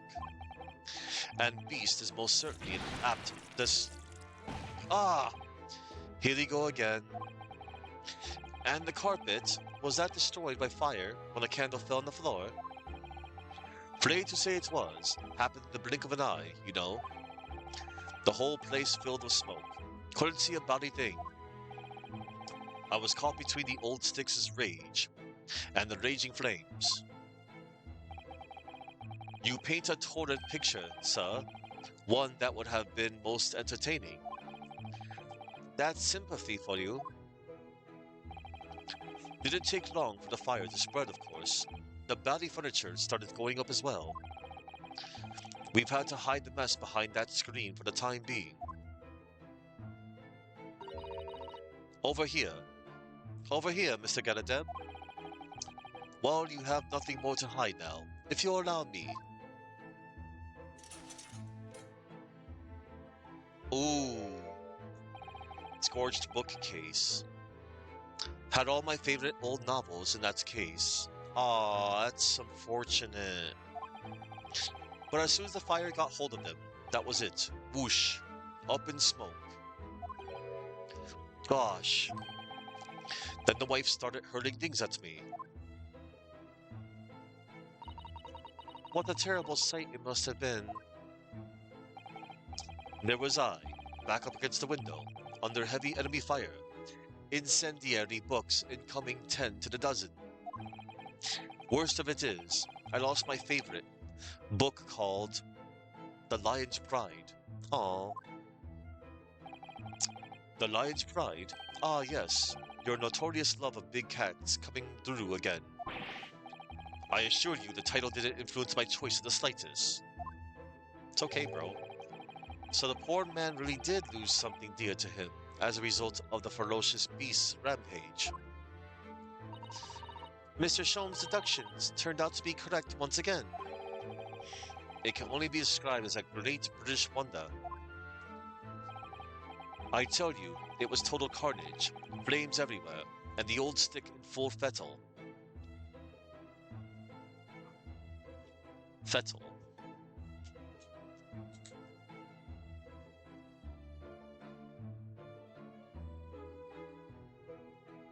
It's a noun that means a person's physical health, emotional state, or overall condition. It is almost exclusively used the common phrase in fine fettle, which describes someone's feeling energetic, healthy, or in high spirits. For example, after her morning sun, she was in fine fettle to take on the day. Okay. I tell you, it was total carnage. Flames everywhere, and the old stick in full fettle. Out of interest, what time of day was that? Not sure I can remember. It was 2 days ago now. Let's see. Around 5 o'clock, I think. So at exactly the same time, as a terrifying incident was unfolding outside your window on the street below. Hmm, even more terrifying on the inside. I can assure you. The whole of Blighty could have been flattened outside my window at that moment. And I wouldn't have noticed a dashed thing. Oh, really?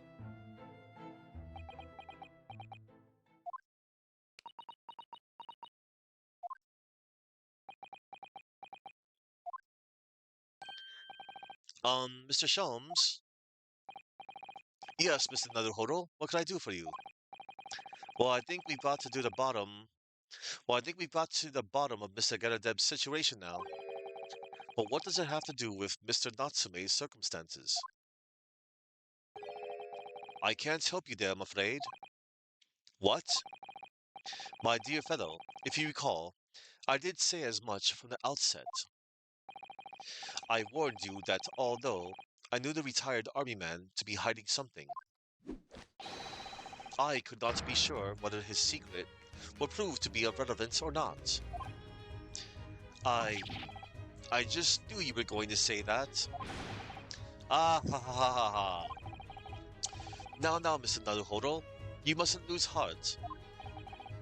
Bear in mind that all things fall into one of only two categories, those relevant to the case and those not. That makes no sense to me. Well, no matter. It is of far greater importance that you make up your mind now. Sorry, visiting hours at the prison will soon be over. Oh no, is it that time already? If we're to accept Mr. Natsume's case, we have official paperwork to attend to. So that's it. No more time to think. Perhaps you'd like to betake yourselves to bidding us farewell now? I must prepare a supper for Mr. Gedadeb. Oh yes, I'm so sorry. Thank you both very much for your time. So Seki-san will be waiting for us, and I'm going to have to give him an answer. Okay.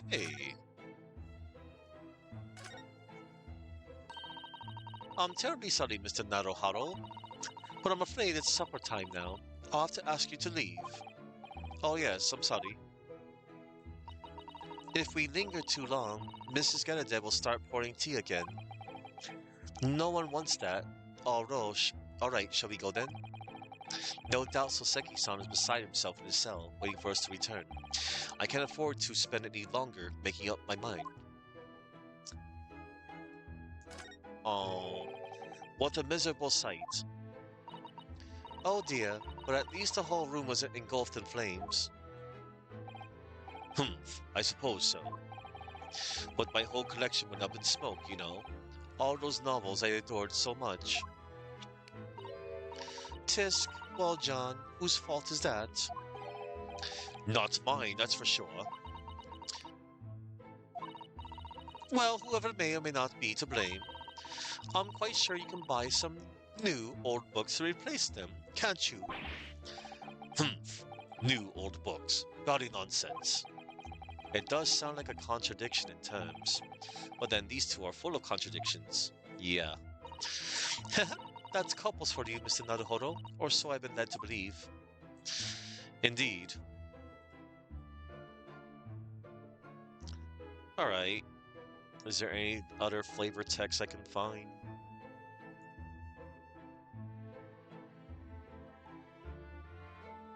That's probably it. Alright. Oh.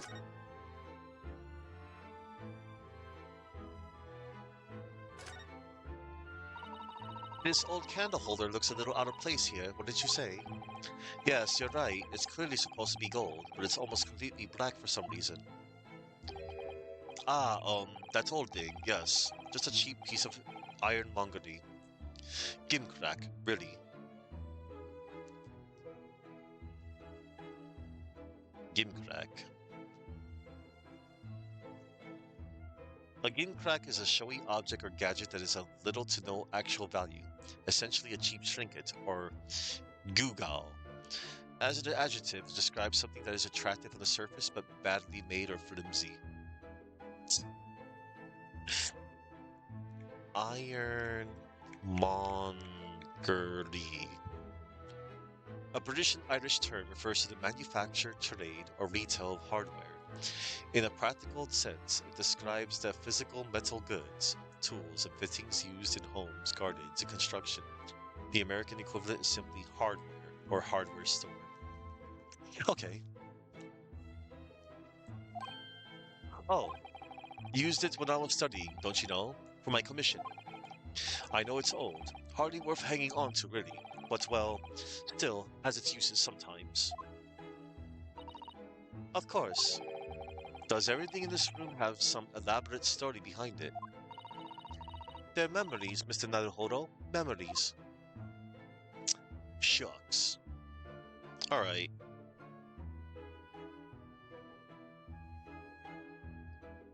Okay. Let us save real quick.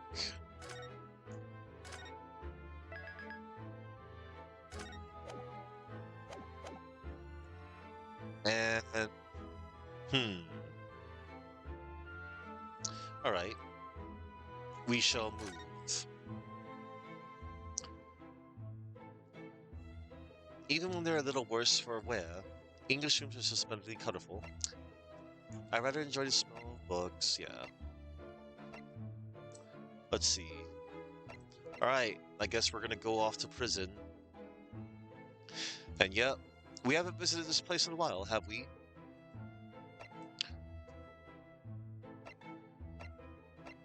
All right. Okay. We're off to the prison. All right. 19 February, Briar Road. Whoops. It's time, Mr. Naruhodo. We must hurry back to the prison. Yes, I know. Let's hela kere. Oh, what's the matter? It looks like something's going on over there in front of the Geradeb's house. What?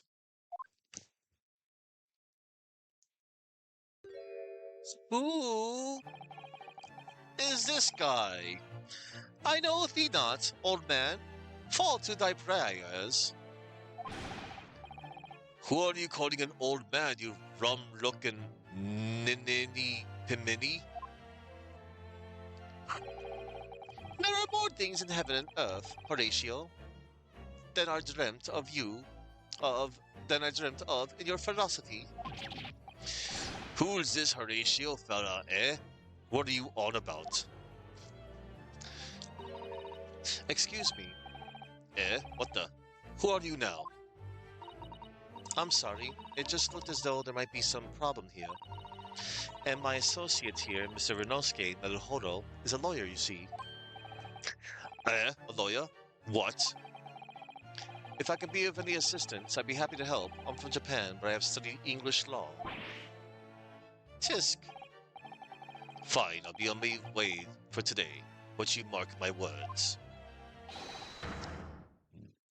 This ain't over yet. Get thee to a nunnery. Do I look like a bloomin' nun to you?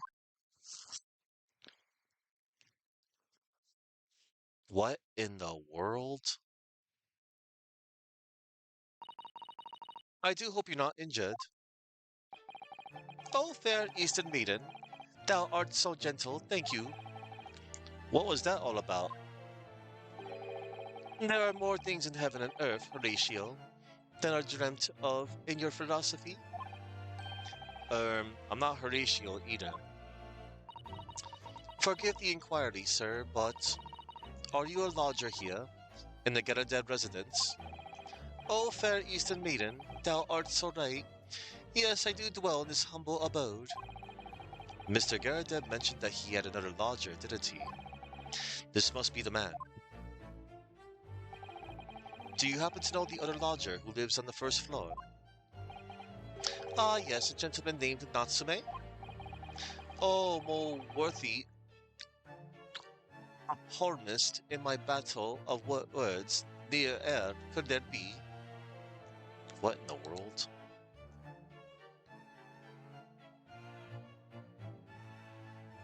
A palmist is a person who engages in aggressive verbal or written attacks on others' opinions or doctrines.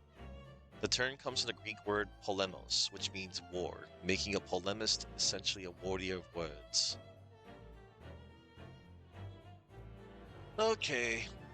Oh, more worthy a polemist my battle of birds, nearer could that be? Sorry? Battle, did you say? Who is the stronger, Hamlet? Who is the stronger, Hamlet or Macbeth? Mr. Natsume and I sparred long into the night. I see. I don't fully understand, but it seems Mr. Natsume and this gentleman are acquaintances at least. So fair maiden, so good gentleman. I can tell you here no longer. Fare thee well. I didn't really understand him, but I think he's returned to his room. It seems he's unaware of what's happened to Mr. Natsume, so he can't really help us. With Soseki-san, that man as lodgers, the Geradeb house is certainly full of eccentrics. Anyway, I'll go and find a carriage. Yes, I'm sure Mr. Natsume is eagerly awaiting our return. Let's hope we can get to the prison before visiting hours are over. Okay, I did choose the prison. That was so weird. Because I didn't click on Briar Road. 19th February, 6:31 p.m., local prison, cell 9. All right, let me double check something. Okay. 19th February, 6:31 p.m., local prison, cell 9.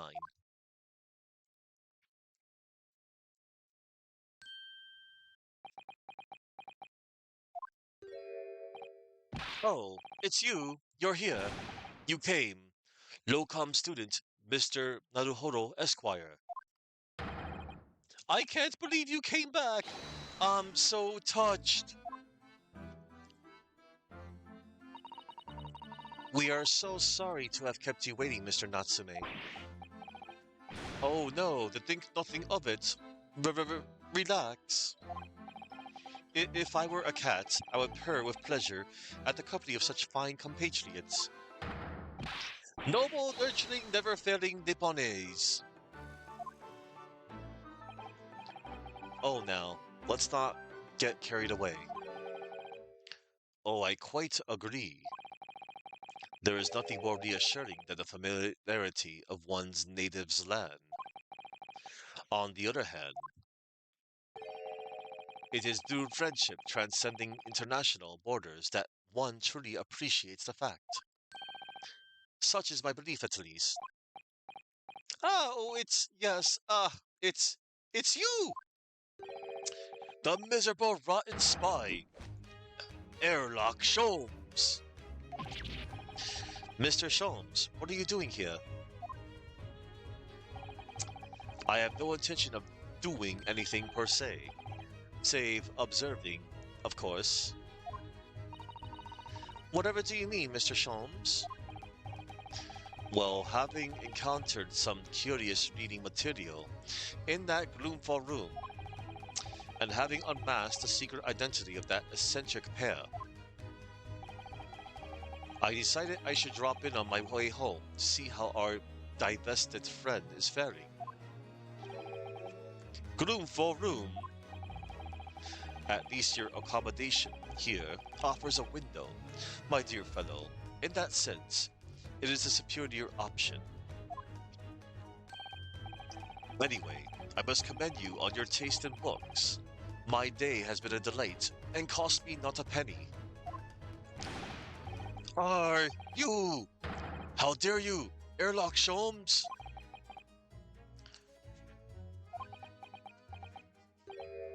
Ugh, I've had it. I'm through. I'm at the end of my rope. I should never have come to Great Britain. It was a terrible mistake. Haunted by spirits in those accursed lodgings. No doubt my luck will be cursed in tomorrow's trial as well. My whole life is be damned! What are you thinking, Mr. Naruhodo? He mentioned that once before, didn't he? That his lodgings were cursed, I mean. And there is much truth in Mr. Mustache's words. What? Cursed is a wholly appropriate description, I would say, for the man's lodgings, and indeed for tomorrow's trial. What's that supposed to mean? Oh man.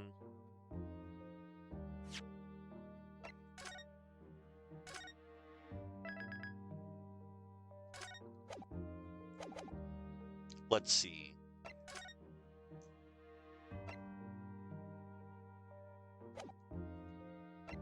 I guess we shall converse about... First, we'll... Hang on. What happens when I show him the receipt here? We found this receipt in your room, Mr. Natsume. That's right. I went out to buy some new old books. Isn't that a contradiction in terms? And it was on your way back to your room that you saw the woman being stabbed. She's dead. I thought to myself, she's dead. My mind went completely blank. But before I knew it, I was back in my room, to trembling like a leaf. The bookworm hoping to worm his way out of a bad situation. Mr. Naruhodo, please do be careful not to think such disparaging thoughts. How could you possibly know? Okay. Mr. Natsume, would you take this and... Oh, the joy, the sheer joy of a gift from my fellow countrymen. The complete kindness of Kith and Kind. Kith and Kind. Oh no, sorry, I just wanted to show you. The complete cruelty of Kith and Kind. Oops. Okay. Yes, yes, the symbol of one of our great empire's first-rate lawyers. Which means, of course, you'll stand by my side, you'll defend me. Oh no, sorry, that wasn't why I was showing it to you. Then why else would you show me that? Oops, in hindsight, that probably wasn't the best idea. Yeah, I got that before. Alright, we're gonna converse. Cursed trial. Cursed! Danhausen, strikes again. Mr. Natsume, what did you mean by what you said just now? About the trial tomorrow being cursed. Oh no, why are you looking so grave? You're making me nervous. I was just getting carried away, that's all. And I didn't mean anything by it. Oh, I see, that's really agitated him. You don't mean the trial really is cursed somehow?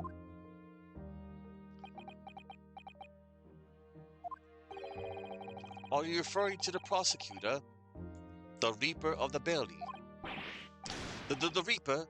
Oh no, what do you mean? Please tell me, summarize it succinctly. In 16 salient words. No defendant has ever survived a trial in which the Reaper stands for the prosecution. Ever.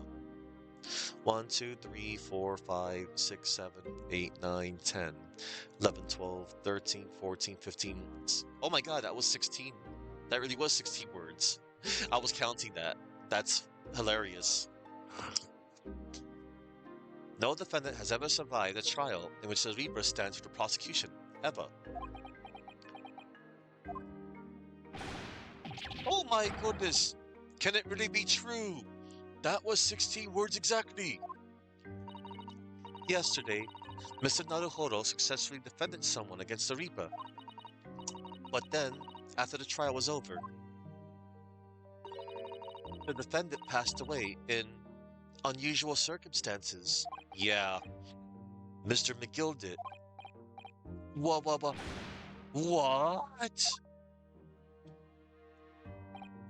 Ah, I'm impressed, Mr. Sato. You have an eye for detail. Actually, the Lord Chief Justice told us. Mr. Sholmes, surely it can't be that having failed to have the accused convicted, Lord Van Zeeks killed the man himself? See, I don't want to think that. I really don't want to think that. Oh no, he couldn't have, surely. Ah ha ha ha ha ha. You have some wonderful notions. Sorry? The man isn't a mass murderer. He's a court prosecutor, my dear fellow. Hang on.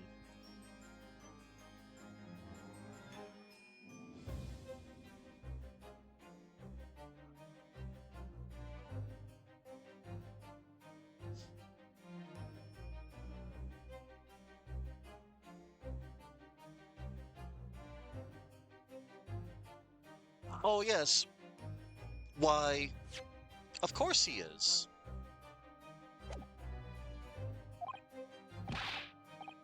Ah, of course he is. Then why are you trying to scare me?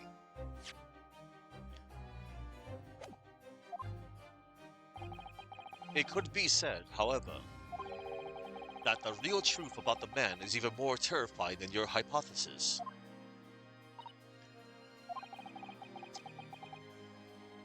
What on earth do you mean by that? Oh man.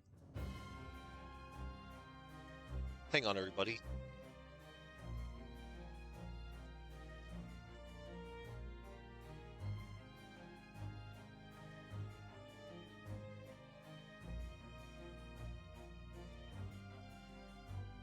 The Reaper.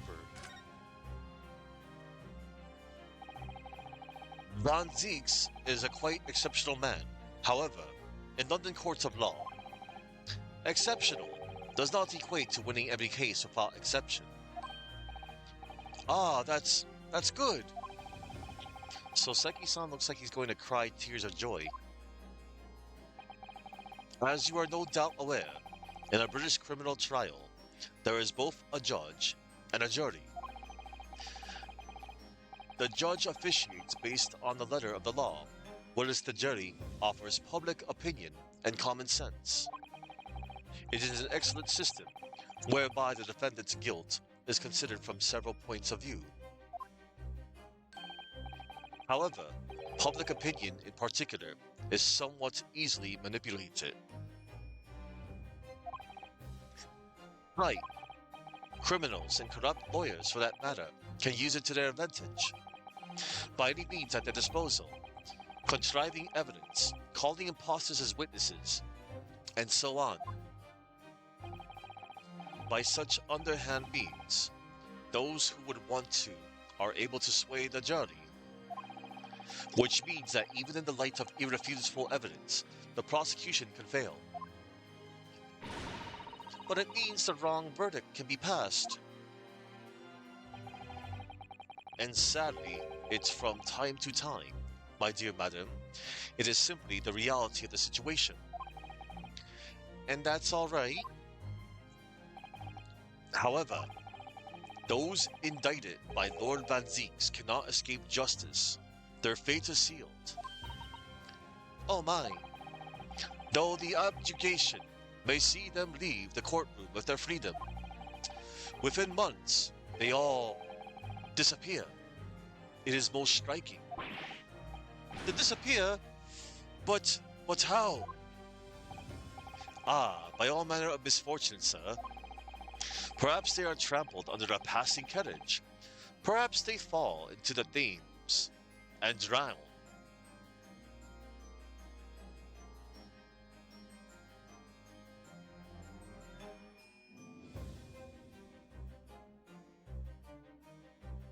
Most famously referred to the River Thames, the major river that flows through southern England and central London.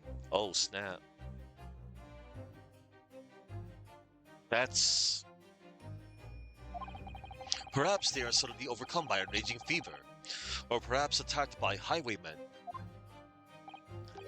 Oh, no, no, no. All examples of the reality of events here in London, I'm afraid, Mr. Naruhodo.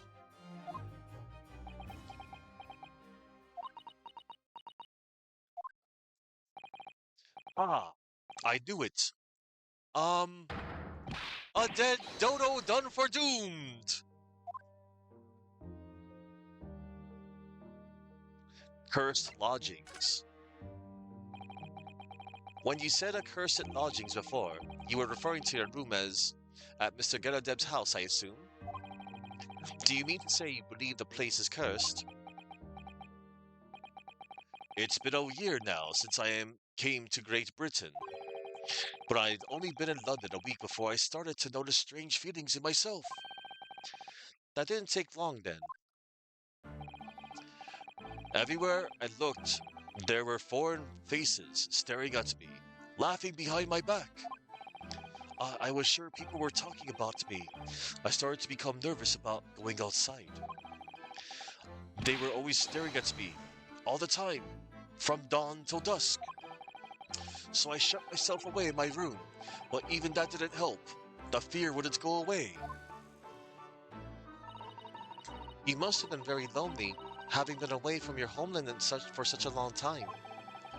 I've had to move a number of times, most recently to that room on Briar Road, a week ago now. Yes, why did you choose that? It seems a little inconvenient. The rent is cheap. I have so little money. It appealed to me right straight away. Of course, I asked why it was so affordable. The landlord just simpered and said, "The room is cursed." Oops.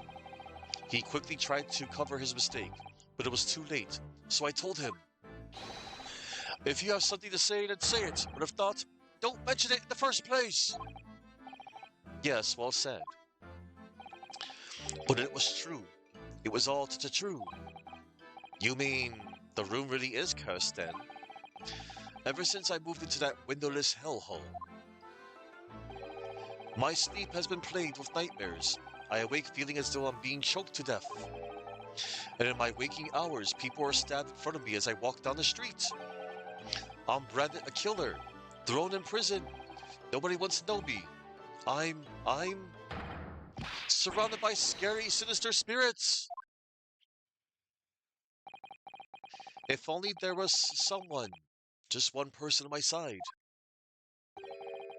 Can no one find it in his or her heart to believe in me? Really, no one at all.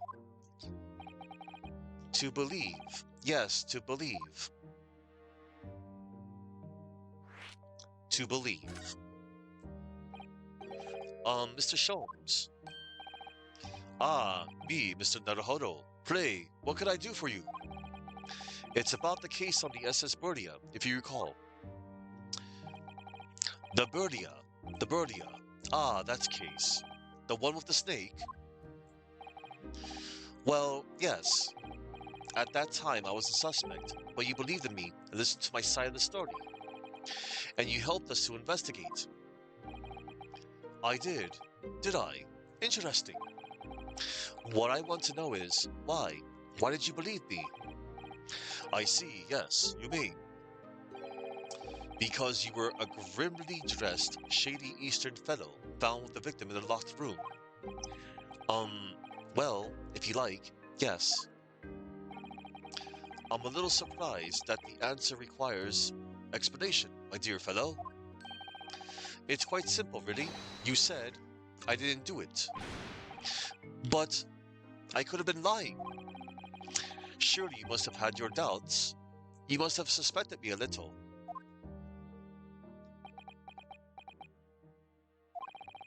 I think perhaps you have misunderstood. I neither recall believing in you, nor in that which you were telling me. What?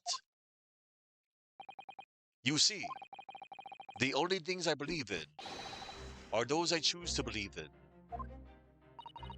What? What do you mean, Mr. Sholmes? I make up my own mind about what is to be believed and what is not. If I should like to believe in something, I do. The circumstances can hang as far as I am concerned. But I could have betrayed your trust. Ah, ha, ha, ha, ha. In that case, I should have made an elementary error of judgment, nothing more.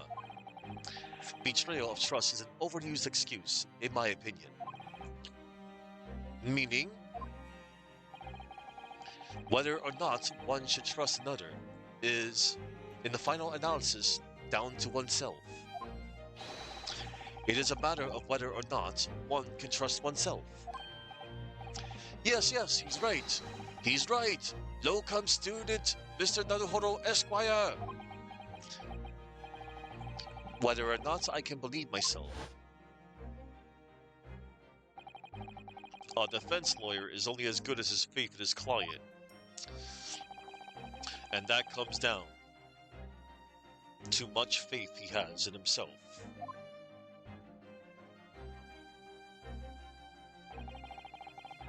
You were so right, Kazuma.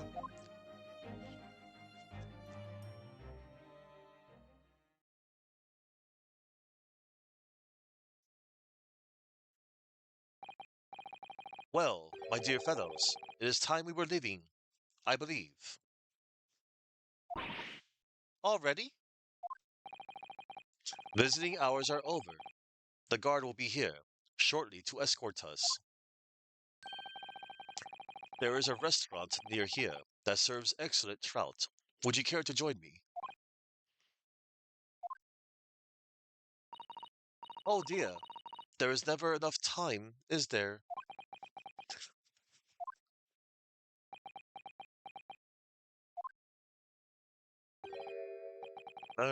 Mr. Natsume, if you'd like, in the trial tomorrow, I'd be happy to represent you.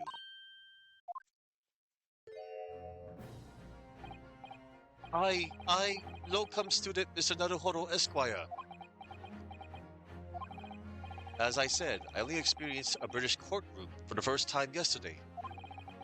And although the man I was representing was found not guilty, I lost sight of something crucial.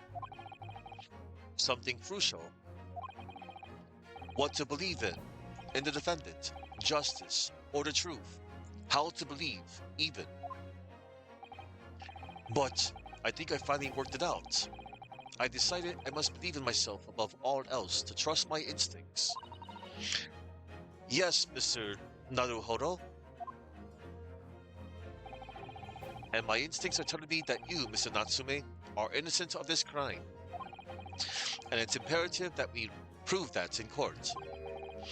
Locum student, Mr. Naruhodo Esquire, I will fight for your innocence until the bitter end, with every weapon available to me. So I hope you'll permit me to represent you tomorrow. As I said when we first met, I'd like to entrust my fate to someone who will listen to me in my native tongue. Of course, Mr. Natsume, it would be fair to say, Mr. Naruhodo, that your mind was in many ways made up from the outset. You merely needed the events of today to fully realize it. Yes, I think you're right about that. It's been a roundabout journey, but I got there in the end.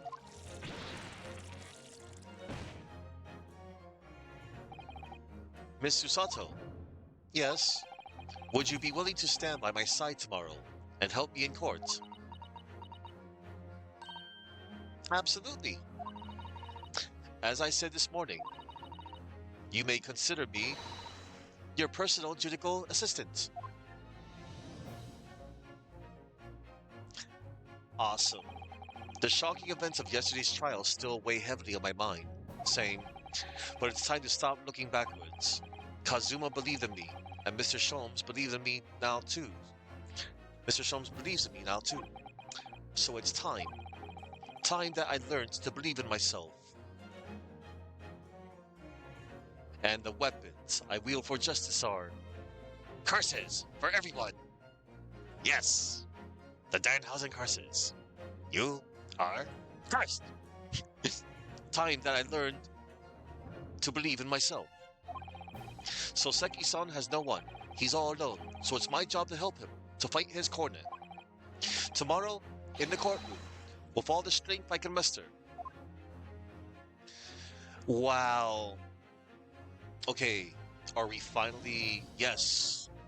Awesome. Man. So the investigation phases are over and we're going to the courtroom. However, I think, hmm, I think I'm going to make a really good executive decision right now, everybody. And that executive decision will be, okay, hang on. Let me go to the options real quick. I think I'm going to save the court for tomorrow. Yeah, I think that is best for me. That was a pretty lengthy investigation phase.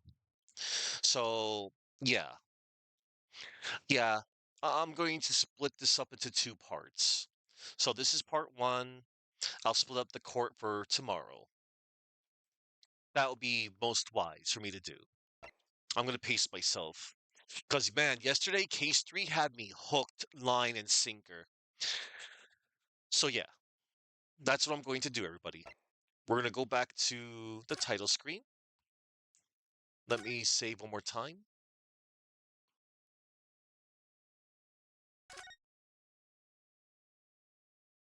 Oh, wait, hold up. Is it already saved? Yeah, it's already saved. I don't have to save again. Yeah, I'm fine. It's saved. All right, that's going to do it for me, everybody. This has been intriguing, and I'm sure more things will be unwrapped as I tackle the trial for tomorrow. Yeah, I'm gonna, I'm gonna pace myself because without knowing any context, I know I could definitely probably finish this game within a week. Within this week, I mean. I have been playing my cards right with the pacing of this game. So yeah, that's gonna do it for me, everybody. Yeah, I'm going to yeah, I'm definitely going to yeah, I'm going to save the trial for tomorrow for case 4 of this case. You are most welcome, famous adventurer, and thank you for being here as well, and everybody. I have a lot of people to thank. Okay, everybody. First of all, I have a raid target. Everybody, we're going to raid on out to Pranzo. Pranzo is going to continue playing Super Mario World. He might be close to the end. So yeah. So right now he's currently chatting. He usually like chats for like a nice hour, and then he usually plays the game after. That's how he rolls. I like to listen to Pranzo and his stories. He always has something to say. And then yeah, he's gonna play some Super Mario World. Okay, everybody. Now before I head on out, I have lots of people to thank. I'd like to thank Chuckman, Cherry Boberti, Astrodude 1987. Thank you for the trivia, by the way. And Skajor. I forgot your last part of your name. Skajor the Haskari. Yes. I just know you as Skajor.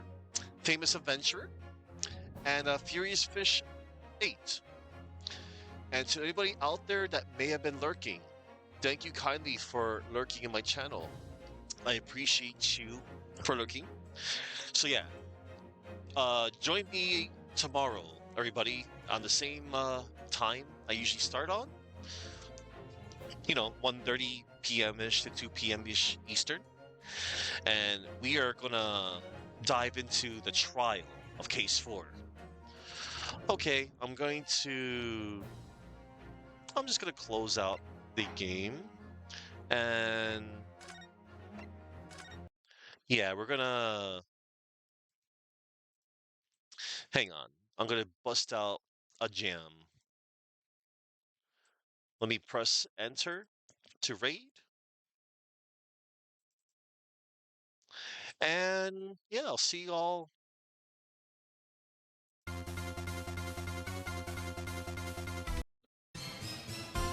There we go. Thank you all for watching. Remember to go in peace. And see you in court tomorrow.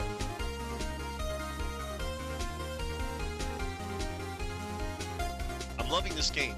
I cannot wait to see the exciting conclusion of tomorrow's case and the rest of the game. Really, I am loving this game.